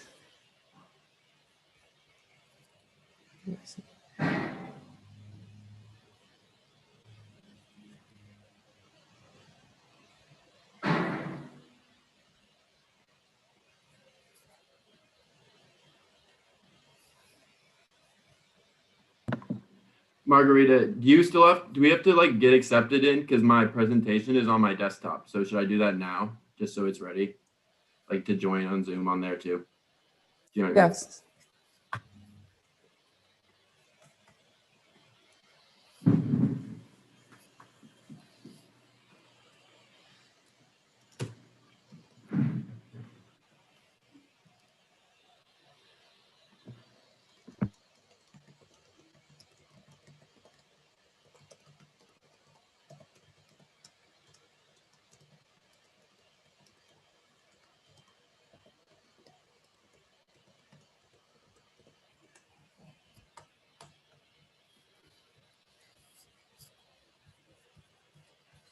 All right.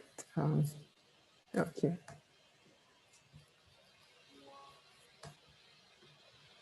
Okay, Jacob, it's admitted.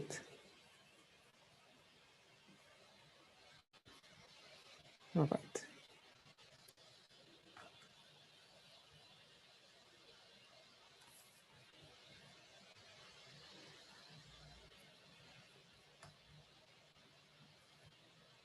Okay, then 2:04. Let's get started. Thank you for coming. So we this afternoon we'll see 6 projects. So I'm going to just briefly introduce you, and then also, oops, Carol Rees is here entering. Sorry, and also all of you who are present here, and Enrico is not, but will come in later. Hello, Carol, welcome. Okay, let's get started. So we have today, as reviewers, thank you for dedicating time, first of all, on these super busy days of a compact semester. First of all, Irene Kale, Professor of Practice of Architecture. You've been involved with the studio through shared lectures on urban grids from the beginning, and being part also of the mid-review, etc. I guess finally you will be able to see some architecture, I hope, after so many large-scale analyses. Then we have Jesse Keenan, Associate Professor of Real Estate, here teaching at the Sustainable Real Estate Program at the intersection of climate change, adaptation, and the built environment. Thank you, Jesse, for joining designers from your discipline. Scott Bernard, who will join in a moment, Associate Professor of Architecture and Associate Dean for Academics here at Tulane. Ken Schwartz, thank you for dedicating some time also to the studio, Professor of Architecture, Founding Director of the Taylor Center for Social Innovation and Design Thinking at Tulane. Then Carol Rees, thank you for making it through. So really, we like your feedback on the differences between morning and afternoons, and I guess the different types of project scales and everything, since you're our hero here. Historian, Director of City Culture and Community, and favorite professor at the School of Architecture here at Tulane University. So then popping in later, we'll have Enric Masip from Polytechnical University of Barcelona, and interested in Japanese architecture. Also teaches in St. Petersburg in urban design studios. So briefly, I wanted, although most of you are, I mean, for sure more familiar with New Orleans than myself, I wanted to share some of the goals of the studio, or how are the things we have highlighted in a way that might relate to the response from students. So let me expand that. You can see full screen. Yes? No, you can see notes. It's not full screen. No, not yet full screen, no. And Yeah. Okay. Okay, perfect. So again, so this is an urban studio for 4th and 5th year undergrad students. And this studio is in the context of the 2100 metropolitan New Orleans. So the larger questions are in relation to on how to reform the city to both adapt to the short term and, more importantly, to reduce global warming on the long term. So the image you can see, of course, it's a microtopography of the city with higher grounds, red, orange, and yellow, and then lower grounds in light and dark greens. The city is located in a fluvial delta, and as a result, the Mississippi River is a distributary of water in high ground, and as opposed to a classical river or tributary in other regions. So the pedagogical objectives of this course are training students in materials assembly as well as systems reassembly. So thinking on program, materials, form, geometry, and space typology, questioning the typologies we have somehow inherited from the modernity, and thinking about new archetypes for the Anthropocene in terms of infrastructures, etc. we've seen. But also to stress the water systems, vegetation system, mobility, energy, and waste as part of the design process. So thinking and rethinking the systems and their performance as part of the skills or the tool skills, the toolkits of an architect. Going further, the research studio is spending 2 to 3 years in the Industrial Canal, Inner Harbor Navigation Canal, to move later in a sequence of upstream Mississippi River. That's the intention, following the higher ground.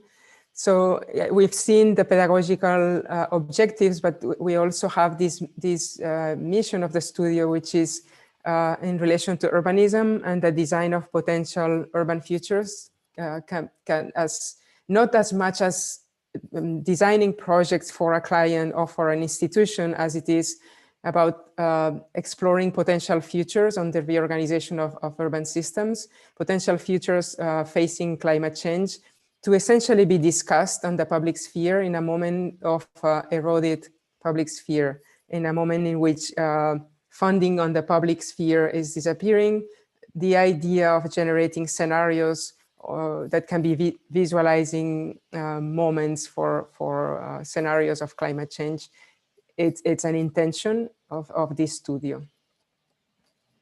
So I have like three main topics I wanted to just briefly introduce. Of course, sea level rise prospects, and the fact that we leave, this is an image of 0.5 Celsius of global warming, and the prospects of floods.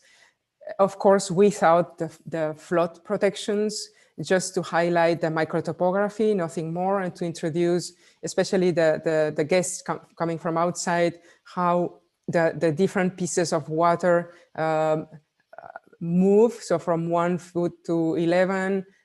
So in blue, you see the variations of water average, and in the canal you have 0, 0, and here 1 to 11. And then the level spot elevations of the flood walls that occurs on the Mississippi or on the Lake Pontchartrain or in the newly built Lake Borgne surge storm.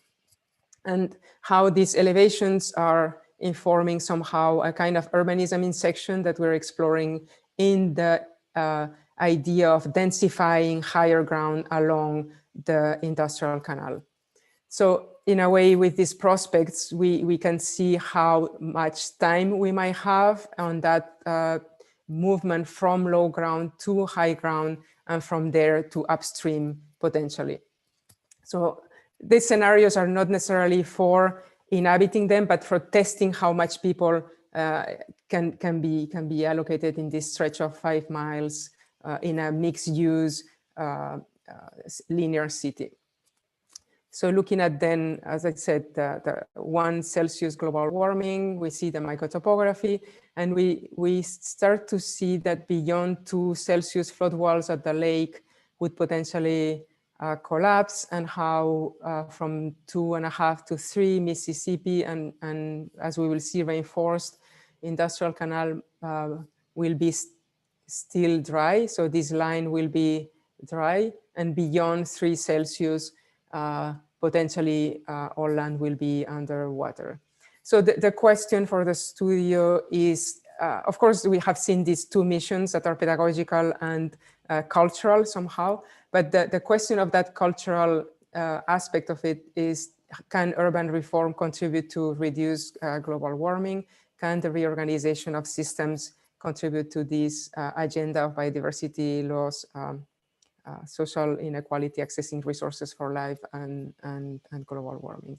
So the second chapter, let's call it that way, it's linked to a little bit of site description, just to highlight the fact that this is a stretch of land connecting the Mississippi to the lake, and it has the industrial canal, the intracoastal waterway going to the east, and the Mr. Go that has been closed also to the east.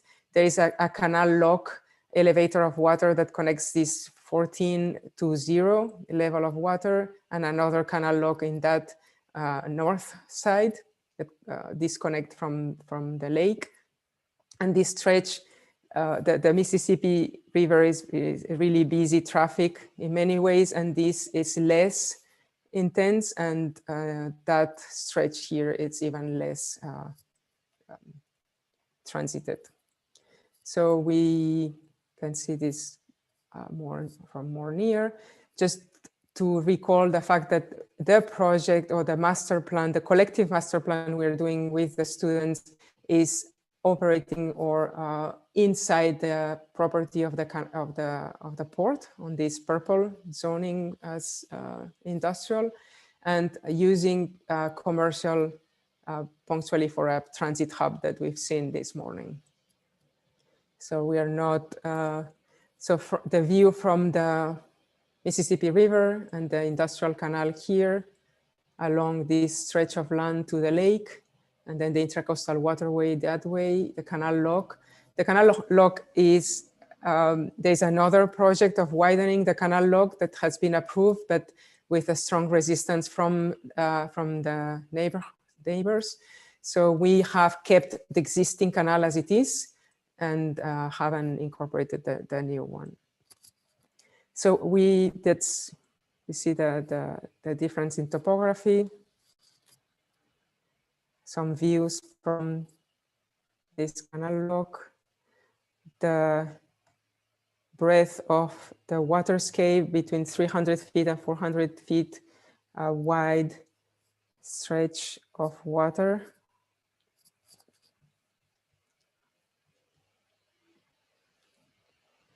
See to the north, the lake with the canal lock, infrastructures like train and highway running through, and the industrial mostly underused. That's a canal lock on the northern part here at the end, touching, and some images below bridges and trains. A flood wall that runs on both sides, we'll see in a moment.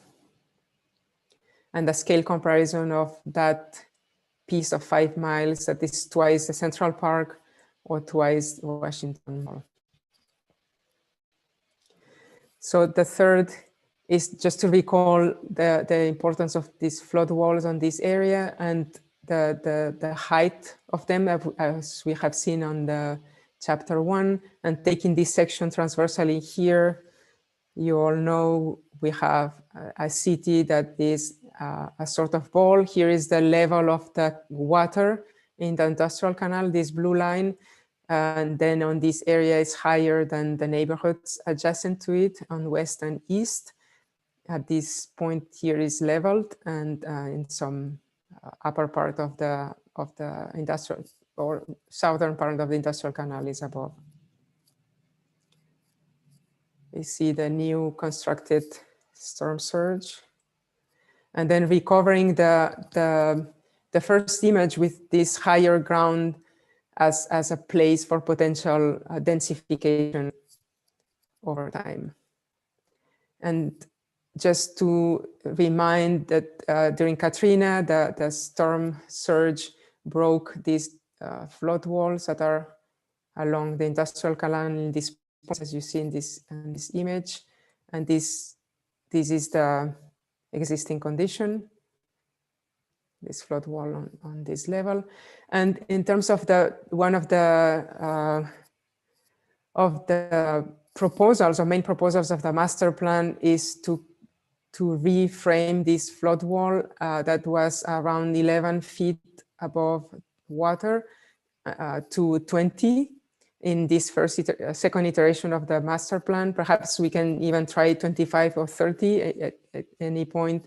The challenge was how to integrate these into the topography to facilitate continuity west-east across with this flood wall buried underneath the city, as we will see in a moment, or the new land of the city.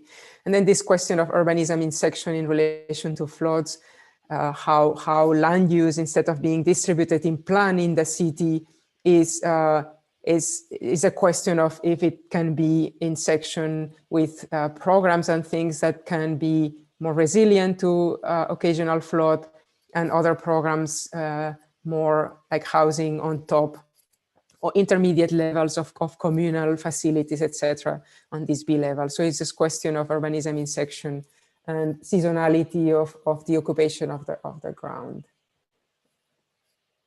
So the fourth and last aspect that is at the background of the studio is the port as an infrastructure. So there are, of course, several ports. The first, the Port of New Orleans, the Southern Louisiana port, and then the Gulf of Mexico ports, the several scales.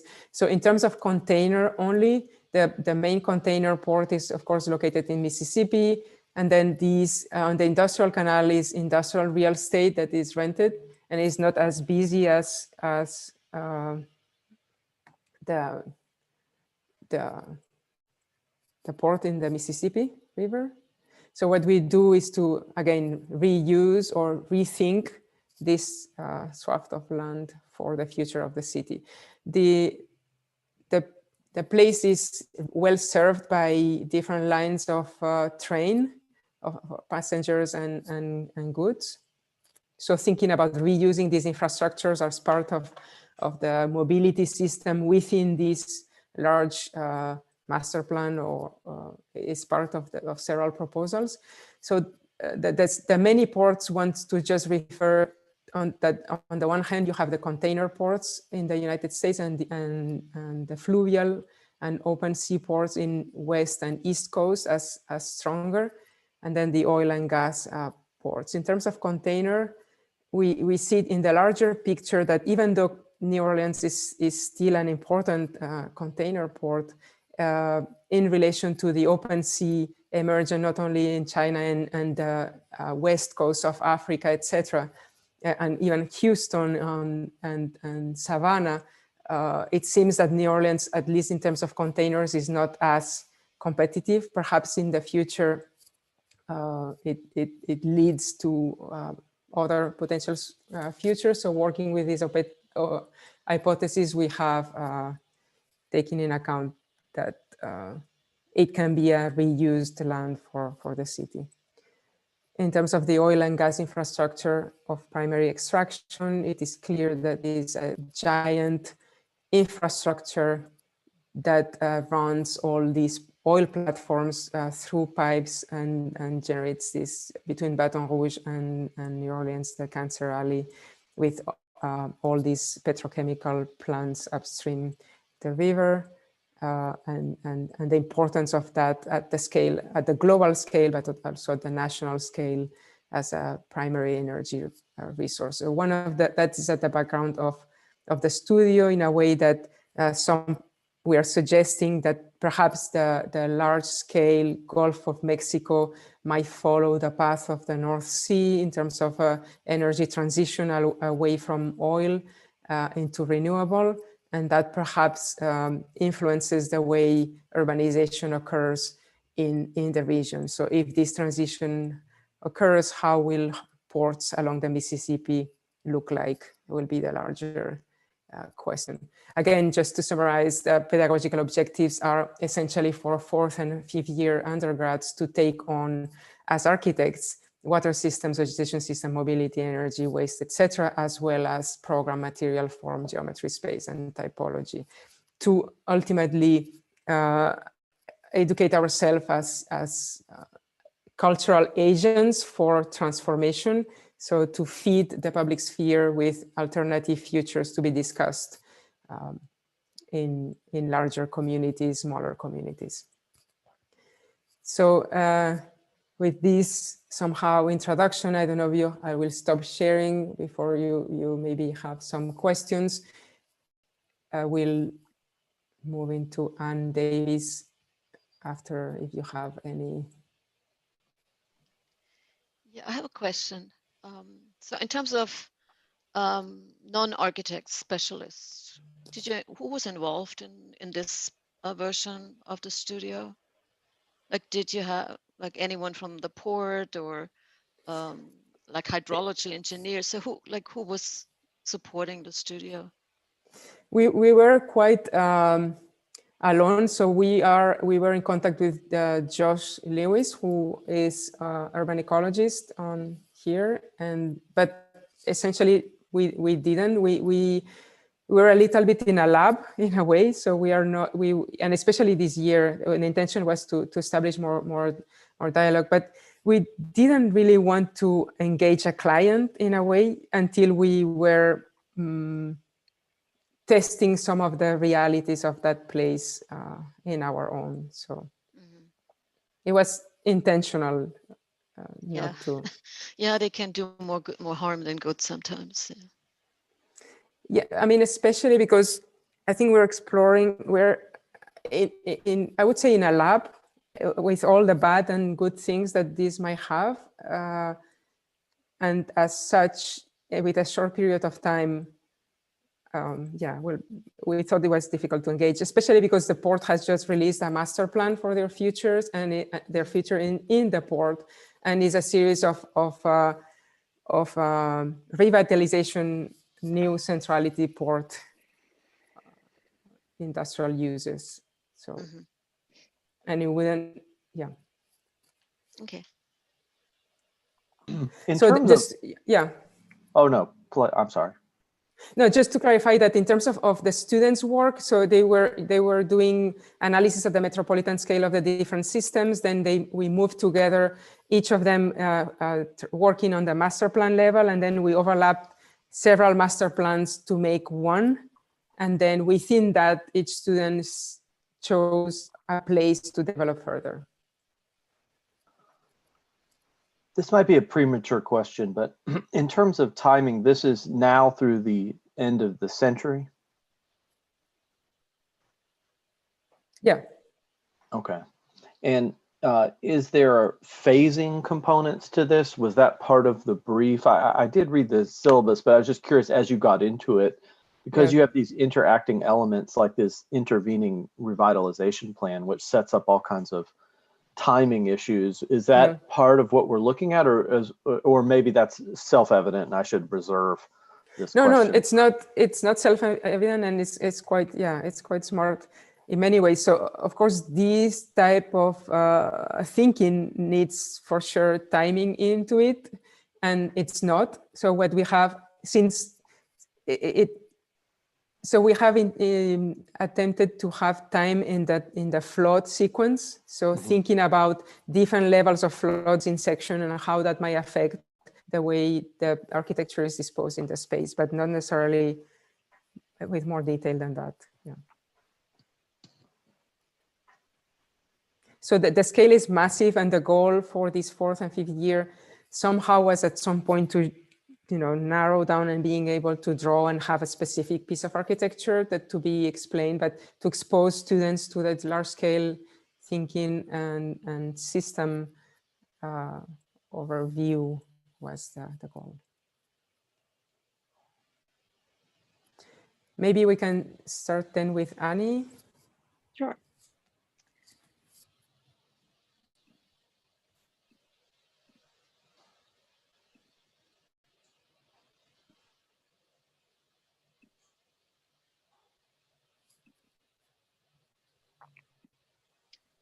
Okay. Can everyone see full screen? Yeah. Yeah. Okay, great. Hi, my name is Annie Davis, and this project is focusing on productive green infrastructures and urban food production.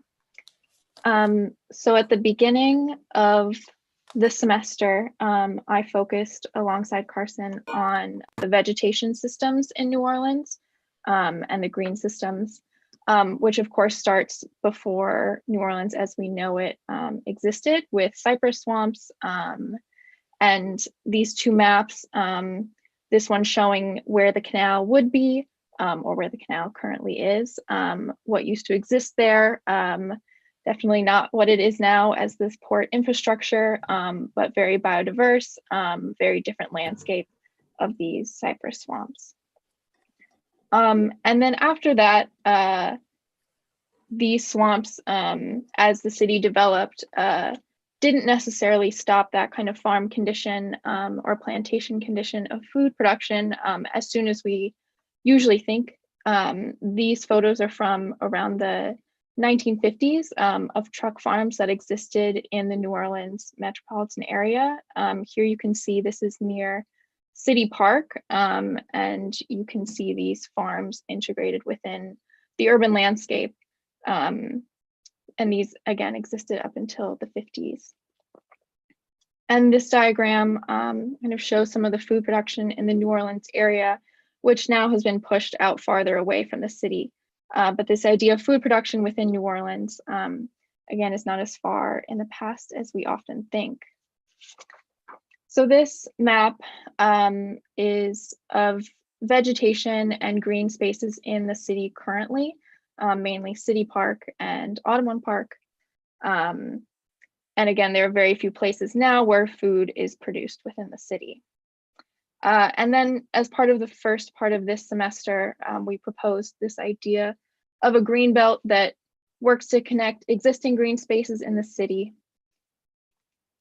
So then zooming into the canal itself, in the beginning, I focused on designing this green belt with this integration of green and blue infrastructures with the goals of food production, strengthening biodiversity, and decreasing energy usage through microclimate cooling and on-site microgrid food production to decrease, for example, transportation, energy, and cost of bringing food into the city, and as well as stormwater management.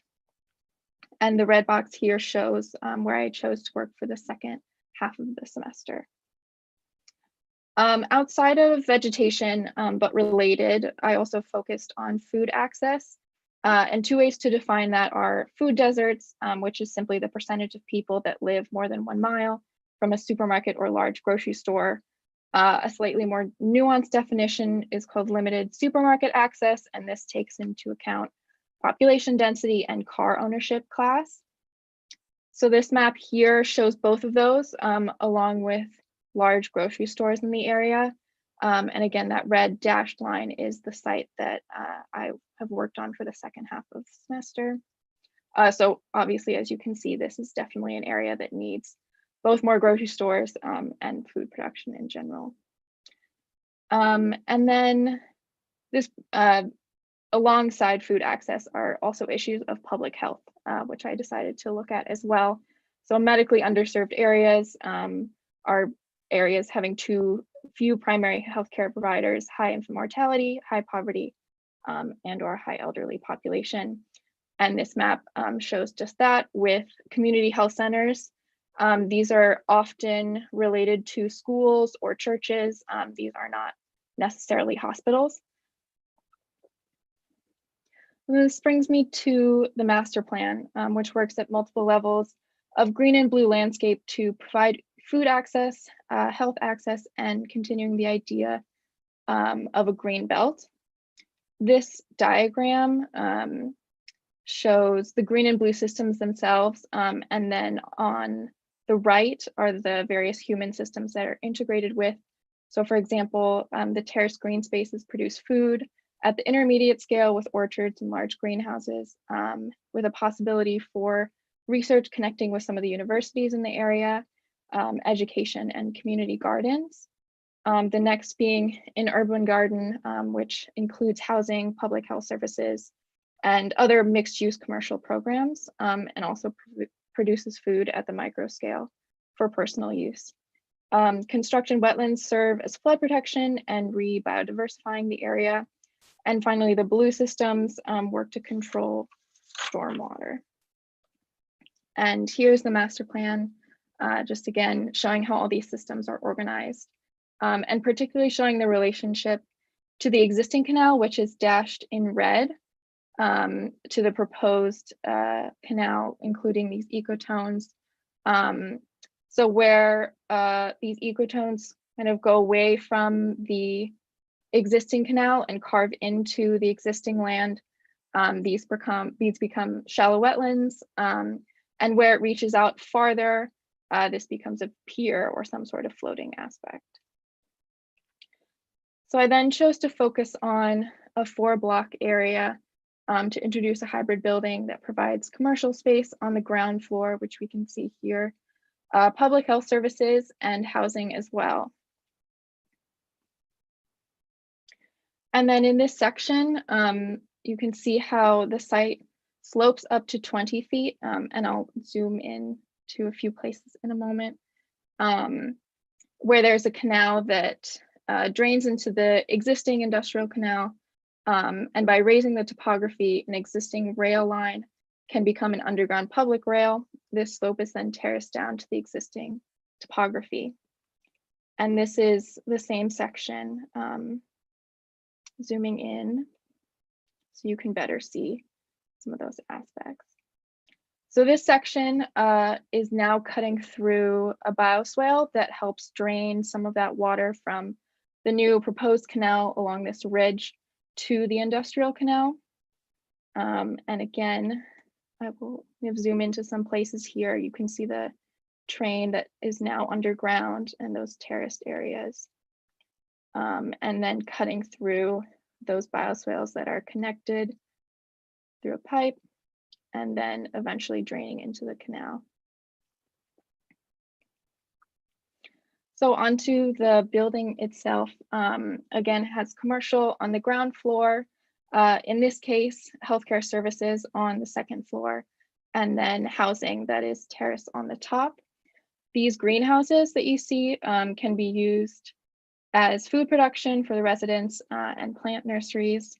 The block also deals with its own waste through compost silos, which you can see in the courtyard in the back a little bit, which is adding to some research from last year's studio on how these compost silos are used and how much waste actually goes into them. This was important because adding all of this food production obviously also adds a lot of organic waste, because we know food waste is a big problem. So this floor plan shows what a kind of clinic floor plan could look like. It has an opportunity to be divided into roughly 4 practices with their own waiting rooms, which are kind of these large areas that you see near the stairwells, or could be used as one large clinic. And these plans show a typical housing floor plan. The housing is terraced, so this would be a floor plan with a completely full housing block or housing unit. And then these are plans of units A and B. There are only 2 at a zoom in. Then this section kind of shows the vertical circulation in the building. As you can see, the housing has its own circulation core that serves roughly 3 to 4 units per floor that it goes up. And then the kind of commercial space and clinic space has its own stairwell that only goes up to that 2nd floor. And this is another section that you saw before in the larger section. And that red dashed line on the bottom is the existing topography. And this is the last slide. Thank you.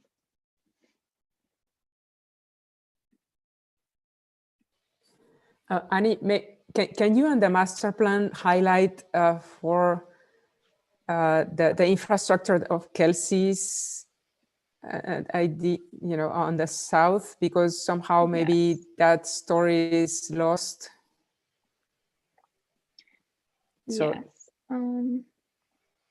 Yeah. So yes. So here, this smaller gonna- canal drains all the way down to roughly the 9th ward, and this comes from Kelsey's project this morning, where she is working with an existing pump that pumps a lot of water into the industrial canal and sort of slowing down that water process that's draining through these bioswales that exist all the way down through this kind of midsection of the plan. And I can go back to, so if you can see my mouse, it goes from up here all the way down to here. Okay, thank you. So do we have to understand that each project is not just an isolated project, but like your housing typology and the grid structure is actually something which is applied all the way along the canal? Yes, or is so this just at one moment? It's just like an isolated incident. So the terraces, the canal, and the grid continue throughout most of the master plan, and we work to kind of move around the grid so that is continuous. So but you had a slide, right? Your first slide showed it more expanded. You showed something where it was bigger. Yeah, on the right. Yes. Yeah. Okay, so yeah. Right. So this is not currently how it is with everyone's project, but yes, they are continuous. The kind of building typologies that we have all designed are individual to our own projects. You're not showing we are not showing the master plan, the collective master plan, right? Right. Yes. But the idea is that this little piece that you're showing right now is multiplied. Yes. In No. organization. To a degree. Yeah. So each student has interpreted the grid in different ways. We've seen different ways. Some are more sectional, some like super blocks, some these are different, and they're not supposed to be applied all the way through. They have their own specificities. Perhaps the three that are here in this block, central block, are more similar. But yeah. So the food production is only in these 3 blocks. Exactly. Yeah. Okay.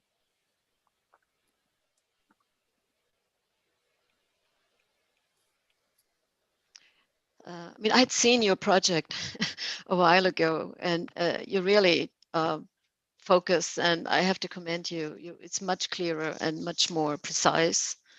And I remember the sectional conditions were challenging. Were really at that point not really figured out in most of the schemes. So I think it's really impressive how you tackled the section.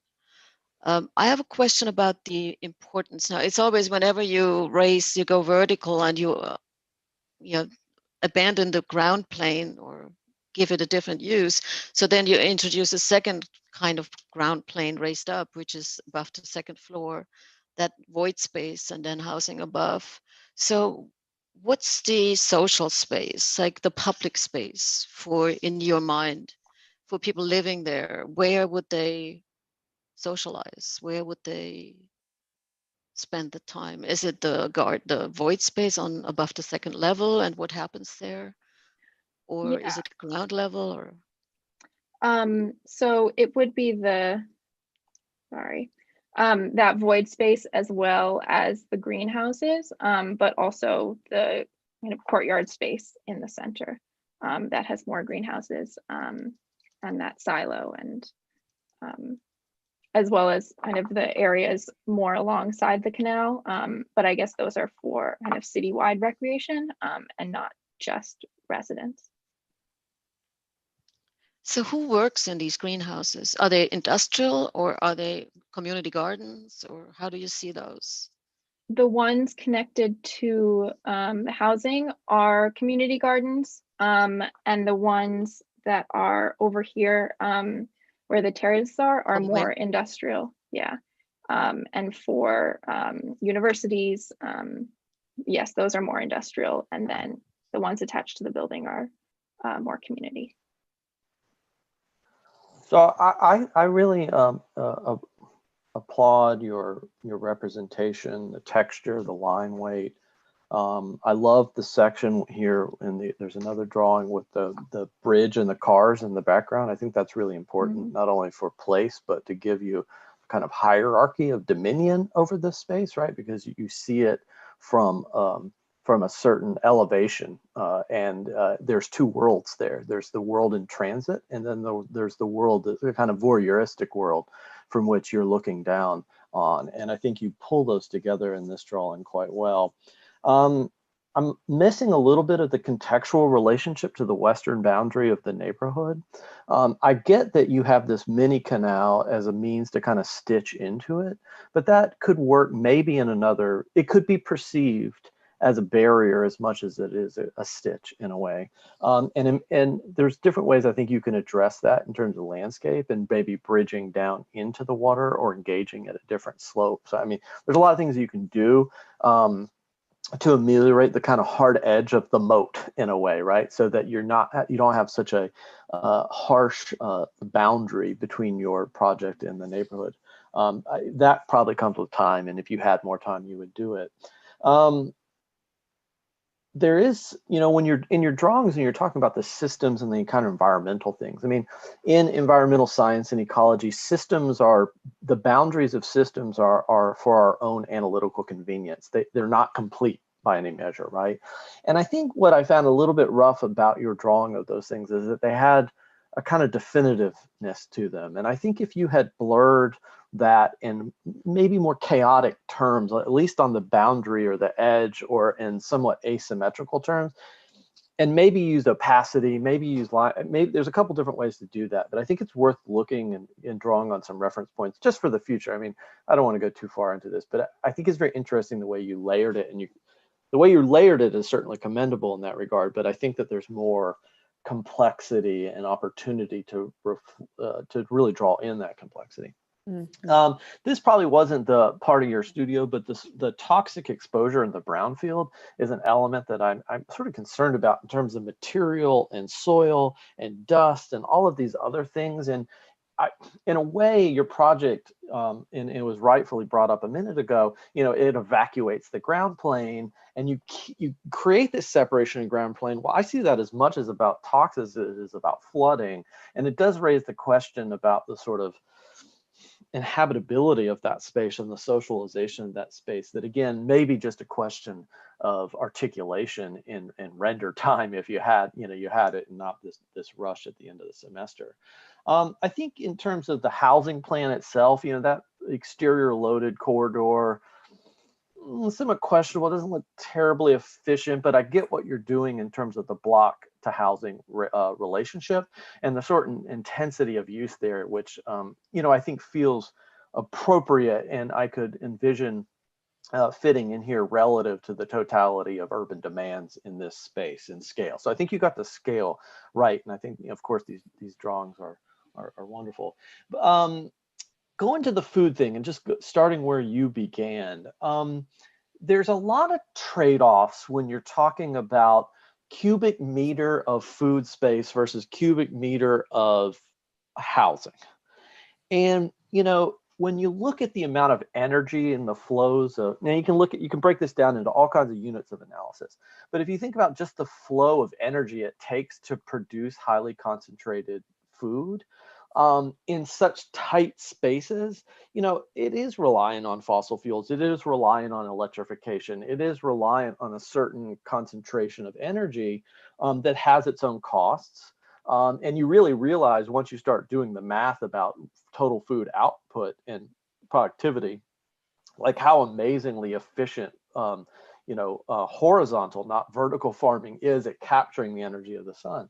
And it's hard to replicate that scale of the horizontality of just mass landscapes of industrial agriculture at the scale of what you're getting. So the question is, and this is what it boils down to, is how much food are you really getting relative to how much you're giving up for that space for alternative programmatic uses like housing. And I think that that's a calculation worth exploring, because I don't think that there's generally there's very limited parity there. I think it serves its purpose in terms of socialization, in terms of education about food and healthy living and things like that. But is it fundamentally making up the calories and the associated nutrient loads, you know, from the kind of internalized system argument? I'd question that. So in light of that analytical consideration, the question is, how much space do you really want to dedicate to that, and at what cost? So overall, I think it's a great project. Professors like to put their strong projects at the beginning, of course, to show how good this is. So it's a very strong project. Thank you. I mean, I could see the farming in two different kinds of goals. That the ground farming, where Annie said it's in more industrial, that this is the one that maybe is more cost effective, and then the one on the top of the houses has more of a social agenda, and it's not about this is the one that maybe is am I breaking up? A little bit. I have some problems with my audio. Can you hear me? Yes. Yes. Oh, okay. Sorry. I heard an echo. Anyway, so I could rationalize that I could say on the top of the housing that has more of a community. It's a community garden. It's less about being efficient and cost effective, maybe. Jesse? Sorry, just getting some calories here in my day. I hear you. I mean, the part, I don't want to over rationalize that. That's not the role of what we're here for. Right. But there are things like having occupants on the roof in terms of sound, noise, material density to offset that. I mean, there are trade-offs in that intensity of use on rooftops, as well as the weight of the water itself. So I buy it. If anything, it seems like you could use, you know, solar reflectors, and you can manage light at the ground plane and utilize the ground plane as a kind of new form of landscape instead of having it on the roofs. Yeah, I'm very interested about above the second level, that void space. So because it's always difficult, it's underneath a building, so it's, you know, dark and could feel like being in a garage or a tunnel, but then I mean it has the open side. So I would love to see more exploration of that level, or more just kind of brainstorming about what could happen there. It's a climate where there's a lot of people want to be outdoors, outside. So it's not that this is only usable very limited time of the year. So you need outdoor spaces. So maybe that is a cool outdoor space. I don't know. No, I think so. And I think that you could, you know, think about the thermal massing to optimize ambient temperatures and shade and shadow and humidity and everything else in that space to really, in a passive ways, manage the, you know, what it means to inhabit that space, even temporarily. Carol and Ken? Yeah, so Annie, is that you're managing what we see, right? There's no, I mean, I tried going to the concept board to see if I could scroll through other of your images. Yes, but can we go back to the block arrangement to look at these in multiples? Sure, yes. Especially with the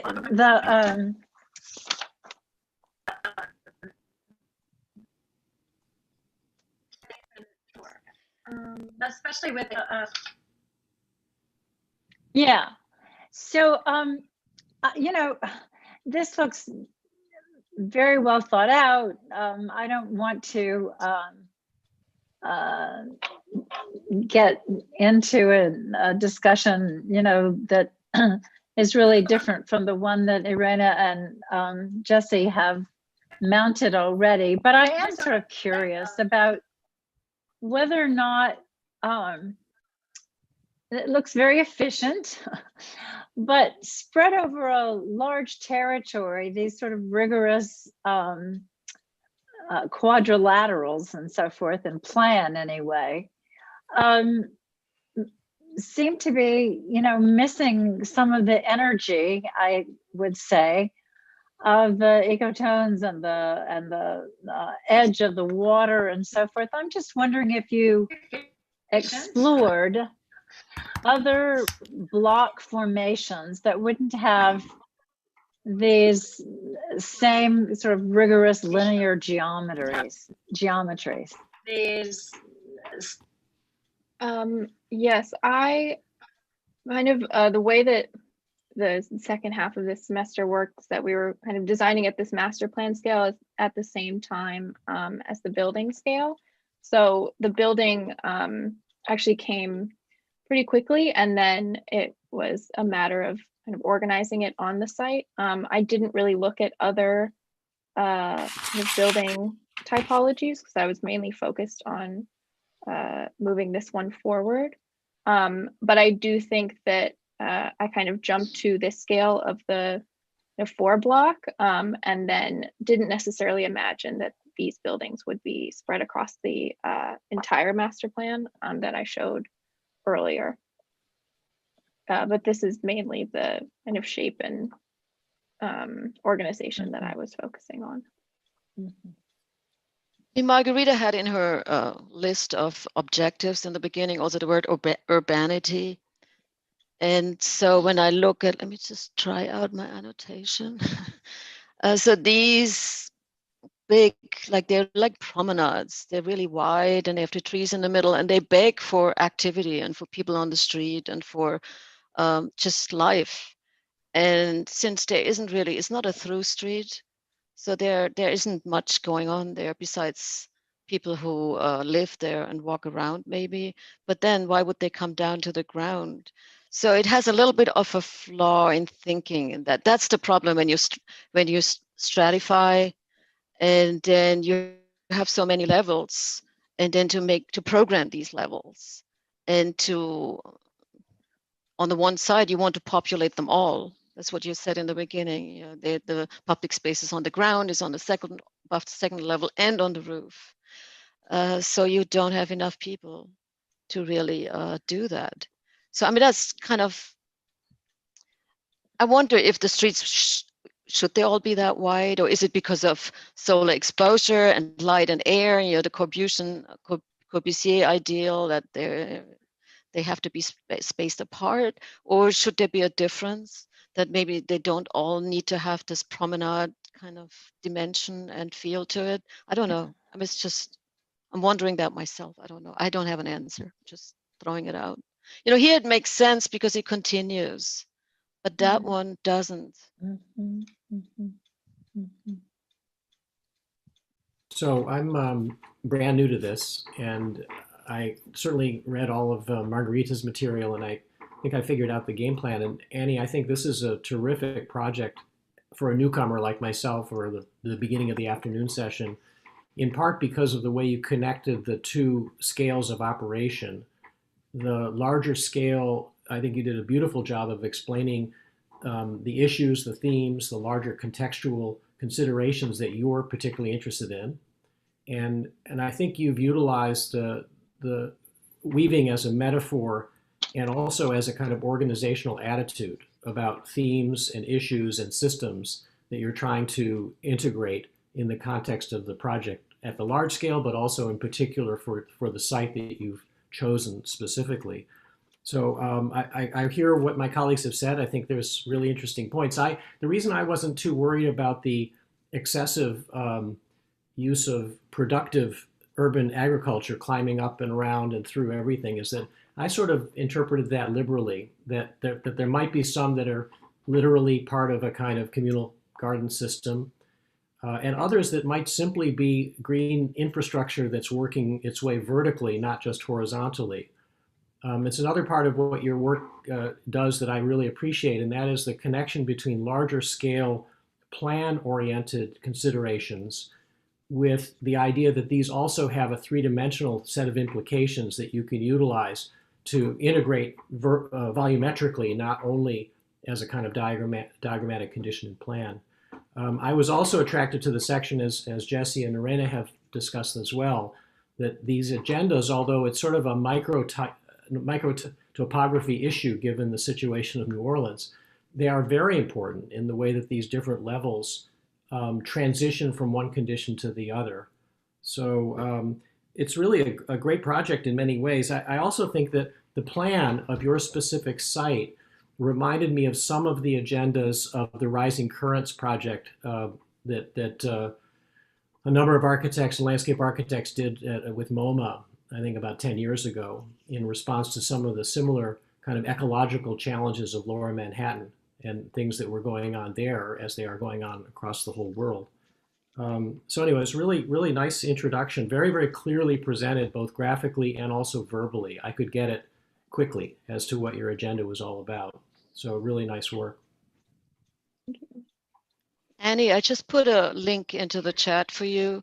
I just happened to look at this project this morning. It's in a studio at Columbia University by Juan Herreros. Like he was the instructor, which is about food production and using prefab elements like that you can buy, greenhouses, and assembling them vertically. It's really great. So you should look at that one.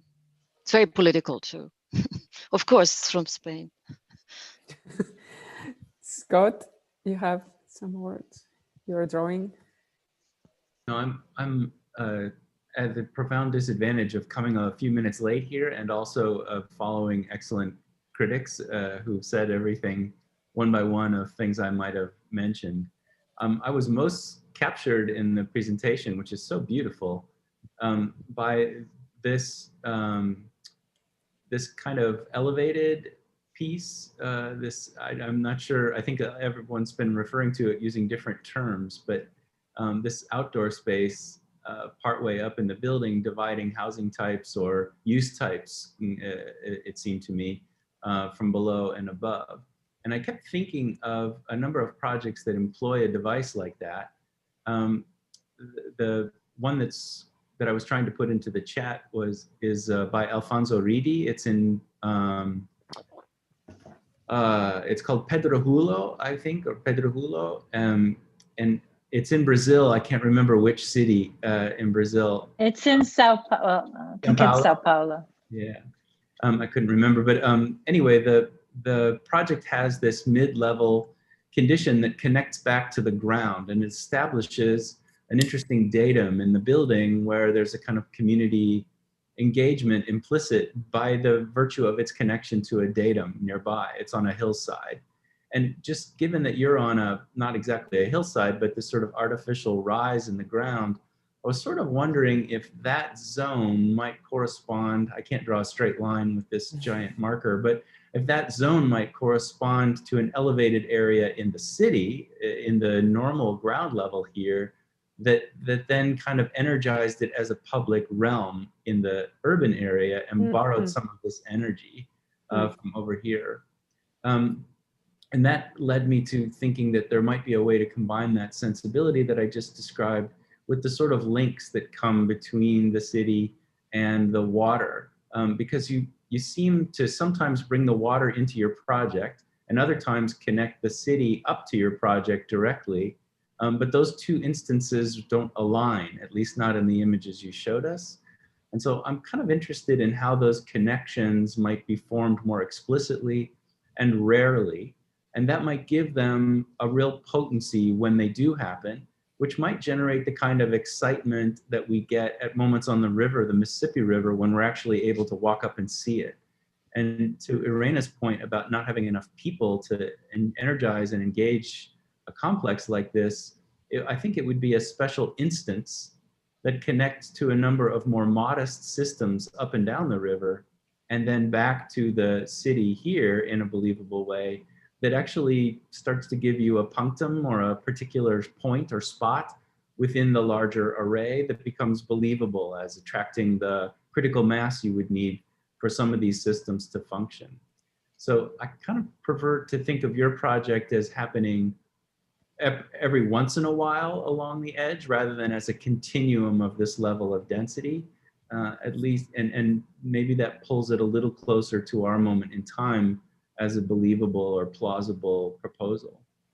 But be that as it may, it's just lovely. It's so beautifully represented, and I think Jesse's comments about the ambiguity of this edge being desirable are really good and right on. You could probably develop that a little further too. Yeah. Yeah, because this is supposed to be wild, so. Right. Yeah. There's a little bit of wildness here, but it's contained in such a smooth graphics and butted up against this hard line that we lose the wild side, I think. Thank you, Annie. So we are good on time. Let's move to Maddie's project. Thank you.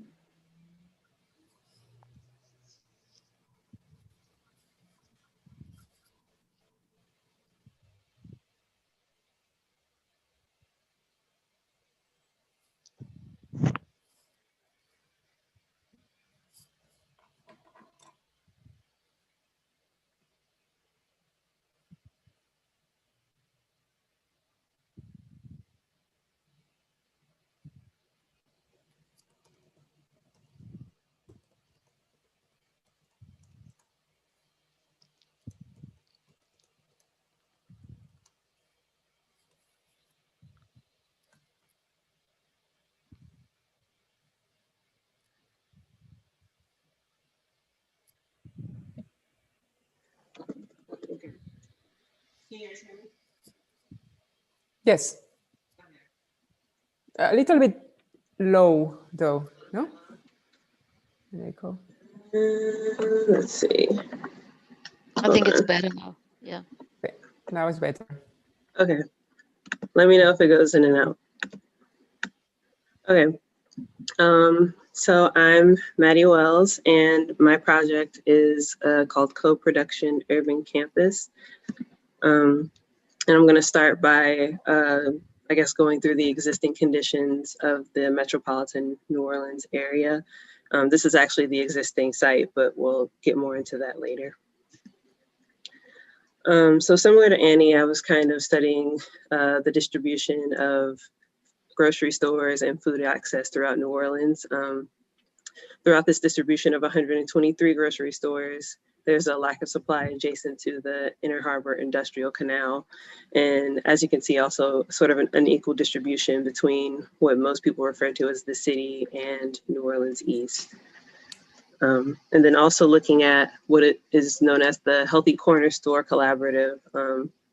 It's this initiative to sort of bring fresh produce to some of the 152 corner stores within New Orleans. And this is meant to benefit communities of lower socioeconomic status and provide them with, again, fresh produce, and with the owners of corner stores, a more sustainable business model. So of the 11 healthy corner stores that currently exist within this collaborative, again, you have a lack of supply adjacent to the Inner Harbor Industrial Canal.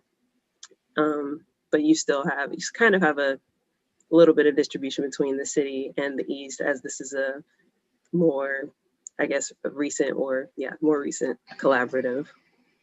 And then looking at the distribution of farmers markets throughout the city, you again notice the same pattern of lack of supply along the canal and within the east.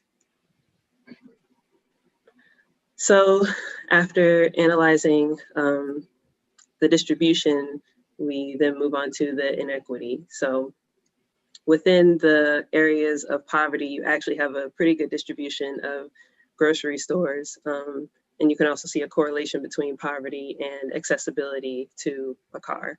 So within most of the city, the areas that are the most impoverished have access to grocery stores. But again, as we look towards the east and the Inner Harbor Industrial Canal, that is not the case, where they lack both distribution and access, or ability to gain access to the grocery stores that do exist.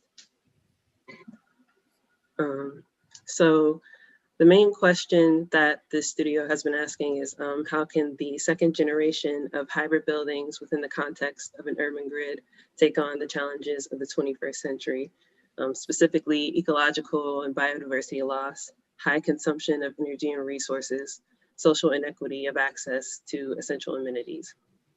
And the hypothesis to this question is, to begin addressing these challenges, architects must design to reassemble systems rather than to create objects. So the second generation of hybrid buildings and the master plans that accompany them should attempt to integrate the natural and the urban, promote mixed-use programming that reduces energy and consumption, and equitably distribute and increase access to essential amenities. Now we're going to move into the proposal. So during the I guess middle portion of the semester, everyone developed their own master plan for the Inner Harbor Industrial Canal. And mine was called the Archipelago of Civic Neurons. And the intent of this master plan was to increase, of course, cross-canal accessibility, preserve and improve the natural vegetation, mitigate flooding and increase aquaculture, encourage communal waste management, create interdependent small-scale grids for energy, and retrofit the existing industrial buildings into essential amenities. And depending on whatever the amenity or whatever essential amenity was needed within the area, that's what the existing industrial buildings would be retrofitted into. And on the far right, you can see the area that I've kind of decided to focus on, and how that you'll kind of see how that has branched from this master plan into the existing one. So going from there, the two existing industrial buildings on that site have kind of become the center of the co-production urban campus. And this is a neighborhood that promotes nutritional health and wellness through the cultivation of medicinal plants, produce, and seafood. So the two industrial buildings kind of host this, I say quote unquote, supermarket. But going from left to right, you have an herbal health clinic and pharmacy. Within the middle, you have a farmer's market. And all the way towards the right, you have a fish market for the neighborhood and neighborhoods adjacent to access. The intent of this, or the intent of the experience within this building, is for it to be more interactive. So people are able to not only come and buy produce and protein and herbs, but also go within the gardens or go out and fish with the fishermen and sort of create this new, I guess, typology or this new interaction with how you eat or how you interact with what you eat. And then the residents who live within this area, within this campus, are living in modular housing structures that are supposed to foster flexible co-living spaces, and they're intended to be farmers, fishermen, and herbalists who can tend to the land that surrounds them. And I'll get more into that as we get into the different systems that kind of make this campus. So getting into mobility, on the left, you see the existing mobility, and on the right, you see the proposed. The intent is to contribute towards equitable access to amenities. So using both rail and the new streetscape provided by the grid, along with barge, the new mobility system within this area is intended to allow for easy access across the canal and to allow surrounding neighborhoods to come into this campus and have access to the supermarket via rail, car, bus, etc. And also via rail and barge, the distribution of whatever is produced here can be, again, distributed throughout the metropolitan area. So not just for the immediate proximity, but also for the entire New Orleans metropolitan area. So getting into the vegetation, so this campus is composed of both orchards and wetlands and forests that are supposed to be harvested by the farmers and fishermen and herbalists and different residents who live within this area. And this contributes towards fostering ecological diversity, decreasing reliance on imported produce, and decreasing energy costs associated with the transportation of that imported produce. And then moving to water, increasing the amount of water in addition to the canal, but by creating wetlands that foster not only just ecology, but also biodiversity of different kinds of fish, shrimp, crawfish, crabs, oysters, etc. So kind of fostering and contributing towards the seafood culture that we have here in New Orleans via production, and also decreasing reliance on imported protein and decreasing, again, the energy costs associated with that. And then also similar to Annie's is the incorporation of waste and decentralizing that system to where everyone within this community has their own silo and is able to decompose their own organic matter, and thinking about the potential of harvesting the energy from decomposition to sort of incorporate into this in a microgrid for energy. So getting into sort of basic site section that shows the natural, well, what we have created, the natural level we have now created sort of along this rail line. So this is elevated 20 feet, and it slopes back down towards the canal and back down towards the existing neighborhoods. Another thing is that the lands that are filled with orchards are intended to be sunk into where they can also provide water management and water or flooding mitigation throughout the entire neighborhood. And so getting specifically into the building, I would like to say this is the largest building that I have ever attempted to design. So it was difficult, but going again from left to right, you have sort of the herbal pharmacy here and the herbal clinic connected to it. Within this middle portion, you have the farmer's market, which is surrounding these very large greenhouses that also allow for vertical farming and have produce within them.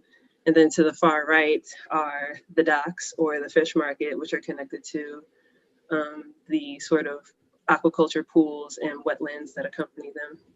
So that's along the ground floor. And then moving up, you sort of have these rooms for office and administration for each of these different divisions, also with the greenhouses continuing upwards with their own circulation system.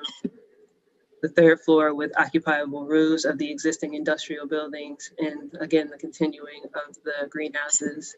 Have 2 minutes. Okay. And then from 4th to 6th floors, we have just greenhouse and their circulation. So getting into the interaction of these different spaces, we have the pharmacy, the farmer's market, and the fish market. So again, the intention of all of these different spaces is for visitors to come and be able to interact with the different environments and the nature that kind of produces the different things that they may need, whether it be the herbs for the tea or that makes, the bath salts that, soothe their aches and sores. So this is the pharmacy going into the farmer's market, being able to walk into different pods and different shops and talk with the farmers about different produce and what's in season, what's not in season. And then the fish market having sort of this main circulation system that is elevated above where you can just purchase the fish, and then a secondary system below where you're able to actually access the boats and go out with the fishermen to fish or watch them fish if you would like to. And then getting into the neighborhood, which is about the residents within this campus. Initially, I was kind of thinking about this in a way to where you would have farmers, herbalists, and fishermen, all living kind of separately. However, after much thought and reconsideration of what this community is meant to be, all three of these different kinds of layouts for the housing became sort of this mixed block of a community where you have the centralized courtyard becomes an integration of different things because of the integration of different users. And then these are kind of the building blocks of these modular housing systems to where you have different sizes of units that can accommodate different sizes of families, and then communal rooms, and also, of course, the courtyard, which can be flexible and turned into whatever the users may desire. And yeah, that's the end of my project. Thank you. Thank you. So Maddie, I was a little bit confused about the existing buildings when you said this is the largest structure that you've ever attempted to design. I didn't see the existing buildings anymore. So did you actually take them down, or? No, so where are they? I'm gonna go back. What ended up happening is I used the existing shapes and intended on keeping most of the existing facade, but reinforced the structural systems of the existing buildings to kind of tie them together into the large rectangles that you kind of saw as a result. Excuse the slowness of my computer. It's okay. So within this, So can you pull up that drawing where? Is it this one or the ones before? I think it's the one before, the ground level, wherever the footprint would be of the existing building. So the existing, oh, it went too far. There we go. So the existing is, one second, there you go. So you have this and this. So the existing building on the right kind of becomes more of half enclosed space, half pavilion, as it encompasses the docks and the aquaculture blocks and pools. The existing building on the far left, however, remains completely intact, and it's only the inside that is retrofitted into the pharmacy and clinic.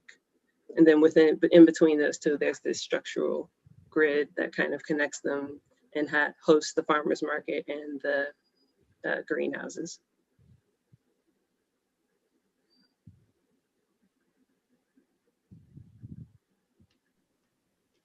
Have you looked at Kurokawa's, the agricultural city, that project from the 60s? No, I will have You to. haven't? Yeah. It reminds me a lot of that project. It's very provocative in a sense, very naive to a degree, also poetic. So it has some strong elements because it's so rigorous and so ruthless in its separation of people and elements, and then you throw them all together into one block and they all get along beautifully with each other. What is really in the first moment, I buy it, but then I think, well, what's the difference between somebody who's a fisherman? What's the difference between somebody who tends to trees? What is the difference of somebody who tends to herbs?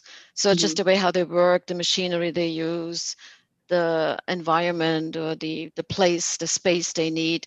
And then it seems to me that none of the three have a place in a way that they would like or that they could use or that would benefit their work or the way how they operate. So I wish you would have been less rigorous and maybe softened your proposal in some areas to maybe accommodate the various people and the various ways how they work, how they operate, how they farm a little bit more, and also maybe allow some of the grid of this, because you take that rigorous grid from the canal and then you have the existing buildings awkwardly rotated within that. But does it really need to be like that everywhere? Or could you allow some of the other grid that comes from the east to infiltrate that and to maybe break it open so that there might be a little bit of a difference of maybe the waterland versus the farmland?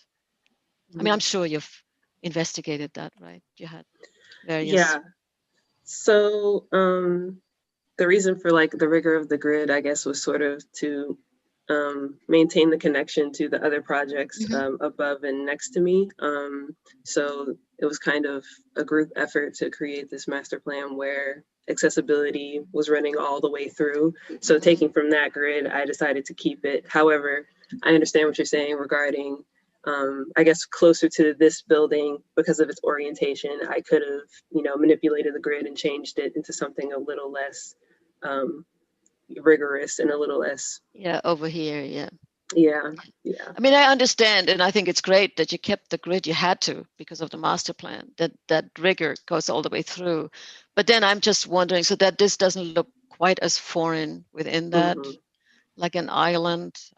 So that in some areas, like when that water basin and that these piers, or I don't know what they are, come together, that there is a mediation between the two.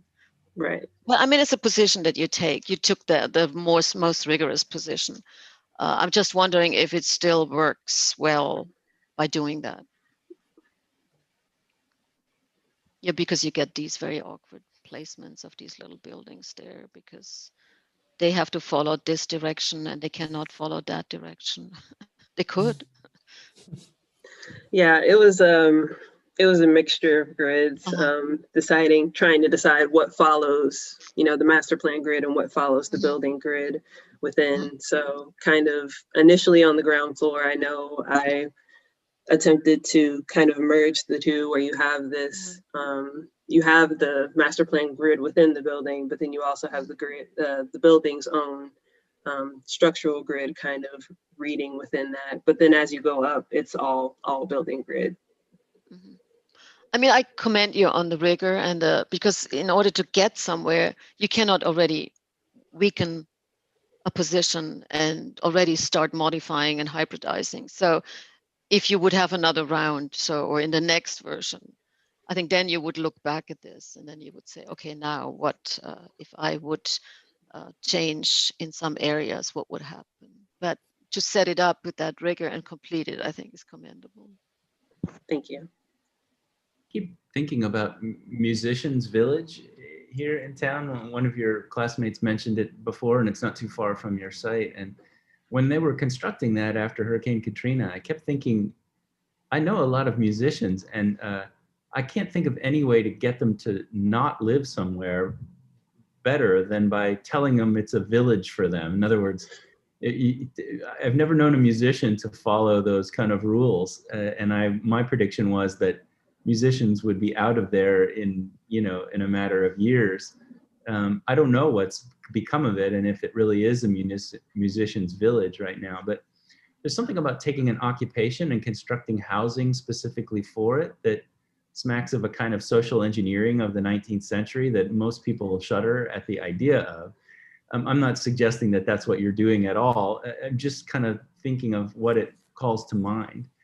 And I can think, on the other hand, that people who work on the water have a different relationship to the infrastructure in their life than the rest of us do. So if I own a boat and that boat is my means of livelihood and it's something I know better than any of us know our cars or bicycles, it's probably interesting and important to somebody like that to be close to that infrastructure and to be able to manage and understand it. And I can kind of imagine that if there's a fishing fleet that's and an aquaculture facility that's operating here, and if they need access to that sort of infrastructure to support a boat, that then you might actually be able to deflect a housing scheme in a believable way relative to that purpose. But the other uses, the farming in particular, I don't think that there's a identifiable nuance to that mode of living that would make it important for people to live in the same way, in the same place. On the other hand, there might be a property of section that would correspond to farming, that either it would be connected to the ground and the less expensive areas to store farming equipment, or it would be connected to the top of the building where there's more access to light and the potential for kind of secondary growing or starting seedlings or whatever kind of farming it might be. But all that to say that I love some of the qualities of the project you're doing, but it does give me pause to think about housing for particular people, for particular professions, as it were. Just imagine yourself being asked to live in the architect's neighborhood, in the architect's building. I mean, can you imagine how few architects would actually live there? I mean, only wannabe architects would live there. The real ones would never consent to it. But I think there's valuable things to extract from that notion, and when they can become purposeful and formally determinate, I think then it becomes really exciting to think about. And all the fishermen in New Orleans that I know of live on the West Bank because property's cheap. They can get a cheap slip for their boat and they can get right out to where the fish are right quick. And so to entice them to come over here and live in a more dense dwelling, you'd have to provide them with some kind of infrastructural incentive to compensate for their trouble. I think you set up a very clear problem, and it's a problem central in your interpretation as it relates to mobility. You set up very clear principles in your archipelago of civic neurons. And in many ways, urban design is, in procedural terms, is grounded in principles very often. I think that, you know, your strategy here, I'm less concerned, and I hear what Scott's saying on the housing, and there's certainly a legacy there in terms of housing policy of which you could have a more refined sensibility of occupancy. But I see this, I think it could be any number of amenities. I'm not particularly so caught up in that. I actually see this as a multimodal transportation project in many ways. And at least that's the way I think you argue it. And, you know, there's a couple challenges here, and maybe this is the way I would approach it in refining at some level. One, the oblique nature of the site plan creates a kind of unevenness at the intersection of the grid that doesn't necessarily exploit the opportunity for making space. And this, I mean, think about in Lower Manhattan, the World Trade Center, it's the exact same problem, because the World Trade Center is built on a certain perimeter associated with pre-filled curve of Manhattan, but they tried to reimpose, or they did reimpose, the grid. And it resulted in all kinds of very interesting problems and opportunities.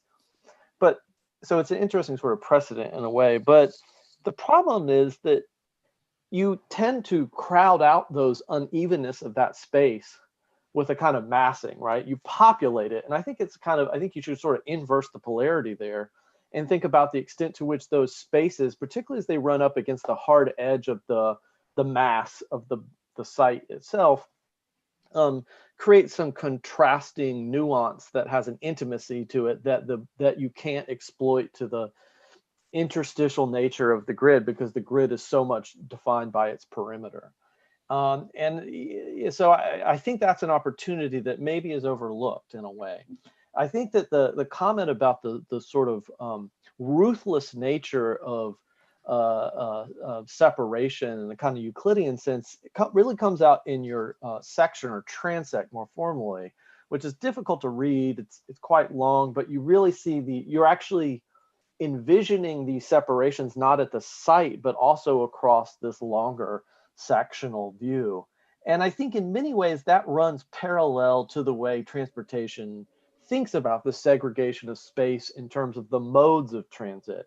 And I think what you've done here in successful terms is, particularly as it relates to water transportation, you've pulled that in and you've showed the sort of cross-population. And I don't necessarily think it's architecturally mediated, but I think in planning terms it's mediated. And I think the challenge then is to move beyond the self-replicating nature of the modular system, which it becomes reproductive of a certain geometry, and really articulate where these modes of transportation come together.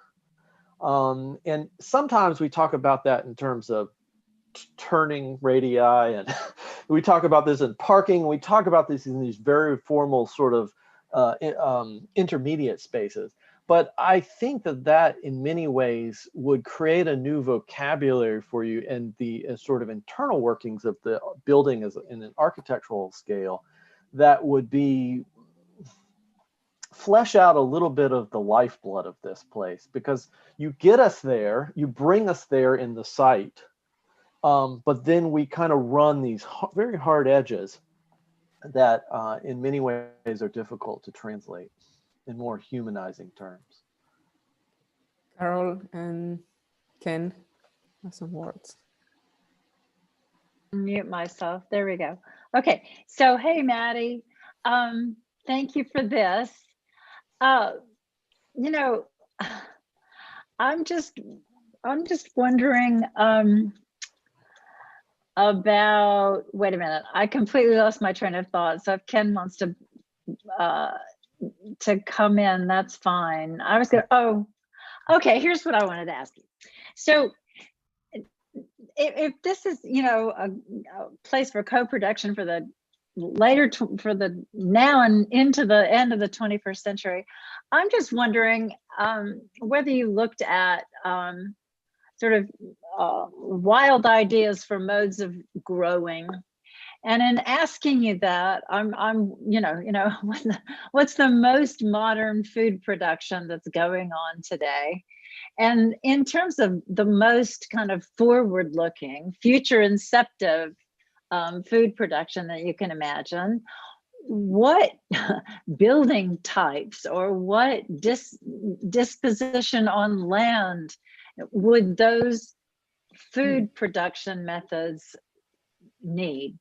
So what I see here is something, it's very rational, it is rigorous, it's very controlled, but it sort of reproduces what we already know of food. And that's where I would love to see you, you know, take this kind of idea, is into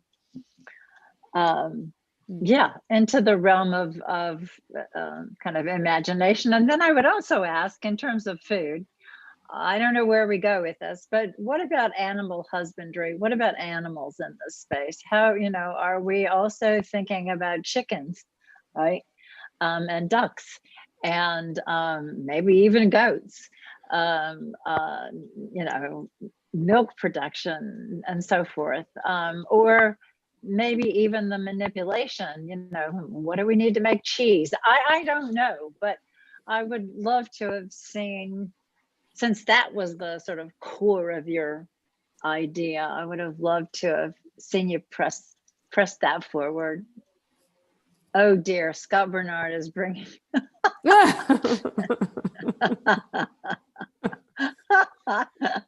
We have a little piggy there.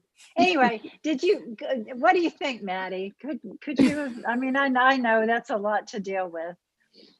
I really actually appreciate that comment, because while doing this, I was thinking, I had that exact same thought, like, am I doing something that's already been done? Is there a new way for me to do this? Is this as, you know, is this as far as I could push it? Within the time frame, this is as far as I got, but sure. Thinking about thinking about what you just said, it kind of inspires me to kind of look into further food production in the future. Like, what is, like you said, what does that look like? What does that landscape look like? What does that building typology look like? And thinking about, like, what are they called? Vegetation walls and such, like, Right. How much can that produce? Is that effective? Is it efficient? And, you know, could that be something that you implement into buildings? This is just an entire building covered in vegetation.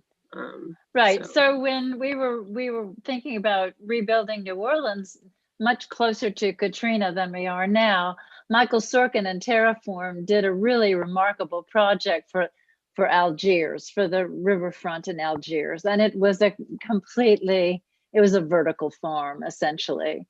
But the great aspect of that was, not only was it, you know, a literal green building, but it was also right there on the river's edge. So you had the vast panorama, right, of the landscape, which you're also facing in terms of the industrial canal. It was really incredible. I think we need, I mean, Ken, sorry, we haven't leave you space. If you can talk, and then we move to the next. Okay. Well, apologies, Maddie. I actually lost you at the beginning, and I think I have solved my tech problems, but I'm really sorry. So I'm going to pass this one. Okay. Actually, the two projects we've seen are related to agriculture in one way, or food or another, and the third now with Jacob completes the series of processing that food linked to transportation. I hope it's going to come together. You see my screen and hear me? Yep. Yep. Yes. Right. So this project is on heterogeneous wharfs, and can water serve as a conduit that unites New Orleans towards a more sustainable and equitable future? And we're looking more at living with water, and kind of in a provocative way of bringing water into the urban fabric. So before that though, I think it was important to kind of understand the history of ports and its relation to New Orleans. So in 1718, Jean-Baptiste Lemoyne, he founded New Orleans along the Mississippi River. This trade-friendly location later becomes the capital of the French colony of Louisiana and shapes the future of the United States as a headquarters for the commercial land development. You can see some images from the founding of New Orleans here. And then also I think it's important if we're talking about the history of the port. Back when cotton was king, New Orleans was its queen city. Slavery and cotton go hand in hand. Historian Aaron Greenwald says, it is a place where cotton is bought, sold, shipped, and shipped to and from. It is the same as true of the slave trade here. Greenwald curated an exhibit at the Historic New Orleans Connection called Purchased Lives about the domestic slave trade. She says other southern cities combined slave trade to a single building or street, but that wasn't the case in New Orleans. New Orleans was completely saturated, she says. Enslaved people were bought, sold in the middle of the business district. They were sold on boats in the French Quarter courtyards, in the most sumptuous room of the most luxurious hotel of the South, the St. Louis Hotel. And so you can see here is a map of all of the locations in the quarter. And I think that this is like an overlooked aspect of the ports that's kind of important to not mention. And then in 1896, the Board of Commissioners of the Port of New Orleans was created. So that's over 200 years, or over 100 years ago. You can just see the history of the port. And it's always been kind of this main driver of New Orleans and why it was founded. But it seems like more contemporary New Orleans doesn't have this kind of focus on the port as a viable industry. Then in 1923, the Inner Harbor Navigation Canal was created to link the Mississippi River with Lake Pontchartrain. In 2004, the Napoleon Avenue Container Terminal Complex opened, moving the port's primary container facilities to the Mississippi River so that vessels with drafts up to 45 feet can be accommodated. The new terminal includes 2 additional gantry cranes. So this is kind of just the juxtaposition of the port of the past to now what more a contemporary port looks like. In 2011, the port installed 2 new container gantry cranes, bringing the total available at the Napoleon Avenue Container Terminal to 6. The Julia Street Cruise Terminal opened after a redesign that combines 2 smaller terminals into 1 larger terminal. And so this is the shift now of not so much of a focus on the industrial harbor as it was in the 1950s during the World Wars, where it was more active. Now you see most of the port action is shifting down the Mississippi or to this Napoleon Avenue container port. Then in 2018, however, the port acquired the New Orleans Public Belt Railroad from the city of New Orleans, a strategic alignment that joins state-of-the-art maritime operations with a modern urban railroad. The New Orleans Public Belt Railroad has played a vital role in the transportation of freight to and from the Port of New Orleans into the surrounding area for over 110 years. You can see here the train passing by the floodwall and how high it is. So this is just showing the Port of New Orleans property. You can see this is the IHNC corridor, and then there's the Napoleon Avenue Wharf and the Julia Street Wharf. And then this is also, I wanted to point out that Port of New Orleans is part of a greater network of ports in the region. And this port of South Louisiana is actually a much larger volume port that lies just to the west of New Orleans. So this is, I'm highlighting that there's possibly a new future for this area that's a different kind of scale than these large container or petroleum. Because that's the reason that this port is so large is because of petroleum exports that's happening closer to Baton Rouge. And so you can see through here, these are some graphs of the throughput through the port, that one of the larger industries is dry bulk that's coming through New Orleans, as well as soybeans and corn. So dry bulk is mostly like coffee beans or other agricultural produce. They do a lot of chickens and like coffee beans, and maybe like, that's what I was looking at, maybe like hops for breweries, as these kind of foods that could be processed in the site. And then here is just showing the rail network of the United States, and then these ports in the top 25 ports by tonnage in 2018. And this idea of niche cities and of this, because I think it's important to look like, if you look at where New Orleans is, the strategic of our geographic location, we should not abandon that as a vital resource. We want to look at how do we leverage that and capitalize that, because that's what New Orleans at the 2100 needs to still be doing. And so this is the pier plan, which is laid out by the port, and they are designating this site where I've developed my project as an intermodal campus, but they are going to be very homogeneous in their program use of doing heavy industry and not a lot of mixed use. So I'm kind of trying to explore a much more heterogeneous development that would have service more residents in New Orleans. So you can see here as we're getting into this idea of both industrial and cultural wards, and you can see this is my master plan from when we had that at mid-review, was the idea of repeat. So this would be more of a generic proposal, that there would be these wharves that would break into the urban grid that goes throughout the whole 5-mile stretch. There's these wharves that would be both industrial, connecting to the New Orleans Public Belt Railroad, which runs along the back, and then also along the Industrial Canal as these both two very important accesses of mobility, and kind of activating them both and weaving them together. And then I was looking at creating cultural wars, where you have these kind of programs that you see in Hamburg, for example. They have a lot of redevelopment of industry as it moves away from the water. This waterfront access is very inspirational, and people want to be around there. So it's how do we capitalize this both for industry and for people? Because also, as we think about ideas of the continuous city and like cities of the future, there's no idea of sending the industry away. We have to live with it more. And so if you bring it in by closer with people, yes, there's some segregation that has to be, like you don't want to live on top of waste or something, but maybe you need to live closer to the industry so you can make sure that they're not polluting and that it's better controlled, and that they have to be more accountable to the people that it affects. So this is where we get into this idea of the mixed use productive city. New Orleans fails to embrace its relationship with water. In the local context, water often brings nightmarish images of hurricanes and flooding. Erased from the narrative is the importance of water as an economic and social fabric that unites the city. This proposal for the future of the Industrial Harbor Navigation Canal seeks to highlight the important connection between urbanity and water. This site is situated at the confluence point between the IHNC and the Gulf Intracoastal Waterway, and has important infrastructure connections to the New Orleans Public Belt Railroad. An alternative to the current plans of the Port Authority. Okay, so we're just talking, like, I already don't need to repeat this, but it's this idea of this stacked program where you have on the bottom is a lot of this sacrificial program of markets or shipping or parking that could be flooded in a catastrophic event. But then there's this pedestrian level at the mid tier where people are walking on top of these kind of like lower level.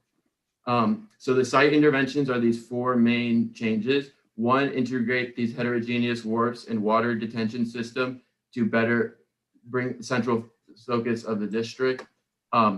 Increase productivity and community oversight by creating a dense mix of uses and scales of industry. Protect the new district by increasing the scales of flood protection by creating floodable service programs on the ground, and de-emphasize personal car use through the introduction of new mobility routes. So you can see here are these 3 new wharfs that I'm introducing. This cultural one in the center that has more kind of diverse floodable interactions, and then the more regularized industrial canals.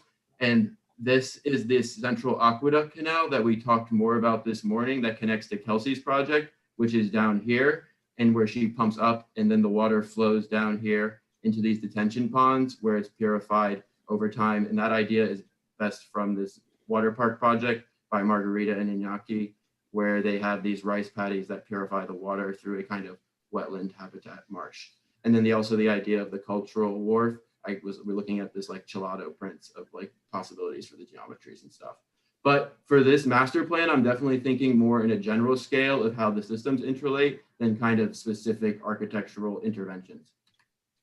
So here we're looking at the current mobility, because for the very first part of the project, I was in charge of the mobility analysis. So we were looking at kind of creating points of connection and intersection, as well as creating this ring route around the city, which I was looking at because I had studied abroad in Berlin. So I had seen the S-Bahn and this idea of ring routes around the city, and that kind of makes the city better able to be more productive and have kind of larger interconnections.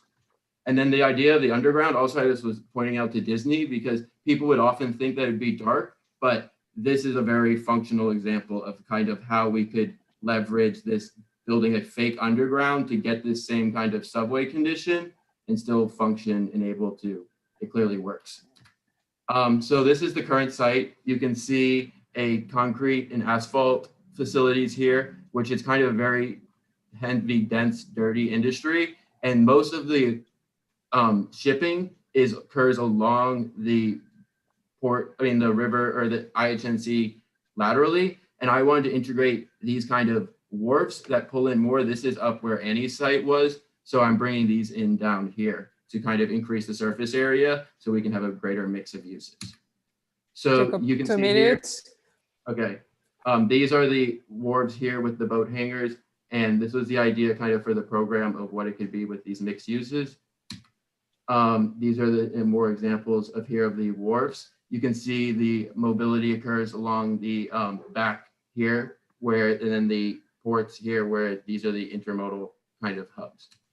So this would be the program diagram of the lower level of one of these hubs, where the kind of barges would bring in these goods that maybe came from Maddie's site or other parts along the freight network. Then they pass in through here along the rail connections, as well as to these interior buildings that have these mixed use markets on the ground floor. Here's just a section of that same kind of idea where you see the trains interacting with the barges. And then there's these double story kind of bioswale areas in the middle that would handle rainwater. You can see these occur on the other blocks where it would be kind of more mixed use manufacturing. I imagine like breweries, coffee roasters, these kind of things where they would process the raw materials that come in through the wharves. Then there's also here some waterfront mobility, I'm imagining with marketplaces. Because important for me in designing this is the city of the future is having multiple scales of economic opportunity, because that's kind of more important instead of having these only access for corporations.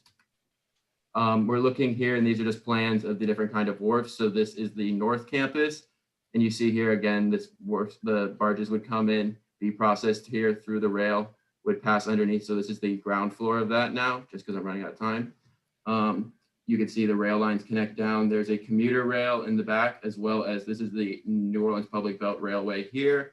These are some of these compost containers that we're talking about. I'm imagining they would be connected to these mobility routes as well. These black lines are because, so as you come down from this upper levels, you would pass down here and then you go, like the trucks would drive on the grade underneath. So that's what you're seeing here. This is where cars would pass. This is the central wharf that I'm imagining is more cultural based, where you kind of have people like a marina. This is the ground floor of that. And you can see just the same thing. This is now in the South District. So I was like, there's not as many specific details of one building because I was kind of figuring out the matrix of how do all of these kind of systems work together. And that's the end of that. Thank you. Thank you, Jacob. So Jacob, can you explain a little bit what the cultural wharf is? So that's like, this is, I would imagine, is mostly going to be mixed use buildings, like more housing with theaters, museums, that kind of program. Is there's event, like as Scott Bernard mentioned earlier, you don't want to be right next to a waste facility. So I imagine like if you're going to have an opera or something and that like could be here, that's going to be along this like more pedestrian waterfront, as opposed to, and the other ones are going to be like cargo barges are going to be coming in and out and there's rail. I mean, I think it's a problem to use the Elbphilharmonie in Hamburg as an example, because that was a port. And so it was existing as a port before, and you know, goods were stored.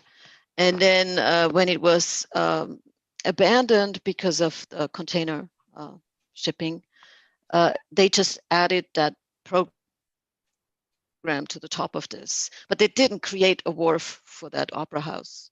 So, and suddenly when I don't have that existing condition and I say, oh, now I make a wharf, it's kind of pointless because what for? So I'm not quite sure what that. Well, I mean, when we went, like, you, I was like, cause I don't know, when I went, I thought there's a lot of housing, like now when we go there, they use these kind of one building to anchor it. And then there's all this waterfront housing. There was tons of new developments. Cause like, it wasn't only Hamburg I was seeing it. I was imagining in Oslo, I was looking where they have the opera house there. Like they use, people want, like there's a high value of the real estate along the water, like not even, but I want to think about it in the economic terms. I'm talking about it more in just the relationship to water, being able to live with that as opposed to like, we're very disconnected, I feel like, from the water here, like for New Orleans being so critically connected to it. I think there's another example maybe that you should look at, which is then also at the Hafen City in Hamburg. There are the other areas where it's very upscale housing where people own boats, and so they have their boat anchoring place right in front of the housing building. But it's not as kind of playful. It's just a very regular cut into the land, and that's a housing type where you have your boat on the ground or on the water level, and then you live above, or you have apartments above. So, but that's not the cultural wharf. It's more connected to housing, right? Well, it's the mix. So I think it's so a the little bit housing. it's a bit confusing. I think what you have right now. I definitely feel spread thin. I wish I could have like narrowed this down and focused maybe just in on the industry and gotten rid of the cultural, because it's like a lot to have been managing. But I mean, I couldn't have just like left that blank. No, I think the cultural as a contrast, I think, is great because you have these two contrasting uses.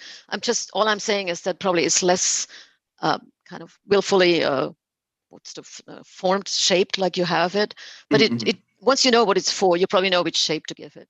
It's for the boats, for the housing, it's probably much more straight. If it's some other use that you connect more public use, then yeah, it might have all of these cuts, but maybe some of the built structure follows that. Anyway. One of the challenges, and I think it parallels some of what Irena just said, is that you're using examples that really derive from preservation and revitalization situations where wharfs have lost their previous use and have the potential to be where there are wharves, industrial wharves that have then transformed into either cultural or recreational, or in some cases housing. And at the same time, in each of those cases, there's an existing structure and armature that really leads you toward the adaptive reuse that creates those new conditions. And in your case, you're creating it anew. I think one thing that your project has as an advantage over some of the ones that I know is that this notion of having an intermodal interconnection that's operating sectionally could be really an important principle that allows this to operate in a way that many of those other examples, whether it's the west side of New York or the Lower East Side or other places that have taken on this adaptive condition of formerly industrial situations into other uses, that they oftentimes have very serious transportation problems of conflicts and use as they've gone through this adaptive transition, that your project's kind of simulating the adaptation over time. Other examples really just make, I was thinking about actually there's a project that was unbuilt by Gunnar Asplund in Stockholm for the Parliament, which actually has a series of fingers that reach into the water in a sense, almost wharf-like forms, but then it's firmly anchored to the urban fabric on the opposite end. It's a institutional use, obviously a political use, but it has some of the same qualities of your kind of integration of water and landform and the sort of fingers that connect between those two conditions. But I was intrigued by the section and the notion that you have an agenda to take on your large-scale transportation interests and figure out ways in which that can be integrated sectionally within the smaller scale of the specific site. I think that has a lot of potential in what you're trying to achieve in this project. Yeah, in a way, it's a pity not to have the section until the end of the aqueduct back there, right? To really see, I think your project is a sectional project actually, and the development Yeah, I would love of to this see section. Margarita was talking. Yeah, exactly. So I think the section is the one that really can put that together. Yeah, I would love to see the flood wall because, didn't you say in the beginning that it was raised up to 23 feet or something on that side? You can. I don't have I didn't make this. I didn't have the whole section go all the way through. But that's up here. There's the rail line is going. It's 20 foot. There's a section there. So yeah. But since this is, I have all these audio problems. Sorry, you're constantly cutting out. But since you are talking about the area that's level with these wharfs that you cut in, but then there's this need to protect from flood. So you need to do this section. You need to show how you negotiate the higher flood wall, and then and how does the transportation work, right? So there's so much about this project that in my gut, I just don't want to like, but I come away really liking this project. It's counterintuitive in many ways. One part of my brain says like it, and the other part is challenged by it.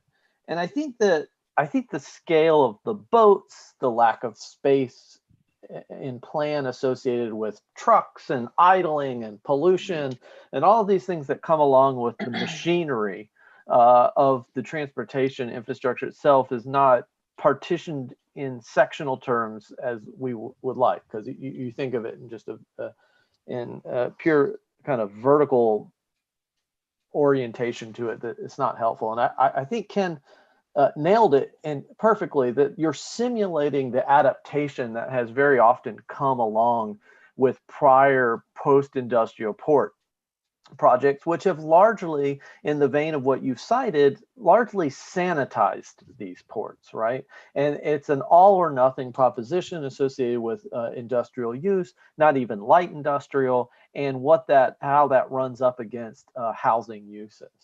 And so I think your ambition is really spot on, because I think that there has to be a middle ground.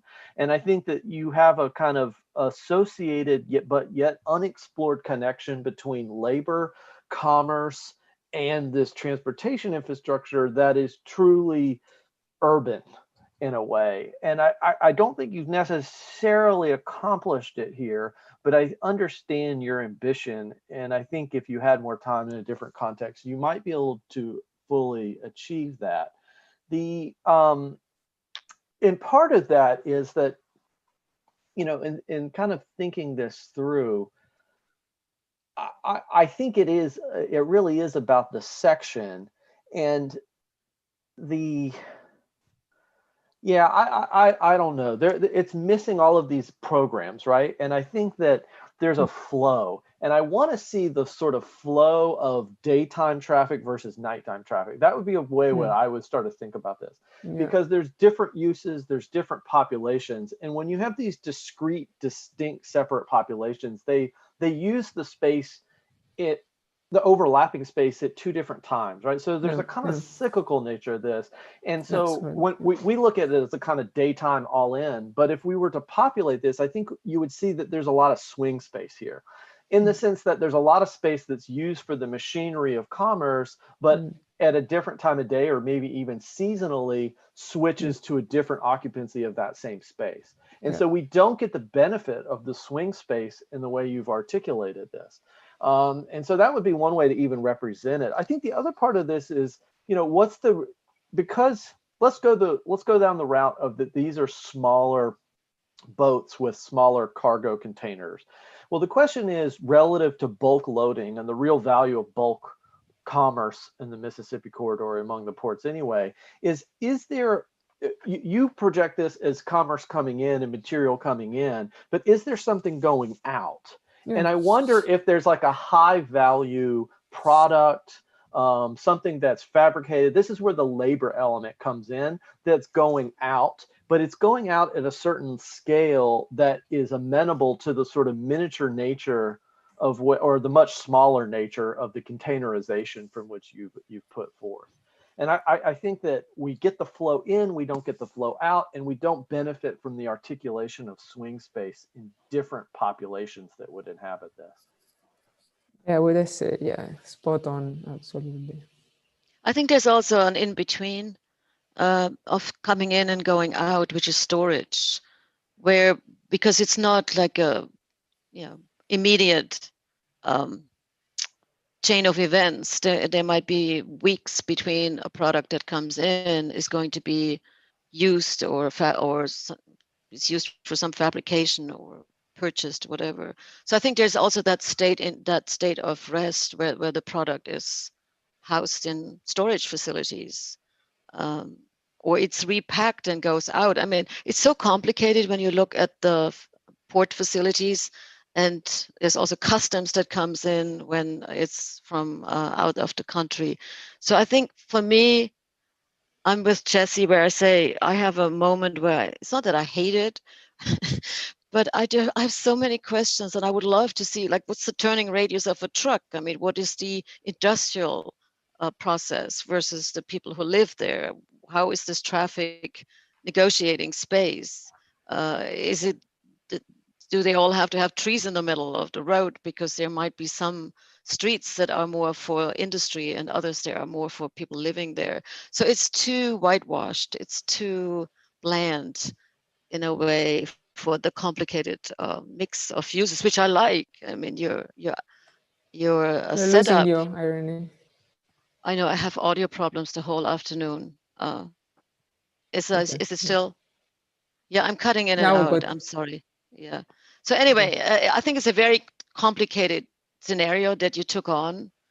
And that's why I said I love the mix of the cultural wharf with the industrial wharf, but you kind of avoided the tough questions. So maybe because of time, probably. I mean, it's always the case. But where you need to dig into, like, you know. I think also my problem is traffic. I'm not good at like representing myself well, or like making the drawings speak, because like I was thinking this whole time about the ideas that like materials like coffee beans can come in, get roasted, like as you're talking about Jesse with like things going back out, that if things are coming in, there's obviously this history in New Orleans with the coffee roasting and all of that, of it going back out, and that's an equal flow, and that's where like this economies of scale exist. But I just need to like this was just a very crazy time. It's not told, that story. Right. I think people have been. Jacob, Go ahead. in terms of your project, I mean, this is the first project that's making me really think about a differently used industrial canal. I mean, we've talked about it, but it seems that you're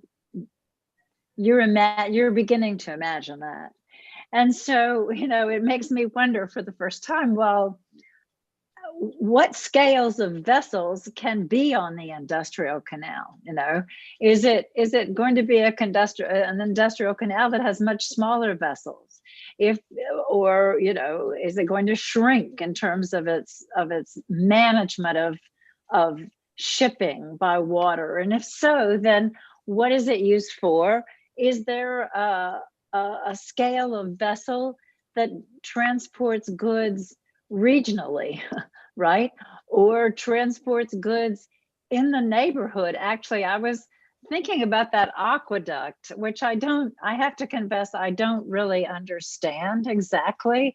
You know, I need to ask what its scale is. You know, will there ever, it's not made for vessels, but I did think of these barges kind of permeating the neighborhood, right? So it brings up for me an interesting set of not sort of unsolved, but put on the table propositions, I would say. Yeah, I was going to say something very similar, which I've sometimes heard architects described somewhat derisively as operating a boutique firm, or someone refers to a small-scale urban agriculture as boutique agriculture, and that boutique word seems to be intended to minimize their relevance and so on. But one of the things that struck me about your project was that it seemed like you were trying to operate at a smaller scale of industrial production and a more local scale, and maybe even at what I might call a part-time scale or a gig scale, where people were, you know, maybe they have a day job, but at night they make fabulous orchids or something, and they need to be able to move them.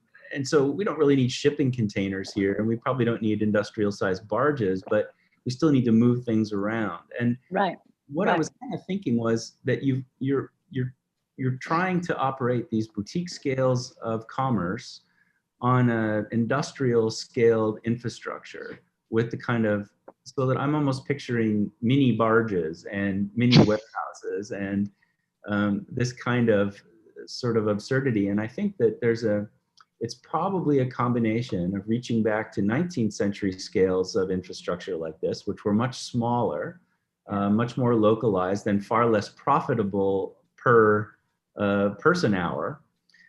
but there were a lot more persons getting an hour. You're talking about like Tom Sawyer, like down the river kind of floating. Yeah, maybe not quite that small scale, but yeah, I'm thinking of Venice, frankly, which. Because I was thinking earlier, people were saying that too. Yeah, that's what I was thinking about. Is that it's not going to be all the Venice. canals, yeah. Yeah. All the canals in industrial England. I mean, Right. you know, that's how things, that's how cotton, that's how everything got moved Or around. the Erie Canal, things like that. But so all that to say that I think there's both a nostalgic kind of small scale commerce idea possible and a contemporary one that has to do with the gig economy and the kind of multiple part-time jobs that a lot of people have these days instead of, you know, standard 40-hour-a-week positions. And so, but I don't think your project right now is operating at that more intimate scale. It seems like it's got those ideas, but it's still trying to plug them into this giant industrial scale. So I think you're onto something really interesting here. And I wonder if you could like hit it with the shrink ray and see what effect that has on the whole.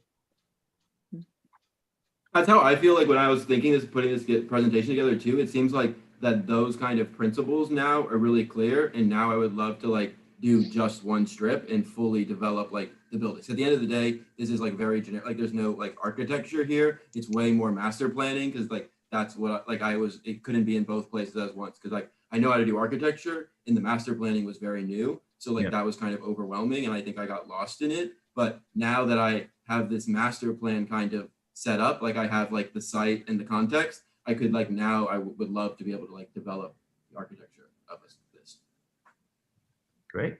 Okay, thank you. So in the interest of time of finishing, I guess on time, do you think we can continue with 3 more or our guests here have? Can we have I a would 5 minute? I would like to go make a quick coffee. Okay, perfect. So let's do then 10 minutes. It's 10 minutes, okay? That sounds good. Perfect. Perfect, Yeah, 10 minutes then. Thank you.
Carson, maybe you can get ready. And so when everyone is here, you can start. Okay, I'm ready whenever everybody else is ready. Can y'all hear me? Hello? So is Yes. So are we? Oh, Aaron is here.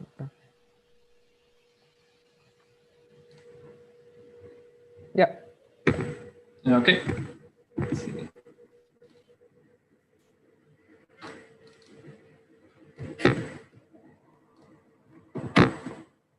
Go. There we go. Okay. So, hi, my name is Carson Piantek, and my project is the Community Corner. So this is just the table of contents for what I'm going to go through. Start with zoning, then move to infrastructure, then site strategies, then massing, then some more detailed floor plans, sections, and perspectives. So to start with zoning, I thought that was one of the most significant things to study for this project because, as you know, it's pretty much completely industrial at the moment, the whole scope of the master plan. So it was crucial to me to investigate what other uses are nearby and what can connect with any different proposed program in the actual site. And so you can also see trends in the metropolitan scale of this diagram. You can see that the closer you get to the river, the more commercial corridors there are. So residential has been left blank. And so you can see that there are a lot of commercial corridors running closer to the river that connect these residential areas. But the closer you get to the lake, the more spread out things are, the more suburban it is, and the longer you have to travel to get to different uses. And so a main goal for the project is to connect these areas and kind of influence that mixed use development in the more suburban and spread out areas. However, there are a couple corridors along the site that are sort of commercial corridors, but they abut the industrial pretty much. They don't extend much further, but they are important to the site. There's Downman Road on the east side, and then there's Chef Mature, which cuts all the way across. But there's also another unique condition. There are important through streets, even though you may not be able to tell it by the zoning. One of them is Dwyer Road, and it's wider. It's a through street that cuts through pretty much the whole of New Orleans East. And also there is some varied use on it, but it's not as connected as other places in the city. And so this is a critical juncture, I thought, on the site, the interaction of Downman and Dwyer. And so that's where I put my building. And so you can see it outlined in red and then the industrial in black and white. But then you can see the effect that the zoning has on the building fabric with the satellite aerial. And you can tell with Chef Mature and then Downman, the effect that it has on the building fabric. And you can see on Dwyer Road, you might be able to, you can see the school, you can see some more open spaces, and towards the right, you can start to see some infrastructure with the pond, as well as the canal that leads up, which ties into the next point, which is infrastructure. And so Dwyer is very connected to the water infrastructure of New Orleans East. It starts with, there's a pump in the industrial area right next to the canal. And then shortly, once you get to the more residential area, this becomes an underground canal that's also tied to walking paths and green paths that extend a very significant distance along the street. And these are all ideas and concepts that were very important to the whole master plan idea, was to incorporate these strategies into the public sphere. Another important infrastructure is the levee infrastructure, which we talked about. The master plan has moved the levee, you can see with the sections at the top, has moved it back, moved the apex back, but also incorporated it into a gradual slope. And so you can kind of see where this gradual slope ends, is right at the intersection of Downman and Dwyer. So that is also very important for site development. In terms of site strategies, moving with these two main ideas of water infrastructure and green infrastructure. you can see the existing path of Dwyer Road and the walking path that's along it, extending into the site past the existing businesses as well, and as well as the existing pump to the right, which Katie will talk about more in, give us the next one, going after that. But to connect the green path to the water infrastructure, I plan to create more of the same water features that incorporate the water infrastructure into it, and the to the left, incorporating green infrastructure, retention ponds, walking paths to go along with turning the existing green walking path to the left to act as a kind of buffer between the existing and the new, but also that's the right where the levee goes to its lowest point, as you can see in this section. And moving forward, this is just it in a little more detail. And so moving forward with the massing of the site, the site was oriented, the program was oriented in a way that corresponded with the nature of the streets around them. And so Dwyer Road, which is more connected to the existing businesses along the Dowman corridor, is commercial. The area to the left, the orange, is wellness for community spaces and community wellness because it's more separated, has more of a buffer area, and it's connected to that green infrastructure. And then the other side is industrial. It's more connected to busier streets as well as the rail, which is a little bit further back.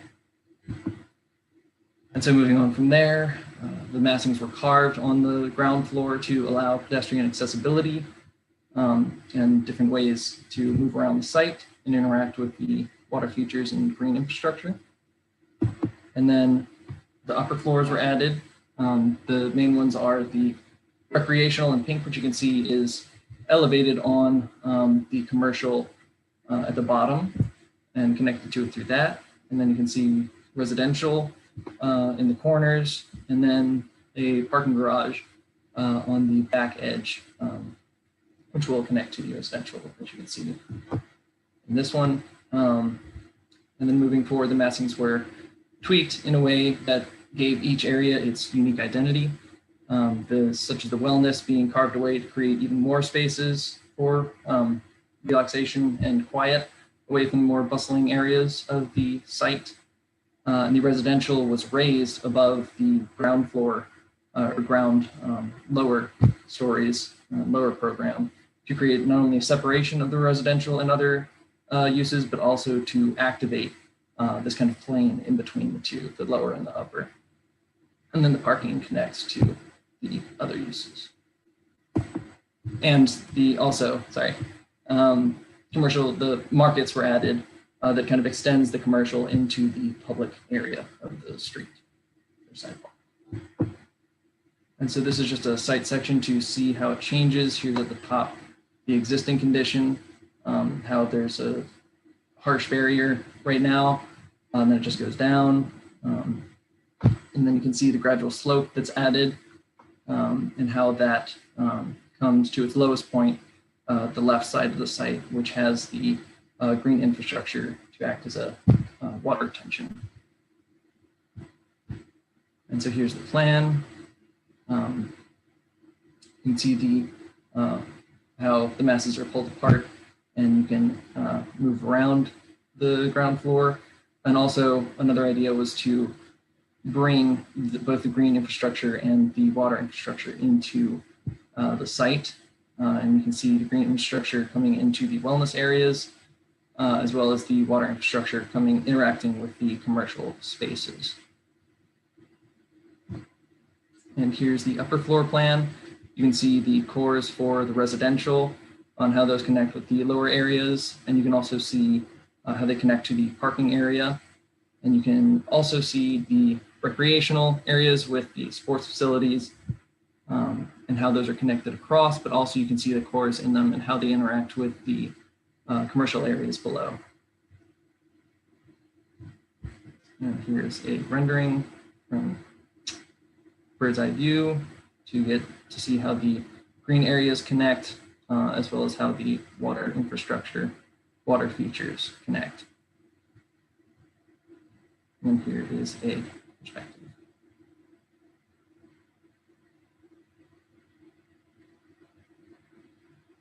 And that's it.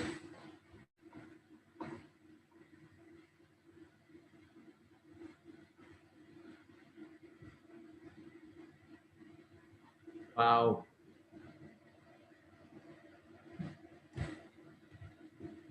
Was that Scott?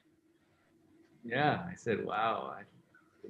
It looks like a developer proposal, doesn't it? So on the Developers. one hand, I think I was on your review, on the mid review. So I think it looks pretty competent and kind of, I don't want to use the word good, but okay. But then as an architect, I question, like, why would you put the 3 residential, they're kind of stubby towers? What's the reason for putting them on these opposite corners? So what's the strategy? So I would like to know more about the mix of the programs. The programs themselves, I mean, yeah, great. It's a challenging mix. And so now what's the reason for putting industrial, putting health, putting recreation where you did it? You would think the housing might be more together, or maybe might be all on top of wellness, because maybe they have something to do with wellness, but you kind of mix and match. And that I can't follow that. It's like 2 of your housing is, I think, on top of industrial, right? And it's away from the water. Whereas you would think, well, why wouldn't they all be where health is, and then look at the water and look at the green? Isn't that a better place for the housing? Probably it looked like from the diagram that they were all connected to, or there are a couple connected to industrial, or well, one connected to industrial, but in reality, there would be a lobby that would separate them. So I wasn't able to fully fix out exactly how the residential connected. I think the other ones were. No, I was wondering, why wouldn't they all be on the water edge? Why wouldn't all 3 towers be, there's another one and there's another one. So move those over here, those over here. And you have them all 3 kind of facing the green, facing the river, being on top of wellness, being close to commercial, instead of being on top of industrial. Doesn't make sense to me. Of course, I don't know what industrial is, right? Oh, What it would does that be mean? light industrial. Yeah, still, what does that mean? What is that? So I guess Um, whenever you deal with program, it often helps to be more specific about what does these words in the zoning often don't mean anything. Like, what's mixed use? What's mixed with what?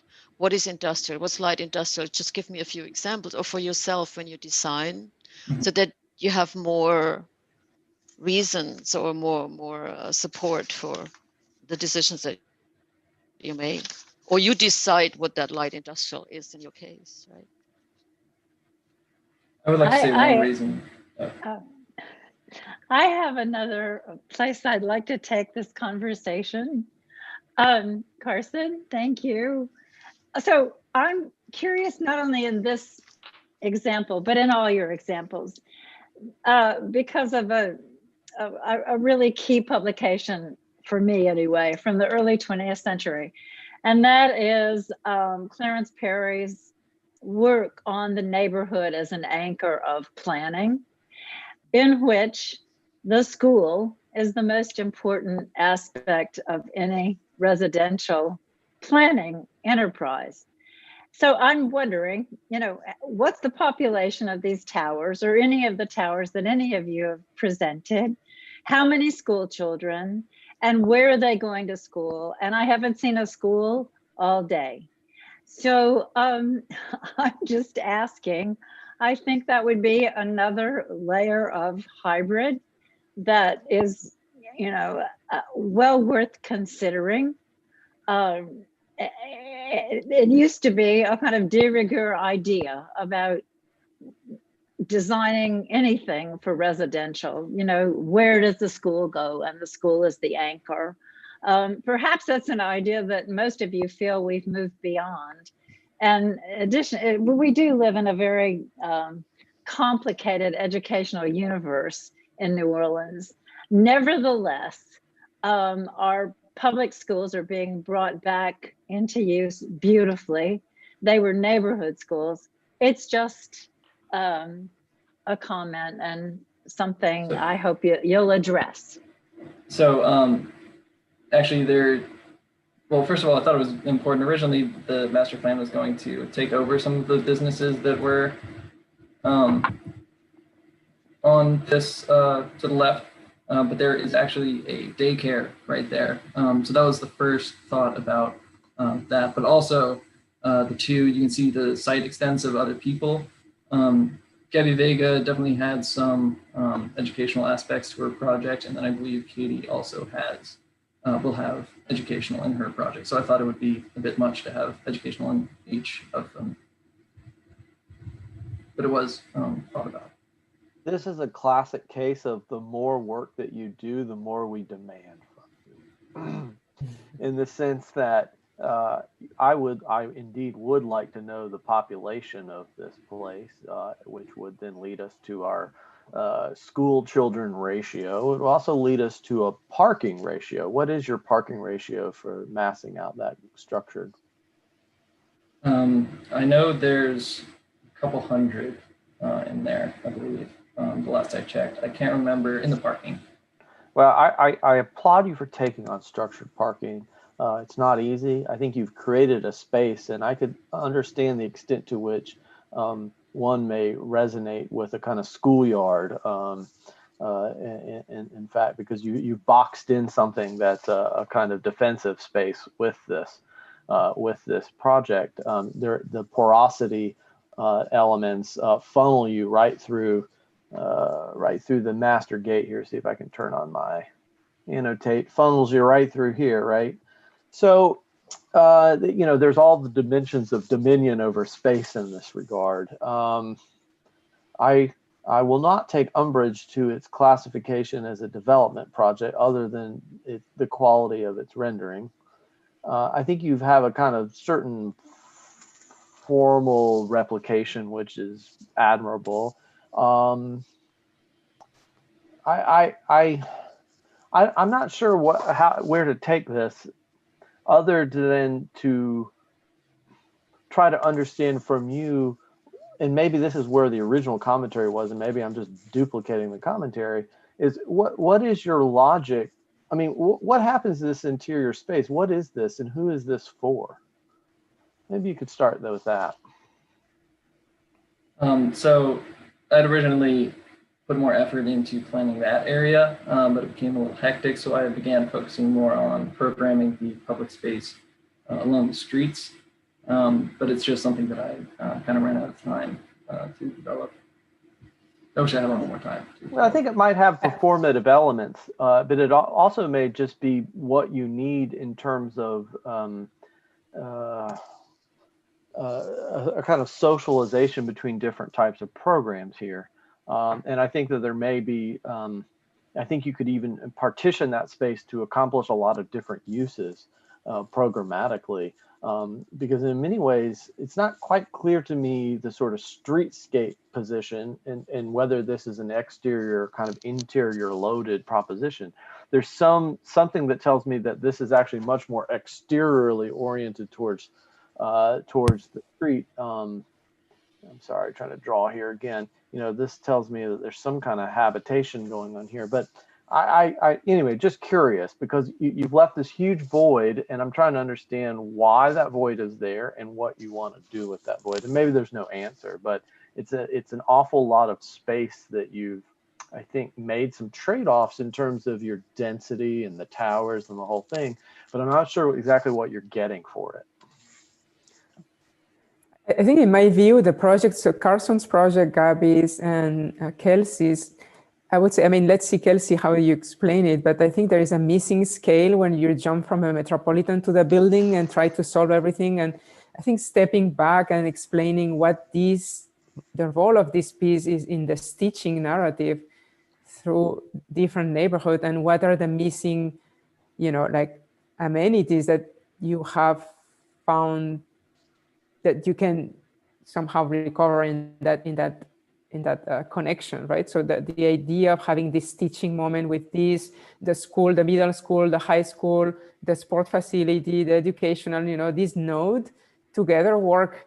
It has a narrative that no one is telling somehow. It's falling outside. It's like, oh, that's not mine. I'm focusing on my thing.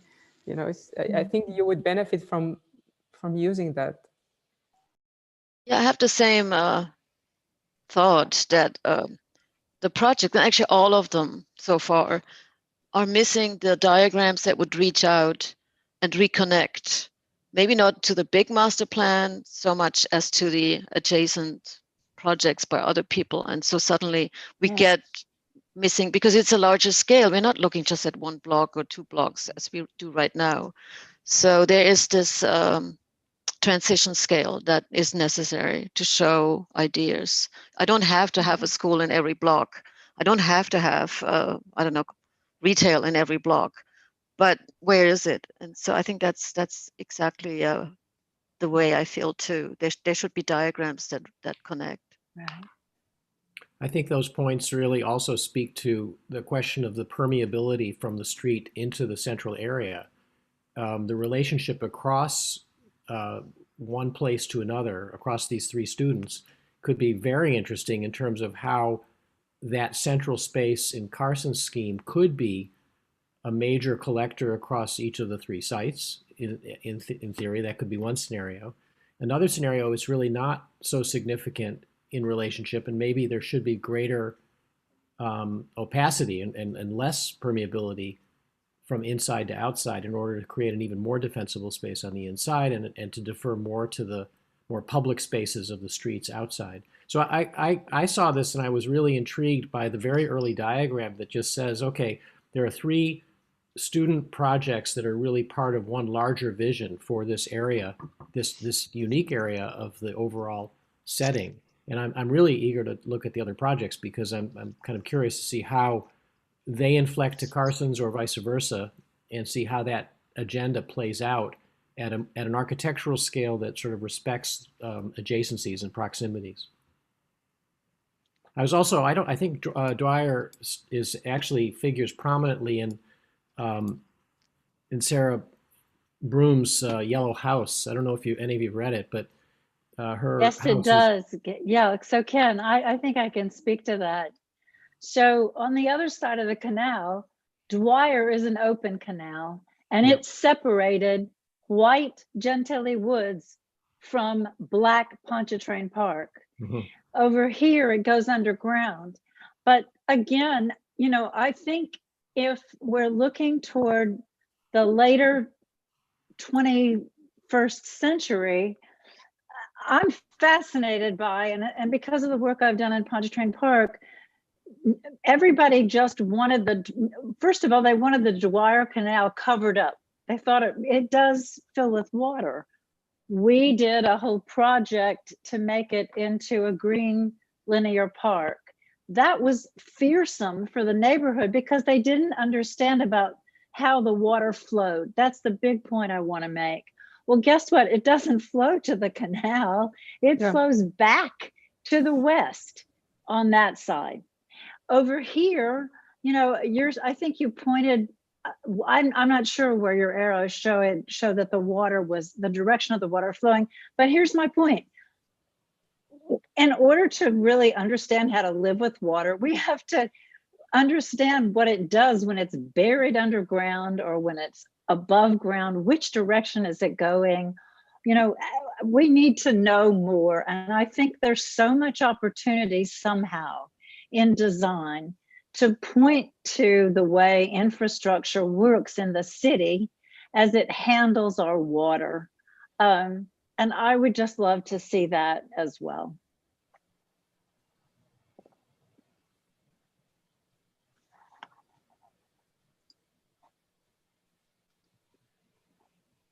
I'm hesitant to throw in. I think these are terrific critiques that you're getting. So I would endorse the things that are being described. The only thing I have to add really maybe, oh, I forgot to turn my picture on. Just my disembodied head speaking.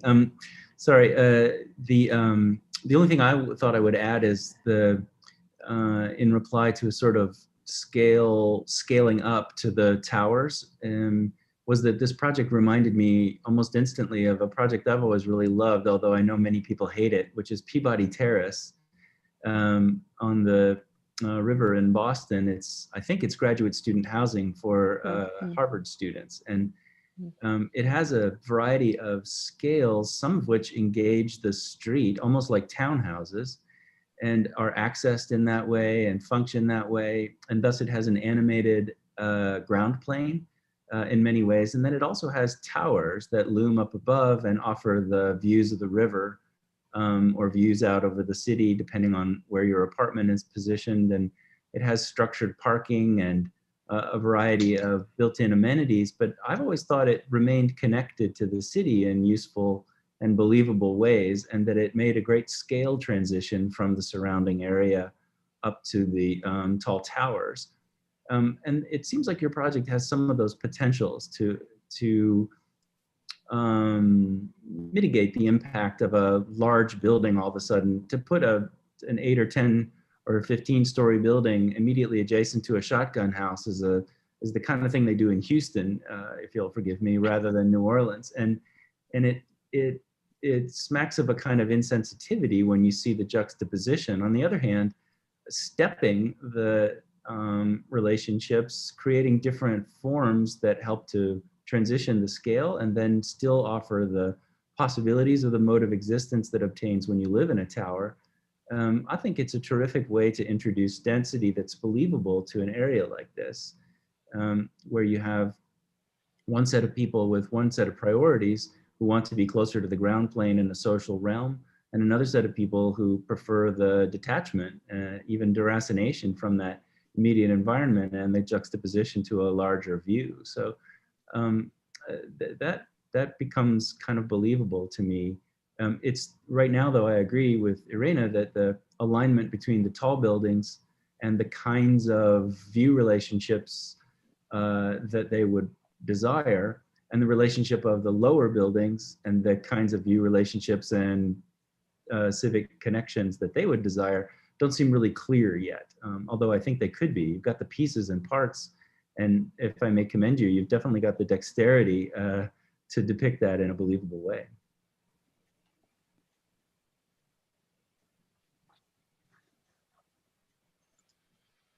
Any other comment?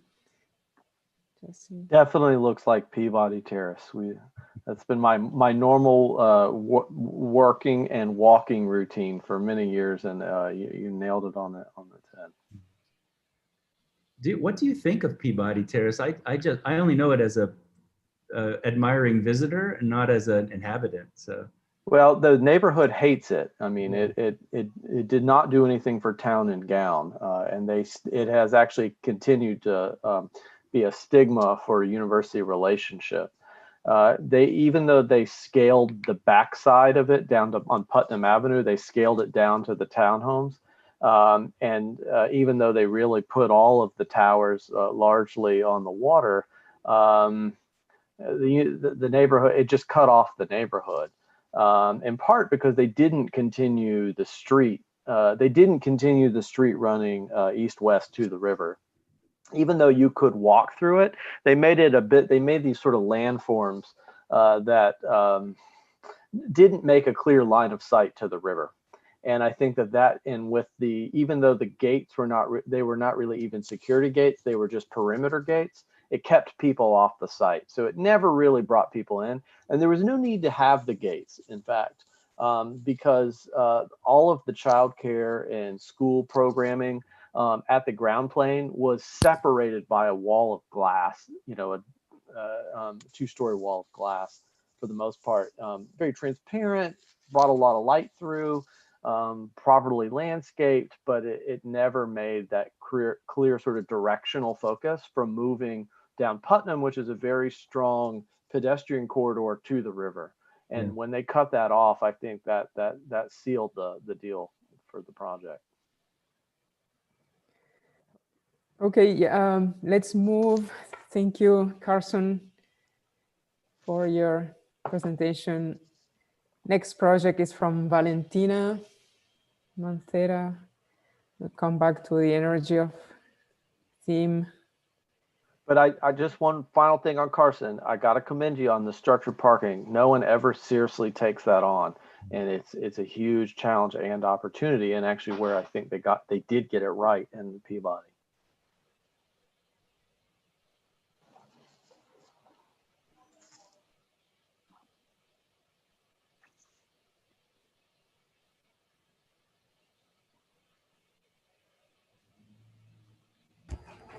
Okay. Okay, can everyone see this? Yes. Okay, great. Yes. Hi, everyone. My name is Valentina. This is Solar Forum. Okay, so coastal Louisiana has a heavy fossil fuel infrastructure. In order to produce energy, reliance on fossil fuels has proven to be less efficient and more expensive in the long run for consumers than renewable energy such as solar. The current system also correlates with Cancer Alley that contributes to a major public health issue. I'm sorry. There's like noise on the street outside. Okay. And then at a smaller scale, the current energy transition system in New Orleans is limited in that there are frequent power outages throughout the city. In particular, low-income areas are most affected with power outages, as these areas are surrounded by lower voltage transmission lines, which are the lines in yellow. At the scale of the Inner Harbor Navigation Canal, transmission lines are sparse and have fewer nodes that lead to more widespread outages if multiple intersections or substations and nodes are affected. All of the scales of issues, such as Cancer Alley and frequent power outages within the current energy system, are a result of corporate unchecked power, whether it's from big oil and gas companies to companies like Entergy. They monopolize the production, distribution, and consumption of energy. Companies like Entergy prioritize the preservation of existing power plants that burn fossil fuels instead of actively investing in renewable energy like solar or wind. And then this is the collective master plan. And then the project here is located just underneath the Stars and Stripes Highway.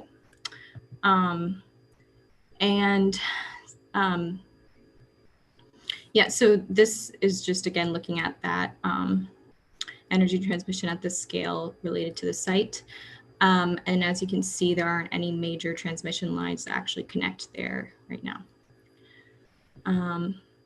And this is program diagram showing that there's little to no programs such as education or health clinics, child care centers, grocery stores and marketplaces, or at least not very adjacent to the site.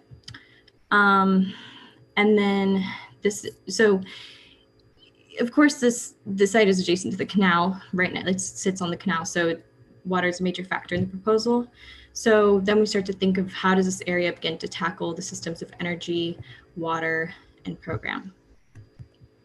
So the idea is a hybridized structure that focuses on improving energy, water collection, and social equity systems within the public realm. Along with the structure, a first consideration is the reclaiming of energy production, distribution, and consumption within the public, where individuals are able to produce their own energy and either use the energy themselves or sell it back to the grid, depending on if there's any left over. So continuing with the idea of like a kind of solar structure that's also a hybrid, it can be thought of as an inverted umbrella in that it produces energy via solar panels, collects water, houses essential programs underneath it, and looking at a roof plan, the inverted umbrella in the triangle shape is distributed at varying densities throughout the site. Again, this is just ground plan here. So then looking back here, we're just reorienting ourselves with the current condition of no transition line, major transmission line going through the site. And then This is a proposed kind of transmission of energy throughout the site and then back into the existing grid. So in dark red, we have the battery storage and distribution centers, which all the other solar umbrellas connect to. And they act like as nodes, similar to substations in the changing of direction of energy transmission. And then here again looking at the available program near the site, and just how at this scale we integrate public infrastructures in red, which can include public bathrooms and also those battery storage centers that were described before. And then this is also the lobbies that connect to programs such as Child Care Center, the Art Education Center, and then the health clinic. And then in yellow, we have these market stalls, which are important in that they're meant to be dynamic in their use. The stalls can be used to sell goods or hold workshops via grassroots organizing in the existing community. Okay, and then this is the ground floor of just one piece, which integrates other programs dispersed throughout the project, which includes skate parks, again, battery storage and distribution centers, an amphitheater, the market stalls. And then this is above that, the first floor, where we have here the art center, and then this is the clinic, and this is the child care center. And then, so the area near the canal is focused on biodiversity with the integration of ecotones and various water retention ponds. Ecotones are the transitional zones between two biological communities that can increase biodiversity. And the shape of the ecotones is informed by the pattern of the umbrellas in plan, which the pattern of the umbrellas is actually informed by the angle of the water line. And then along these ecotones are various pedestrian paths that create a public space engaged with nature. These paths meander through various pools, vegetation, and upward shifts in elevation in order to get a better view of the canal. So then this is a first diagram of how water drains through the umbrellas and into ponds and all the way to the canal. So with the proposed situation of having this 20-foot highest peak here in that turquoise color, it drains down all the way from pool to pool, from node to node, the umbrellas, into each pool and then back into the canal. And on the other side, there's a few areas that do this as well, although they're mainly retention ponds. And then another level of complexity with the drainage, specifically in the outlined area, is a different shift net elevation of about 12.5 feet, or no, sorry, of about like 4 feet. And then it goes gradually into the canals that then drain into these new proposed waterways that then drain into the canal. And then this is a section cutting through long ways, looking at kind of the various buildings under the umbrellas, and then cutting through the rest of the site down to the canal. And you can see this highest point here of the 20 feet. And then this is a focus area of the pools near the canal and how they change in elevation as well as you move closer. And then this is a view looking towards the Inner Harbor Navigation Canal from the view in one of the paths. surrounded by various pools and many different shifts in elevation, and like reconnecting with nature. And then this is another little focus area of the market stalls that occur at varying areas in the site, although this is in particular towards the road on the right. And then looking again in further detail, I just wanted to describe how there's a detail within the umbrella. Obviously the water can fall right through the middle, but then it can also fall through a gap between the building facade and the solar panels themselves. And then this is the shorter section, cutting through the forum, and you can see this slight shift from the highest point in the middle, and then how it slopes down to meet these new waterways that connect to the canal. And then in further detail, focusing on the Art Education Center and kind of how it interacts with the ground plane and obviously the umbrellas as well. Then this is a view from the Art Education Center balcony towards the canal along the newly proposed waterway here. And then I just wanted to describe kind of exactly how the triangle form was made. So, right, like I extended the lines from the water's edge, and then that ended up being shortened to have a better scale. And then cutting through that to create a triangle. And then eventually into like an intricate pattern with nodes and cutting through in order for various light well situations as well.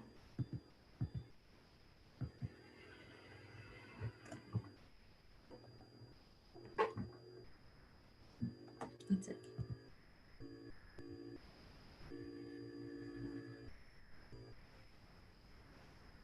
That was it? Can you, I'm terribly afraid I might have missed something with all the distractions I have here.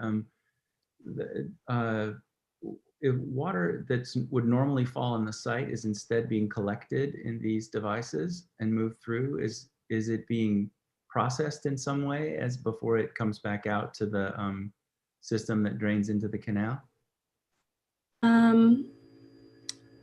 Not at this state of development. I mean, the idea is for kind of the paths, like the public paths, to be able to be seasonally flooded and then eventually drain into the canal as well.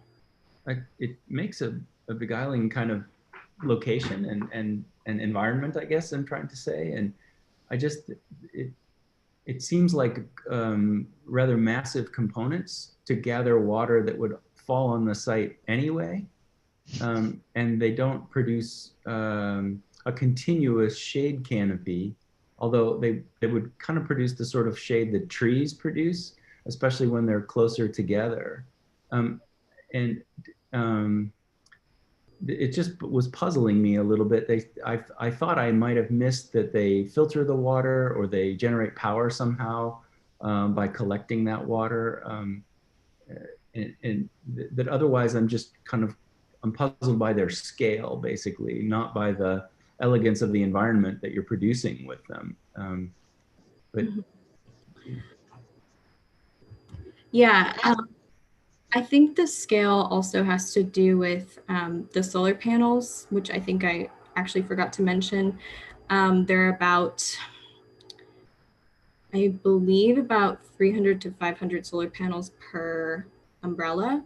Okay, that's what I missed. I'm sorry, that's what I missed. Yeah, so it's also like the scale is very massive in order to produce more energy. That's why they're so tall so that they don't take up as much public space. Where and how would the panels be deployed on them? I can go back. Maybe you show that section, the long section, perhaps, or this one, yeah. This one, yeah. The umbrella actually kind of cuts off at a certain point, but it kind of staggers along the angled edge here, if that makes sense. Like these are all supposed to be little solar panels here. Yeah, I saw those when the image flashed by, but it didn't occur to me that you would put panels on an inside surface like that, because it would reduce their capture rate. And also you would probably inflect that conical figure south so that you would pick up more direct solar radiation on those panels. Maybe I'm telling you things that you already figured out and I just don't know the details of, but they don't seem like solar collectors. But I'm glad that they are, because it gives them this explanation for their scale and their, let's say, partial function as shading devices in the park. Yeah, definitely. I feel like, I mean, the effectiveness of the solar panels is definitely impacted by the fact that the structure is a hybrid of like the water and the program, like the programmable space underneath. So it's kind of like a little bit of a sacrifice for the ability to manage different systems. And you show the long section from canal to neighborhood, I think, to see the scale of that solar infrastructure. And do you have the highway behind and the bridges and all of that? You don't? Highway right here. No, but there is one above here, right? It's a taller, I guess somewhere here there is something, no? It's a bridge here. Yes, from what I saw, it was only up to like 48 feet, but I could be wrong. I think you've designed this sort of monumental cathedral to water and concrete, I suppose. And I'm sure as an experience, it's quite something. And I think that there's so much, infinite possibilities about how you inhabit that space and utilize that space. I think in terms of the mechanics of the underlying operations of the PV, I'm not sure without any kind of mechanical intervention, one would optimize even remotely optimize the capacity of these, of the amount of solar energy to make these things really work. You would need some tracking measure, and the way that there's certain angles of articulation that won't work because you're sharing energy. Anyway, I don't want to necessarily get into the physics of it, but you know, if these things had mechanical features even under their own power, it'd be I think sort of interesting in a way, because it would vary that canopy, and that canopy would have sort of infinite number of variations, and maybe that canopy as a dynamic sort of you know, cycle of the day, sort of it's a dance, right? It's a choreography of the mechanical features from which the flower petal, you know, articulates and disarticulates at the optimal angle of attack. And I think if you were to think about it in those terms, I think it would give a lot of vitality to your site, which now is a kind of rigidity to it. When you look at the rendering with the, just as the relationship between concrete and grass alone, I fully understand your argument about gravity here, and you've made that argument clear. I think you could sort of strip away the concrete on the ground plane. In this way, we're sort of turning things upside down, where the concrete is above us and it's a truly biological or biomass at our feet. And I think you could totally flip that and it would be quite interesting. And in some way you have. So I don't think you need that rendering, or I would change that rendering entirely to put the biomass entirely on the ground plane. And think about a different way of fundamentally landscaping that and managing water, because mostly in that terms of gravity and space and scale you're talking about, you're managing particulates and sediments and things like that. You don't really have the capacity for anaerobic or abiotic filtration or things like that, although you could. And the Emory Water Hub is a good sort of scale to think about that if you're ever curious. It's a very good case study on that. I think it's at Emory University. I think it's called the Water Hub. So anyway, I think that you have so much here, but I ultimately want something. I want those pedals to be dynamic in service of not only optimizing solar and radiant energy, but to really transform the date and life of this space. Well, I really like, I think you, oh, sorry, go ahead. I admire the political basis of the project, which is, I was not aware of the low voltage issue and the excessive outages that they experience as a result of that. So you're taking on a condition of inequity and trying to make it almost iconically in everyone's face that there's a way to deal with this by essentially taking this place largely off the grid and making it somehow subsidized so it operates in a very different way, a kind of utopian attitude about how this place could evolve. That said, the triangulated elements, I was thinking about the southern orientation as well, and thinking, well, the triangles are one thing, the umbrellas and the sort of forms that are really geometrically very precise in how you've deployed them really produce some challenges and some problems.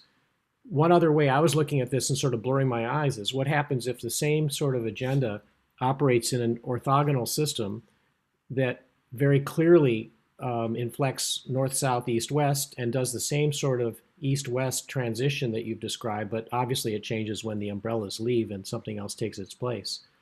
Another part that I really love about the project, and it does include the umbrella forms, is the way that this evolves or transitions or transforms from the canal upward or vice versa.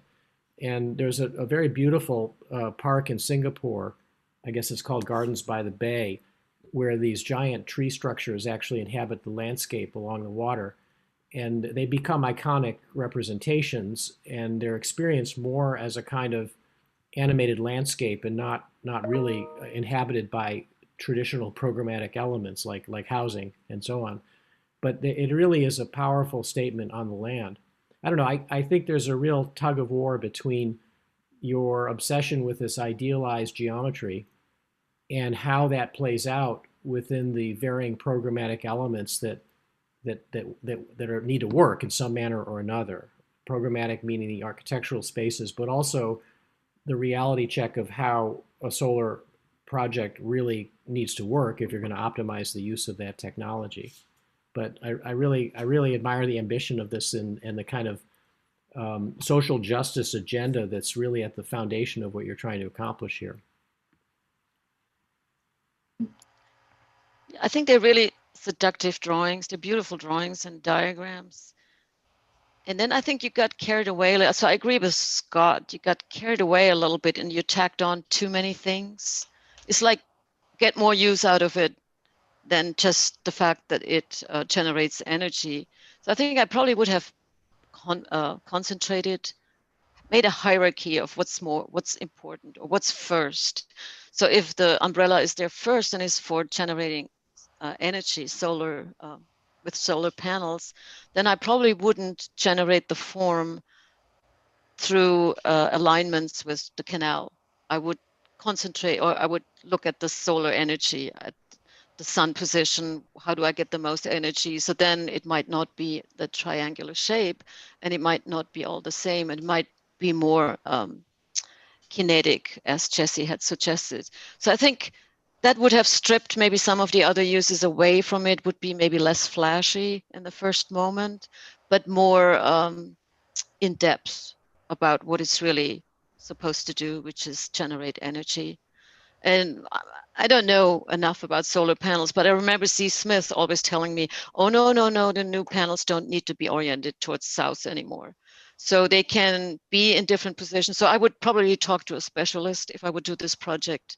Yeah. And I would first educate myself about solar panels before I would go full bore into this beautiful, beautiful shape and repetitive shape, but maybe it's not the best one for the project. Um, and then the water, yeah, I don't know what happens when you collect the water and then there are the solar panels. Do they rust? Is there anything that compromises? So I would be careful to layer all of this program on top of each other before I wouldn't know more about each individual one. I mean, as I said, it's very seductive, very kind of provocative in a way, but I probably would have got cold feet at some point and questioned a little bit more about all of these. Then another thing was when you said, well, it stores they're the batteries and they store energy, and then the power grid, what did you call it? The lines then are shown in red. Are they above ground? I mean, are they more of these ugly above ground lines that you would get, or how does this work? The ones that I could go back to the diagram, but the ones that are above ground are the ones that are closer together, the power lines, if that makes sense. The ones that have nodes that are closer together. Oh, there we go. But how do these power lines look? So the red, what is that? This, wait. Yeah. The transmission lines, how do they look? What are they? They're above ground, right? Yes, they are. Well, these are, and then this lighter pink line is underground because it's so far away. Like each node is very far away. And I mean, every time we have a storm in New Orleans and we have a power outage, I always think, God damn it, why do they have them all above ground? I mean, it's so third world. It's like, where do they still put power lines above ground? And so now this is like a proposal for like the next century, and we have our power lines above ground. I mean, do you think that's a good solution? I think there is an aqueduct here coming from the other proposal, from Elliott's super blocks that arrives here. And there's, I think, again, the same comment I made before. I think you all, as a general comment to you all students, you're super polite and you don't want to step in someone else's toe. I realize.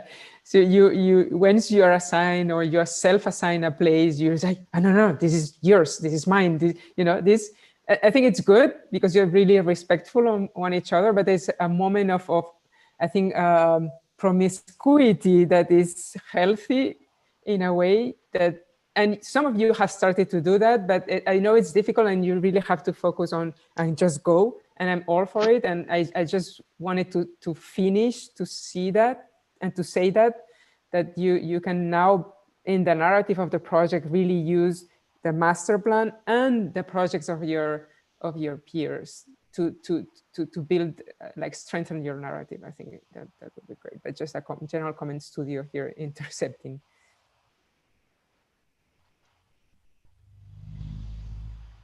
Yeah, if I could just throw in quickly, the implication of my question, I think, was really a window from me to talk about the value of covered outdoor space in New Orleans one more time. So I think you make a kind of great merger potentially between three compelling ideas about public space. The first is that public space is actually directly beneficial to the energy needs of a community, and it's owned by that community, so to speak, and used directly by that community, so that the one-to-one relationship between the power I'm using and the power I see being generated. So the second is that potentially you make a large, partially covered outdoor space in a city that loves to frolic in large, partially covered outdoor spaces. I mean, people make use of them all the time.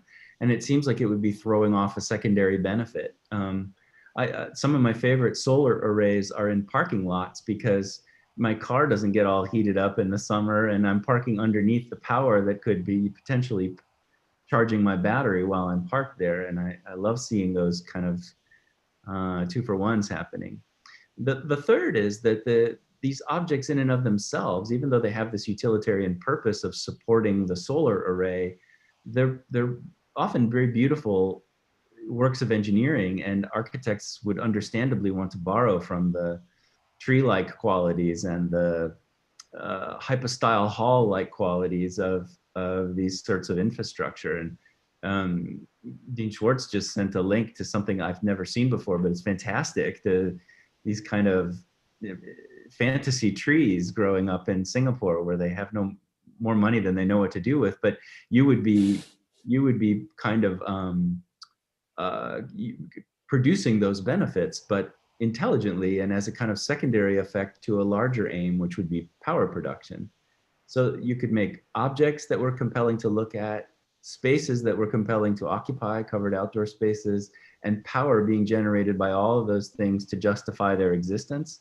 I think that's tremendous insight into what a community out here would really need and what people would gather around. I mean, no one has shown me a reason that I would want to move out there yet, except this, that I would move out there if I thought my community was power independent and that we had our own celebratory space. So I could socially distance while I Mardi Gras this year. So anyway, I like it. I like that aspect of it. So I'm glad. Sorry, Scott. I'm glad you said hypostyle hall, because the first word I wrote down when I saw this was Karnak. You know, but I love it for the sort of monumentality, you know, that it brings to that edge of the parish and the city. I think there's so many ways this could be worked on to be really powerful, literally powerful project.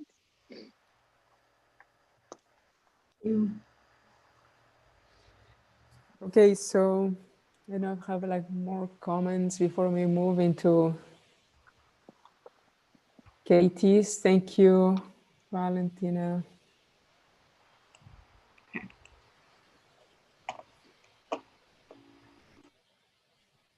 Katie, we are with you, even if you're the last one. Okay, thank you.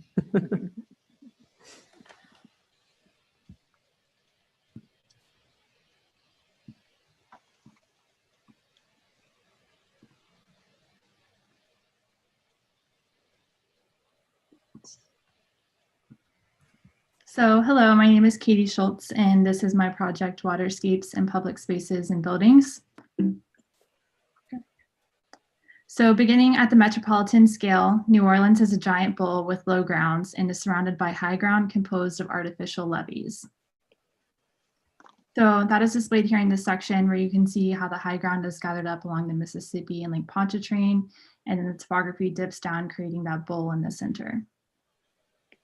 So additionally, New Orleans receives 64 inches of rainfall and 52 rainy days a year. Because of these high amounts of rainfall, areas of lower elevation are at high risk to flooding and subsidence. The main goal of my master plan was to rethink the amount of water New Orleans receives as a valuable natural resource, which can be reused and given back to communities. And this is to encourage comfort in living with water by intentionally thinking through cohabitation strategies. So this was achieved through these 5 different waterscapes: purification, recreation, production, drainage, and watershed. So the idea was to take the water that is being pumped in from the city. So I'll show you guys in the next slide, these pump stations here. And it is to take that water to give it back to the community and, well, first purify it and then give that purified water back to the community for either recreational use or productive use, such as aquaculture within the urban grid. And then additionally, I'm rethinking about how you can reshape topography to strategically drain the water through the neutral ground of the streetscapes, as well as form these watersheds here in these dark blue squares. And these are highly inspired by Savannah, Georgia's urban grid. So during the wet season, these watersheds would be filling up with water, obviously, but during the dry seasons, they would be these green squares that would be occupied by pedestrians. So this is the existing infrastructure of the Sewage and Water Board of New Orleans. Here you can see these two pump stations in red that are dumping water into the canal. And the dashed line is where the underground canals are, and then the solid line is the above ground canals. So here the strategy is really just to pump the water out as quickly as possible. And this has obviously caused a lot of issues of subsidence within the lower ground, and it requires a lot of energy to run the system. It actually requires approximately 54 megawatts of power to run the system. And this just doesn't really allow a lot of interaction with water when you're just trying to get it out as quickly as possible. So for my project, I've zoomed in on this existing pump station on the northern end of the site. And here in gray, I have highlighted the watershed, which is handled by this pump. It receives approximately 1.3 billion gallons of water a year. And then here are some photos of the existing site conditions. This is just an aerial photograph highlighting the extent of my site. And this is the existing pump station. So this is just this kind of like long and remote road that builds up to this pump station. So all the water is being pumped underground. And then here you'll just have this slight little sneak peek of the water before it enters into the building. These are the 3 studio-wide goals that we were all trying to tackle this semester. So I'm going to go through each of them individually. So the first goal is to increase the condition for the reemergence of biodiversity. And this was done through the lens of the ecotone, which is a region of transition between biological communities. So the first scale of the urban ecotones is this scale of the Inner Harbor Navigational Canal. On the left is the existing water line of the canal, and the right is our proposed water line. The goal is to increase the interface between land and water. The next scale is zooming in a bit closer to my site with these piers which reflect the proposed water line. And these piers provide for opportunities for pedestrians to interact with the canal. The third scale is entering the urban grid. Here, the city's stormwater is being pumped from the existing infrastructures and is redistributed and woven in and out of the urban grid. And then lastly, at the individual block scale are these piers and pathways which extend off of buildings to allow for interaction with water at the building scale. So this is how this plays out within the site plan. Here we have the canal, and then this is showing how the water is weaving in and out of the site. And then lastly, these piers and pathways which extend off of the buildings. I also just wanted to highlight in red these spot elevations. So this line is representing where we are proposing to push the flood wall back. And with the moving of the flood wall, we have also moved the existing pump station back so that all the water coming in from the city is then pumped under the flood wall. And then from here, it's just a gradual slope in topography down to the canal. The second goal is to reduce social inequity accessing resources for life. So I am seeking isotropic conditions in the distribution of infrastructures to provide isotropic access to clean water and education specifically. And then furthermore, the goal is to incorporate water into this educational curriculum to address the fear of water that many citizens of New Orleans hold, and instead encourage a positive relationship with water starting at a young age. So here in gray is the only water treatment plant with a relationship to our site. You can see it is quite large and pretty remote off by itself in these swamplands. So my goal was to reintroduce these water infrastructures at an intermediate scale. So here you can see where this water treatment is being introduced, and it is attached to this high school. So this is to allow students to kind of get a firsthand experience of what the water treatment process is in this city and to create an open dialogue with the water systems. Additionally, to further incorporate water into the educational curriculum, within this recreation center, there's an Olympic-sized swimming pool. So this is to encourage swim lessons to be a required part of standard school curriculum. And then lastly, we have these piers which provide opportunity for students to interact with extracurricular activities such as sailing and rowing. The third goal is to reduce energy and resource consumption. First, energy is reduced through the water systems on site, which is going through this 4-step process.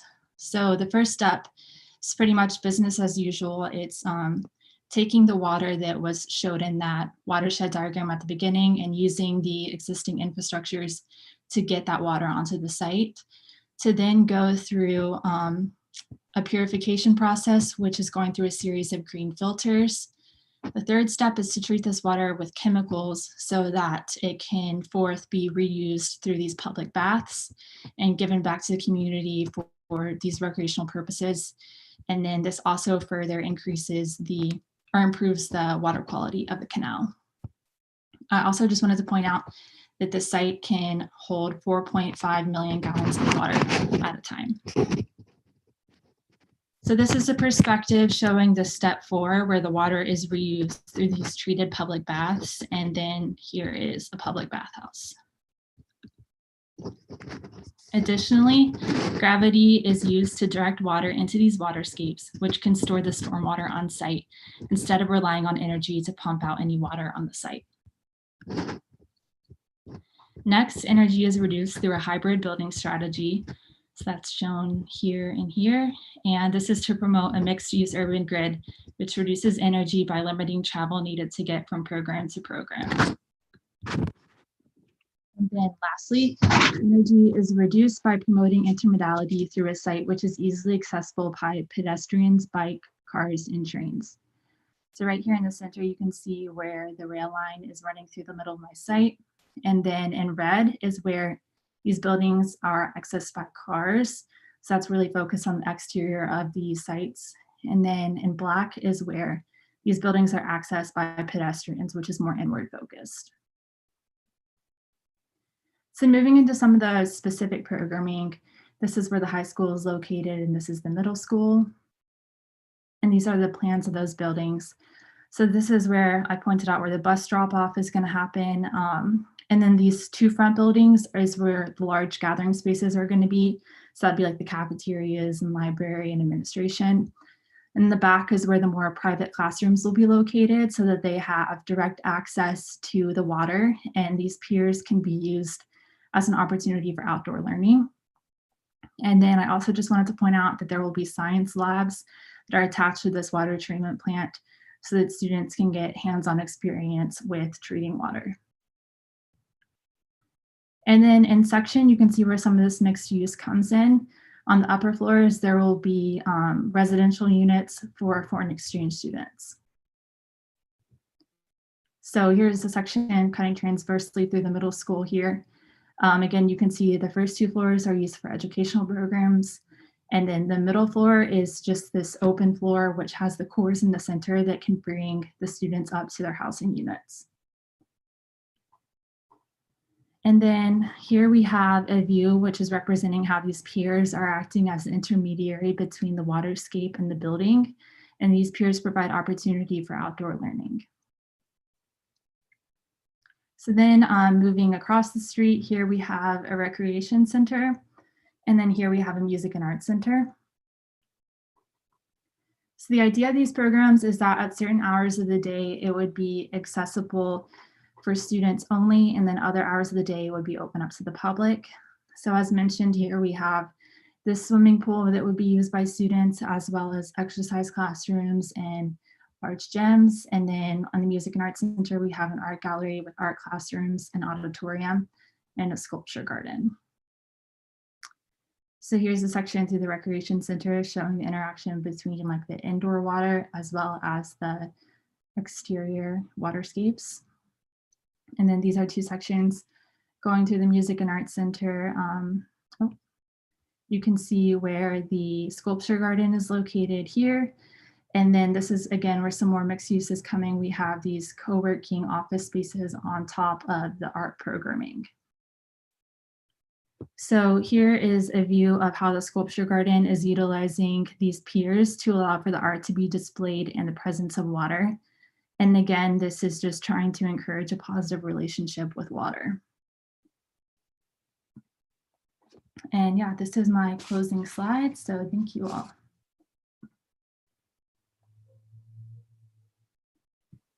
think I might be getting hungry because I wanted to eat those swans that I saw just a moment ago. There's some quality of, there's something I've been trying to understand all day from the first project, but can I understand that you all are proposing that we would lift the water up from the city adjacent to this higher ground and then put it into the various systems and holding and retention ideas that you have on top of this artificially high ground? And then if there's an overflow of it, we would let it run into the canal. Is that the scenario? I think the scenario here is that the water is going into the canal no matter what, but this is a process of filtering that water before it gets into the canal. Okay. And like trying to distribute the water throughout these programs to provide for like more interaction with the water. I really love all the things you all are doing with that water and the way you have construed the projects around them and the development of the landscape and architecture relative to all that. The fundamental presumption here that I wanted to question momentarily, and we don't need to spend a lot of time with it, is that it seems to me that it would be better to sequester water in the low areas of the city to allow as much of it to evaporate as possible and to filter it down in those lower parts where even biofilters might operate, and not to lift the water, which is the expensive thing, and put it in the canal until there's too much in the lower retention areas. The bad part about that is that it puts the kind of water elements back in the actual low ground city rather than up on the high ground where they would only stay momentarily as they were being moved out to the canal. But the logic of it is that you'd end up lifting a lot less water, and that's the energy consumption is in the lift. So I wonder sometimes if these water features are, let's just say, public amenities more than amenities that are a byproduct of infrastructure, more like amenities free and clear, and that the real infrastructure for sequestration anyway, and maybe even filtration, would happen down low where it could evaporate without anyone spending money. And absorb into the soil and produce the various beneficial effects of it. But that's all just a kind of parallel concern of mine, because the actual use of the water up above is quite elegant, and the architectural development is based on the premise that it's already there. So I don't mean to question what you're doing as much as that underlying premise. No, I think it's super good comment. At the beginning of the semester with the metropolitan scale, we were thinking about the lower ground, the lower grounds being more water landscapes over time and being over time disoccupied, and people, like activities around water would occur there at a bigger scale, and then people would move to higher ground. In some point in time between now and 2100, I guess. Okay. But I mean, isn't the water also the rainwater, stormwater? So if slopes are created on the streets and parcels, so it would then be channeled. It's not all pumped water, right? It's also water that occurs through rain and storm. So it doesn't rely only on the pump, right? Yeah, it's because this case is a case of two types of water, right? That generally on the master plan is the water that falls on the land is what is drained and filtered towards the canal. But this specific project has these two types of water: the one that is coming from the lower grounds and the one that falls on site. Right. Yes. I mean, I have to say it was really beautifully set up and logical, and it had calculations. And I mean, I completely bought into it, and I just at every step I thought, yeah, right choice of program, right mix, right position. I mean, the architecture is another thing, so it's just very generic right now, but that is just part of that step and that scale. So I really like the project a lot, and I think it's very precise. What I probably would have added is if it's all about water collection and you already have that roof shape, that there's also a water collection through the buildings themselves, through the architecture, that water can be run because of the slope of the roof. You collect the water from the roofs also in order to be even more complete in your harvesting of the water and using of the water. Right. I think that would have been and then maybe it would have changed the architecture a little bit and be less about the generic house and more about how do I collect water? What does the architecture do, the building, in order to participate in the water? Right.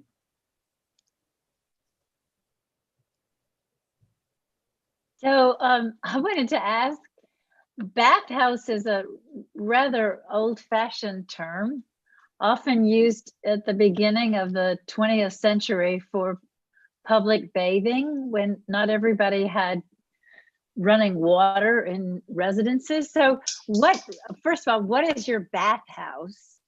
And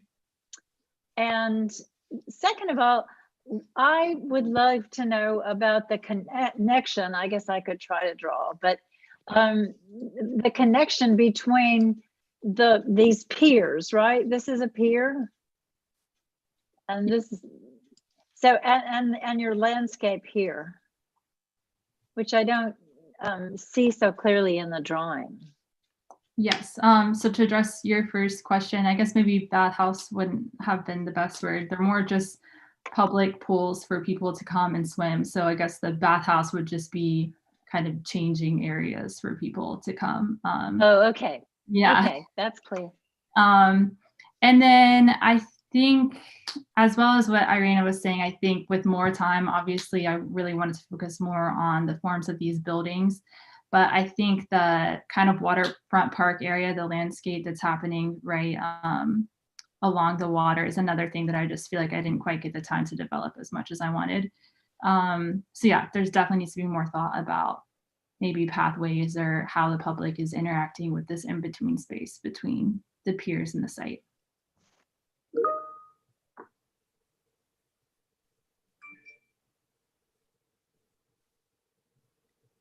Okay. Yeah, so to blur that edge, right? Thanks. Yeah, thank you. Thanks, Katie. Actually, this line wouldn't exist, right? It's just a change of pavement.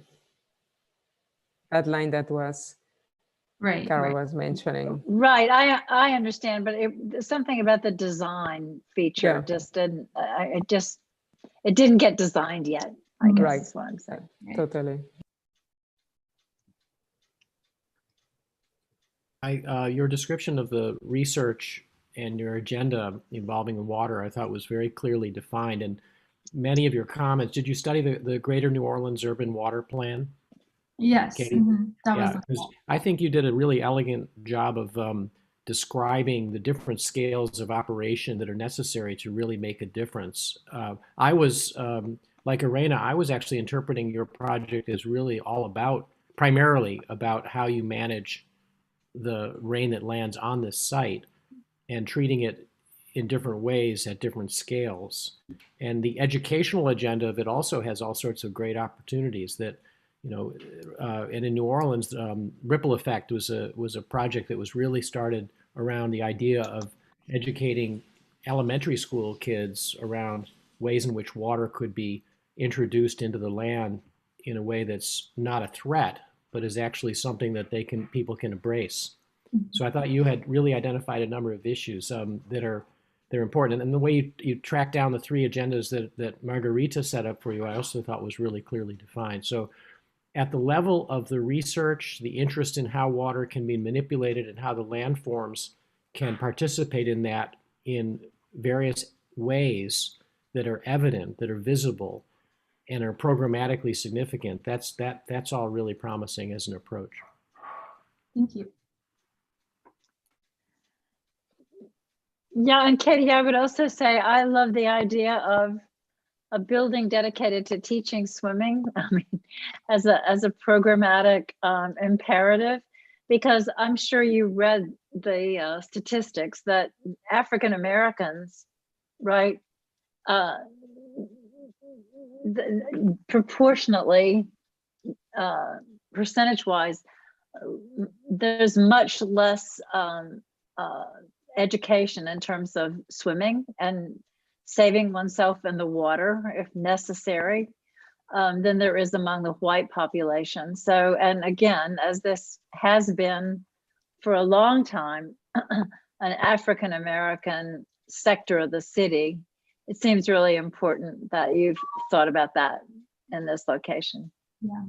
There's actually a club here at Tulane called Swim for Success that they give free swim lessons to Black children in the city. So I got the opportunity to give swim lessons to some kids here. Yeah, So yeah. Great. But I have to say, when I grew up, I mean, public pools in Germany, this was the fun thing to do. So a pool, a great pool is every town had one. And so I don't understand why that is lacking in America. I guess because there's so many private swimming pools or clubs, don't know. But a public pool for me is something completely normal in a city and in a neighborhood. So I'm glad Katie rediscovered the public pool. Well, they were segregated here. And Yeah, so, I know there's a different history here. Yeah, I know. you know, Black people only went on, well, didn't mix at all. Mm-hmm.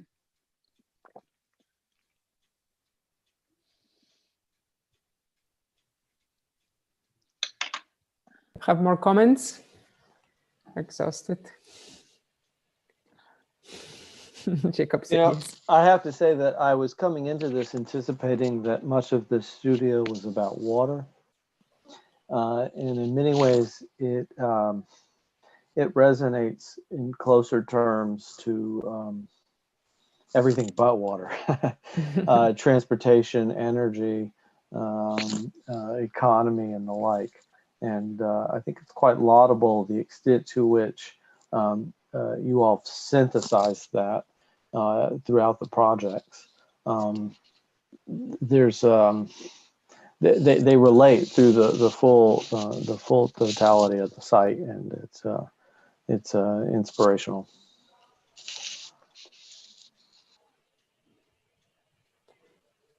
Yeah, let's go to the final comments. Everyone, if Carol has been suffering the whole journey. So anyone? No, it's been my my privilege to see all these projects. I'm really impressed. I do now that I've been through the whole day, I do wish for exactly what we've been talking about this afternoon, which we didn't get to it all this morning, is how are these projects integrated and how do they interface?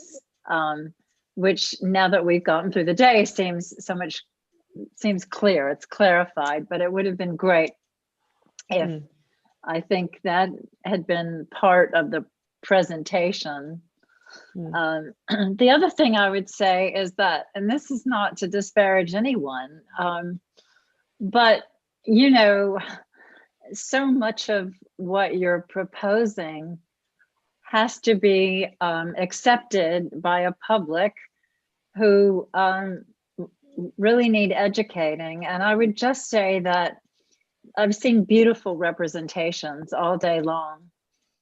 They're very elegant, but you know, just to put this bee in your bonnets, these bees in your bonnets, that, you know, thinking about the representational style, which teaches the public about your projects, not to diminish the rigor, you know, the kind of scientific rigor or the architectural elegance, but thinking about representation as a form of narrative, right, that can reach a general public. Because what it will be incumbent upon you to do is teach people the lessons that they need to know in order to accept the proposals that you're making about the future city. And it needs to be seductive, and it needs to be attractive, and it needs to look safe and welcoming. It's not that you didn't make it look like that. It's just that I think we all get used to a sort of abstraction. Mm. That is what you're taught and what you learn, but just flipping it in a way. And you touched on something I mentioned this morning. The first time I thought I was making my concluding comments, but I turned out to come back. So you also have been the whole day, yeah. Yeah, so I'll just compact or try to compact what I said earlier today into a more accessible form, I hope. But I think that you all have made amazing work. Let me not forget to mention that I'm very impressed by the dexterity and the kind of compelling forms and ideas, and most of all the issues that you've been engaging. But having said that, I referred to earlier today to what I see as a kind of disconnect between in the narrative of your ambition. And I would describe it as that many times you're proposing the city of the future, which you are populating with conventional buildings of the present and conventional ideas and scales of the present and conventional economic drivers and probabilities of the present. And other times you're proposing what looks like an amelioration of the city of the present with these kind of buildings that right now don't have a kind of believable plausibility, or what I might call buildings of the future that we could, construct in these fabulous ways that would generate their own power and so on.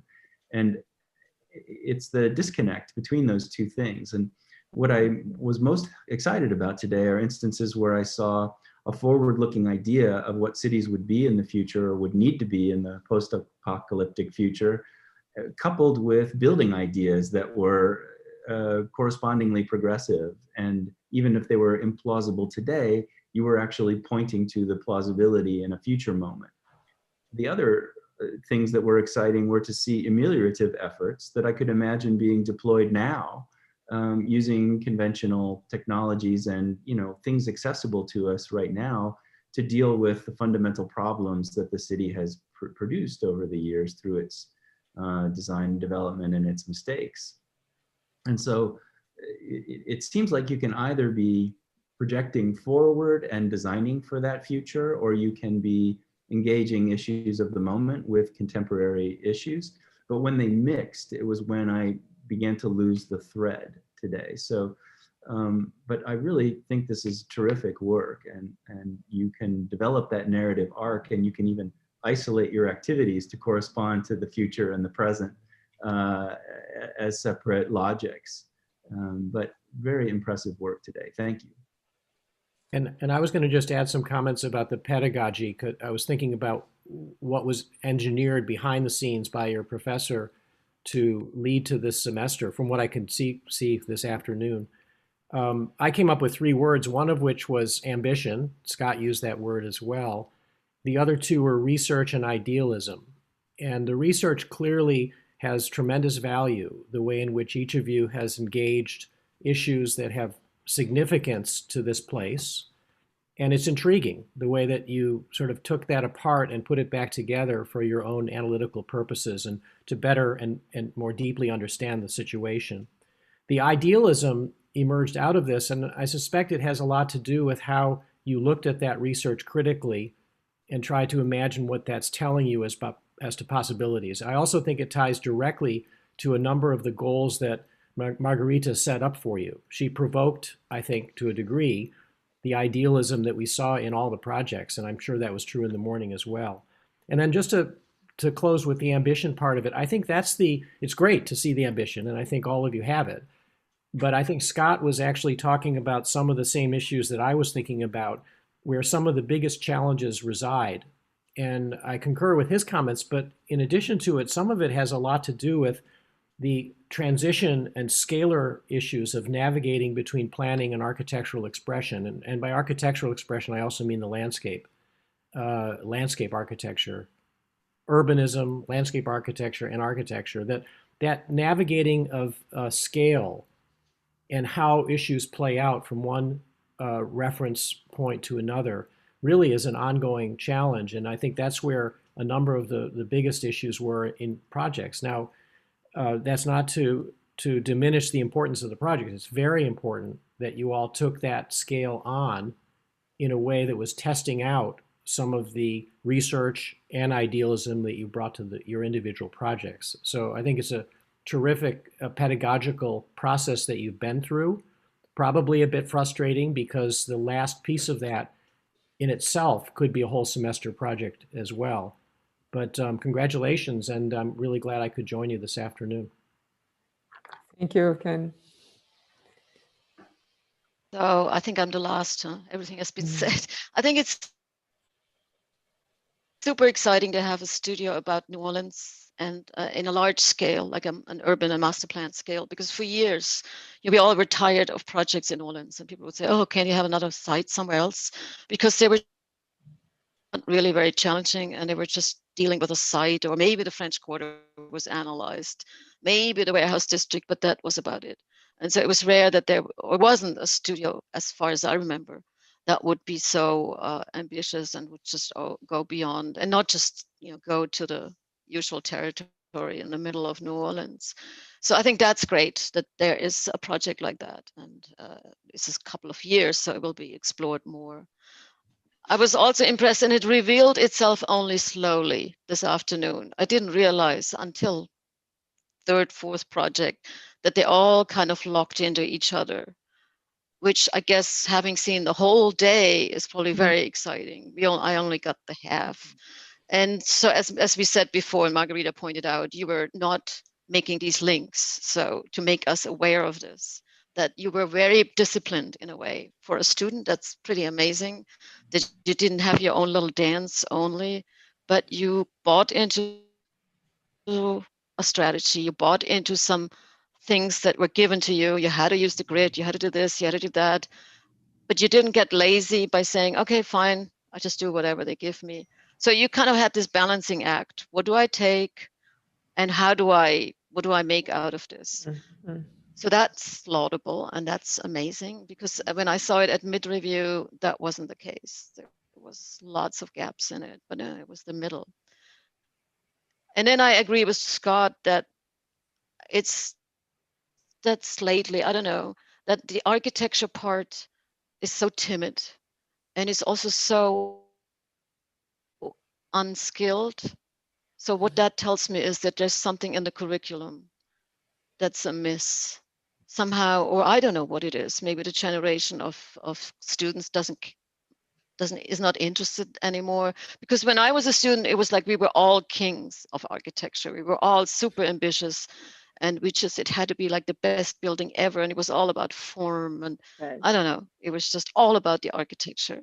But maybe we missed all the other things, and the discipline and the diagrams and whatever. So now I think it's skewed a little bit to the other side, that the architecture is just not that important anymore. But maybe it shouldn't be. I don't know. Big question. So yeah, it's like it was a bit traditional, maybe, to say the least. And I mean, I haven't seen everything, so I don't know. But that would be something, especially when you go into thesis, to maybe pay a little bit more attention to. But anyway, it was great to see all of this, and it was great for me too, because we had a little bit of a similar project in third year. I mean, not to that scale. Oh my God, like tiny bit of that. So, and I know how difficult that project is. So I was really impressed. I mean, I'm not just saying that because that you always say that at the end. I think it was really good work. And it was also nice to see some of my to see the work they did. So I was very happy. I think of where that timidity of architecture was compromised in favor of material and process. And I know that you all have to economize your time on. And I think in that regard, the processes, there is a kind of life to your projects that I think is important in the context of planning and master planning. And for me, there wasn't necessarily a geographical specificity that tied your projects together. It was that there were elements that had interoperability by and between the products. And in the sense that you could see this as a kind of infill, a kind of biological expansion of these elements that themselves began to relate to each other. And there was a kind of central axis which unified it for our own convenience, but nonetheless, elements themselves instigated a process. I think that's a very different way of looking at architecture, and certainly urban design or landscape urbanism. And in that regard, I think it's a successful operation. Thank you. Do you have students? You have questions, comments before we release our guests of this duty that is maybe too long for them? and we will stay, students and I, for a moment, or some general comments I would like to. I got to go home and cook a swan, so. That's good. Students, you have any question to the jury or general comments you want them to listen? How much you have suffered or something like that?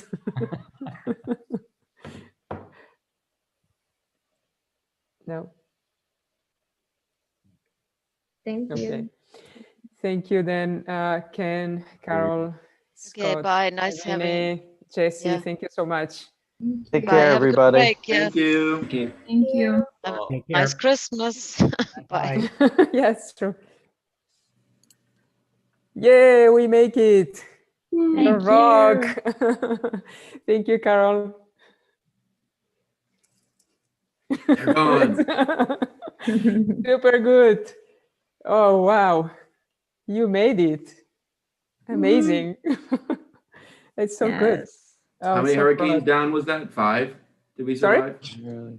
I was just making a joke. That we made it out of the storms. Wow. Oh, so yeah, I just wanted, I have here like 12 points at the last thing, but yeah, maybe 10 minutes or so, I wanted to listen to you. So what was, what was it? How was it? In terms of today, I just wanted to say thank you for inviting the reviewers, especially that were here in the morning. I really appreciated their perspectives. And they seem to be a bit more radical than I'm used to engaging with in a reviewer. So that was really exciting. Good to hear. Also, I think you're talking about, like, you talked about the timidity and stuff. I think that, like, if you do the studio again, like, don't be afraid. Don't assume that we all know each other, because, like, we didn't do an icebreaker or anything like that. And I think that, like, if we were going to work together in this master plan and, like, do that, even that would have, like, changed the like, I don't know, because I do think that it's clear that, like, we didn't develop this as, like, a whole master plan and kind of say, okay, someone do the mobility, someone do the waste, like, because I think that we're now at the point, because, like, the master plan has, like, resolved itself now, and people can, like, define the grid in the area and stuff, but, like, people have to take, I think the ownership is, like, the kind of, like, where we're missing is, because we didn't really work together until this last week after. Yeah.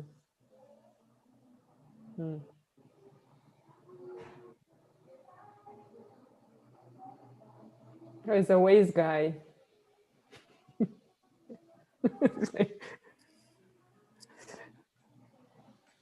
Saying anything.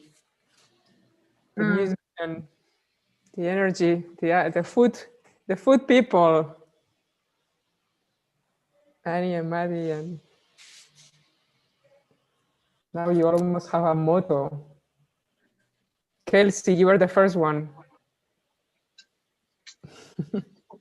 Yeah, I was just gonna say I agree with like what Natalie said. It was just nice to have a different perspective that like was accepting the whole base of the project in the first place. So Yeah. It was different from, I feel like, our first review at the very beginning. There was a lot of conversation about feasibility and like money and how is this gonna happen, but I don't know, throughout the semester, I've been rethinking and like retraining myself to think about how we can put ideas out there for other people to digest. Even if it's not going to happen tomorrow. But thinking, like allowing ourselves to think idealistically, but still realistically at the same time. Yeah. I thought I got really good feedback this morning from like the guest critics also. I really liked them. I felt like they added a lot to the discussion, and it was more like we talked more about the ideas, like how we were hoping for like the previous reviews, and we always just got bogged down in like the logistics, or like Richard would bring up like the green dot plan or something, and we're like, we know these things, and like we just want to move past this and like try to actually like discuss the research itself. And I felt like we finally did that today. Yeah, I think it's difficult for us architecture students to present infrastructure systems and things that are traditionally more like engineering based and like city administration based, all of those things, and then presenting a project at the same time. I don't know, I just thought it was maybe in the future, if that's something that's just presentation wise to make the students aware that they, you know, you need to present this in a way that's convincing towards what you're doing.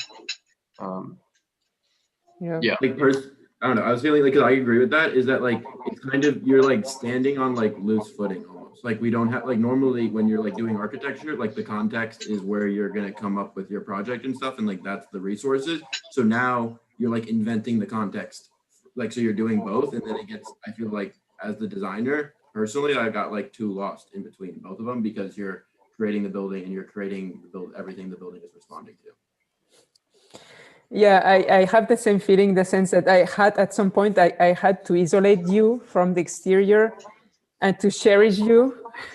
So, you know, keep going until the end. We'll talk about it at the end, because the environment is not as culturally supportive of that type of thing, I'm realizing. And so the service provider thing, the client, the suburban mindset, et cetera, it's on the way. So I had to close windows. And that's why because when you're in the design process, you cannot, you know, cope with so many obstacles. You kind of need things to be pushed out and just go and push ideas and draw. And then when it's done, we can criticize it. But if you, there's a moment we have to just, have faith in the syllabus and everything and just go.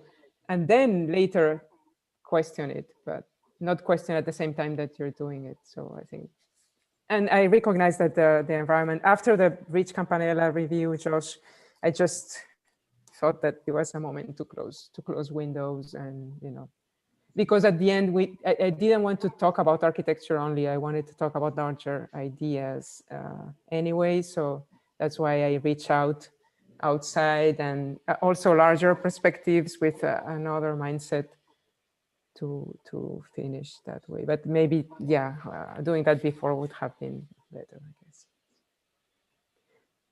It seems like it was successful though, don't you think? Like the ideas shined more, so, like definitely that's was the feedback from. Yeah, at the end, yes. When it's done, but while you're cooking, it's like, no, don't do that.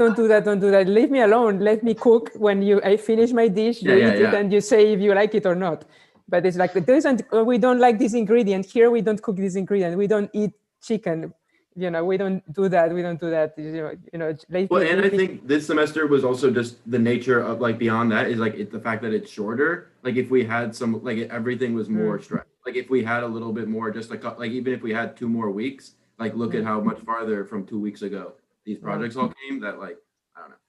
I just think that there's like more pausing and reflecting. I feel like we didn't have enough pinup. Oh, you know what I mean? But there's no time. It's not like we could have gone back and done them. But like, nice to see everybody's work. Like there's definitely benefits from that. Like talking about it. I kind of agree. I feel like each portion or each phase of the semester could have been an entire semester in itself. Like, I know I'm personally really tired right now, so I can't imagine like continuing right second, but I think if I had a moment, I could just keep working on the same narrative and the same. I feel that way completely. For a long time. Yeah. Maddie, Val, Honey. I was going to say that personally, I really do think that this semester looked at the reassembly of systems, because that was kind of the whole conceptual idea behind everyone's project. It wasn't just like the building, it was what the building was representing as far as like what you were trying to change. But something that they kept bringing up was like that disconnect from like the grander scale to, you know, just the architecture, which, you know, the question kept coming up, how does like architecture like make these changes like at that scale within just one building? How do you implement these changes? So I think that's something that I don't know, personally, I think it's an interesting question, because it really is like, how can you make that big of an impact as far as like structural or systems? Like, how do you do that within just one building? Because usually it is just like the context and, you know, the immediate surroundings and, oh, here's your site, and then design your building. So like within that, I guess, framework of architecture, how do you still implement these reassembly of systems that we've done all semester? Yeah, I agree with Maddie. I think ideally, if I had more time or a semester just to work on this last part, I would have had the energy systems integrated, as opposed to just like vegetation. And I kind of started on waste, but I could have done more. Same with water. So I think that would have been nice to kind of have us all think about all of them instead of just one or two. Yeah, I agree. I feel like I could have probably expanded more on water. I literally got a comment about if it filters or something when the water moves, and I was like, I genuinely do not know at this point because I haven't figured that out yet. Like, okay, but yeah, I don't know. I agree with most of what everyone said. I definitely also really enjoyed listening to the reviewers this morning. They seemed really intrigued and like supportive at the same time. Not too bad on logistics and stuff. Yeah. Yeah, I like second what everyone has said so far, obviously, but I think like Scott Bernard's comment on the end about how like our architecture itself was very timid, and how we're like supposed to be proposing like the future, and these buildings that we were proposing were like just what's been done. I think Irina maybe also was saying that. I think like that was a very good comment, and obviously with more time, I think we all could have pushed that idea like a lot further, but I just felt like there was like definitely not enough time to be handling all these systems that we were like trying to tackle. So I found myself getting like really focused on the systems itself, and then I was like, oh shoot, now I have to design a building. So I just like threw something together, and it felt very like not thought out hardly at all. And so it was kind of rough to have to present that and then know that if I had more time, I could have done something else, but we're just working with what we got. Yeah, I recognize that I was pushing you to the edge. No, now the building, now the sidewalk, now this, and then the system. And it's like, no, stop. It was a little bit too much. Survived that. Yeah, personally, I didn't really mind that much. Not necessarily having the buildings or the architecture figured out. I think that's one of the strengths of the studio. It's something different. Yeah, we're an architecture school, but you know, and it's exposure to a completely different thing that we haven't really seen before. And it's an entire part of our field that's growing.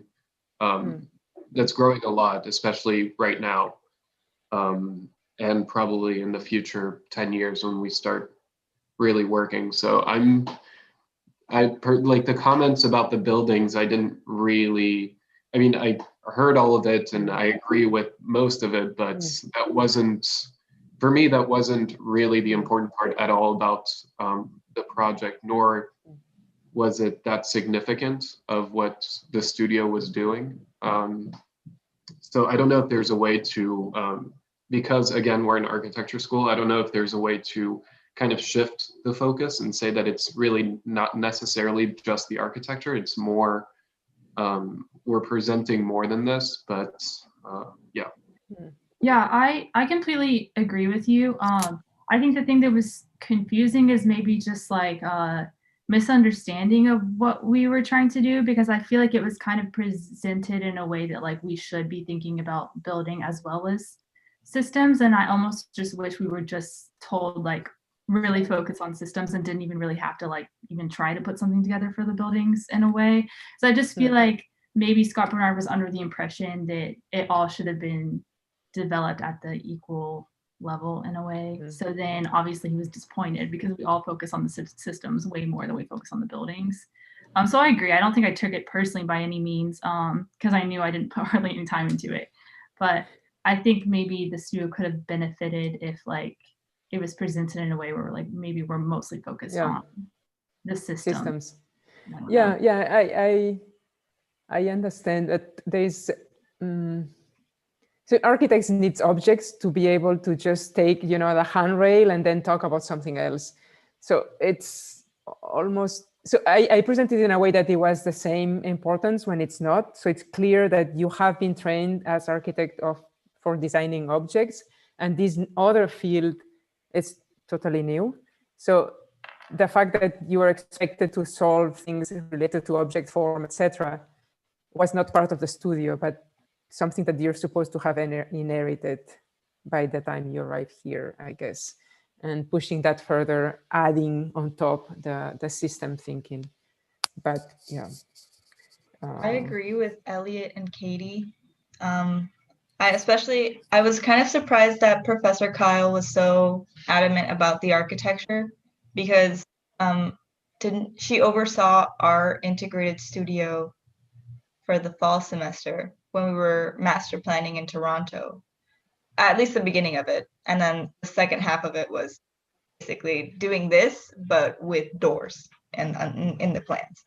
And I was really surprised that she was cracking down on the lack of architecture.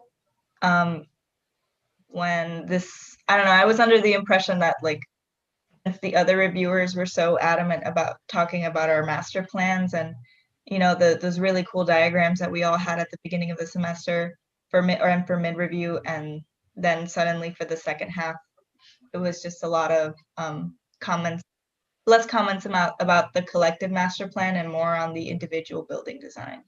I was just surprised though, but I did like the reviewers at the beginning of the review. That was really good feedback, and I never actually thought about a lot of the things that they mentioned before. Carson, you're exhausted. I mean, I just want to start by saying I definitely appreciate the process, though, of the research studio, because I don't think it's possible to take on such big and drastic things without kind of analyzing it along the way and tweaking it so that it gets better and better. One kind of question that I had was how much exposure, I'm not sure if I'm misremembering because it was so long ago. How much exposure did we have to the previous work that had been done? I remember you had maybe shared some files with. Okay. Yeah. Okay. Do you maybe that's something like, that more exposure could help with like us understanding what the systems mean? I was doubtful. I mean, Elliot, you have been exposed to what was produced somehow because you're part of the compilation publication, and somehow in many ways is similar to what you have done. What you have done is clearly, for some reason, so from last year, I took off analysis we had an analysis part that was beyond the metropolitan scale that left us at the end without time. And this time, this was, like readings about the Anthropocene and all that now is embedded into the curriculum. So it's inside strategies in a way. So so that has left more time for analyzing. And what you have done is clearly much better and strong and cohesive than the previous iteration because of that, because they had less time. And yeah, it was posted, but I didn't push you to look at it, perhaps. Maybe I think the lab because Yeah, I wanted to get to the principles of the different systems quickly. So the principles of mobility, intermodality, the principles of vegetation, these principles, all of that, even without numbers, because numbers could have been 2 weeks more, or I wanted you to spend time, because I also saw the difficulty for you to get outside the object and to get away of the mindset, the suburban mindset, many things that I saw that were there, and it was not easy to push. So, you know, so I thought I needed more time for you to absorb this new thinking. And that's why because typically when you say to someone, you know, look, this research is like, it's not the same thing to look at something that is already digested by someone than to look at this thing fresh for yourself. You tend to do it quickly if it's for yourself, I guess. Now that you say that, I actually appreciate that a lot more. I had a lot of trouble personally switching between master plan and building design, because near the end we started to develop both of them. The master plan that would, like, we were basically fixing our master plans from mid-review with and also developing a building or a campus or an area of that master plan. So that made it a little difficult. And actually, we were tight on time now. I can't imagine if we had like if we lost like 2 weeks doing something else. Or the numbers you said? Yeah, the like more like quantitative Math, analysis. like when they asked Carson how many people live there, right? Is what you're talking about.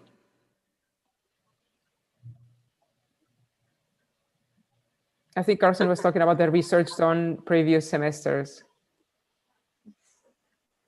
Anyway, I guess I just wanted to say, first of all, how much work you have done in the drawing. So with the drawing line work, you remember at the beginning that I was saying that I hate solid hatches and thick lines.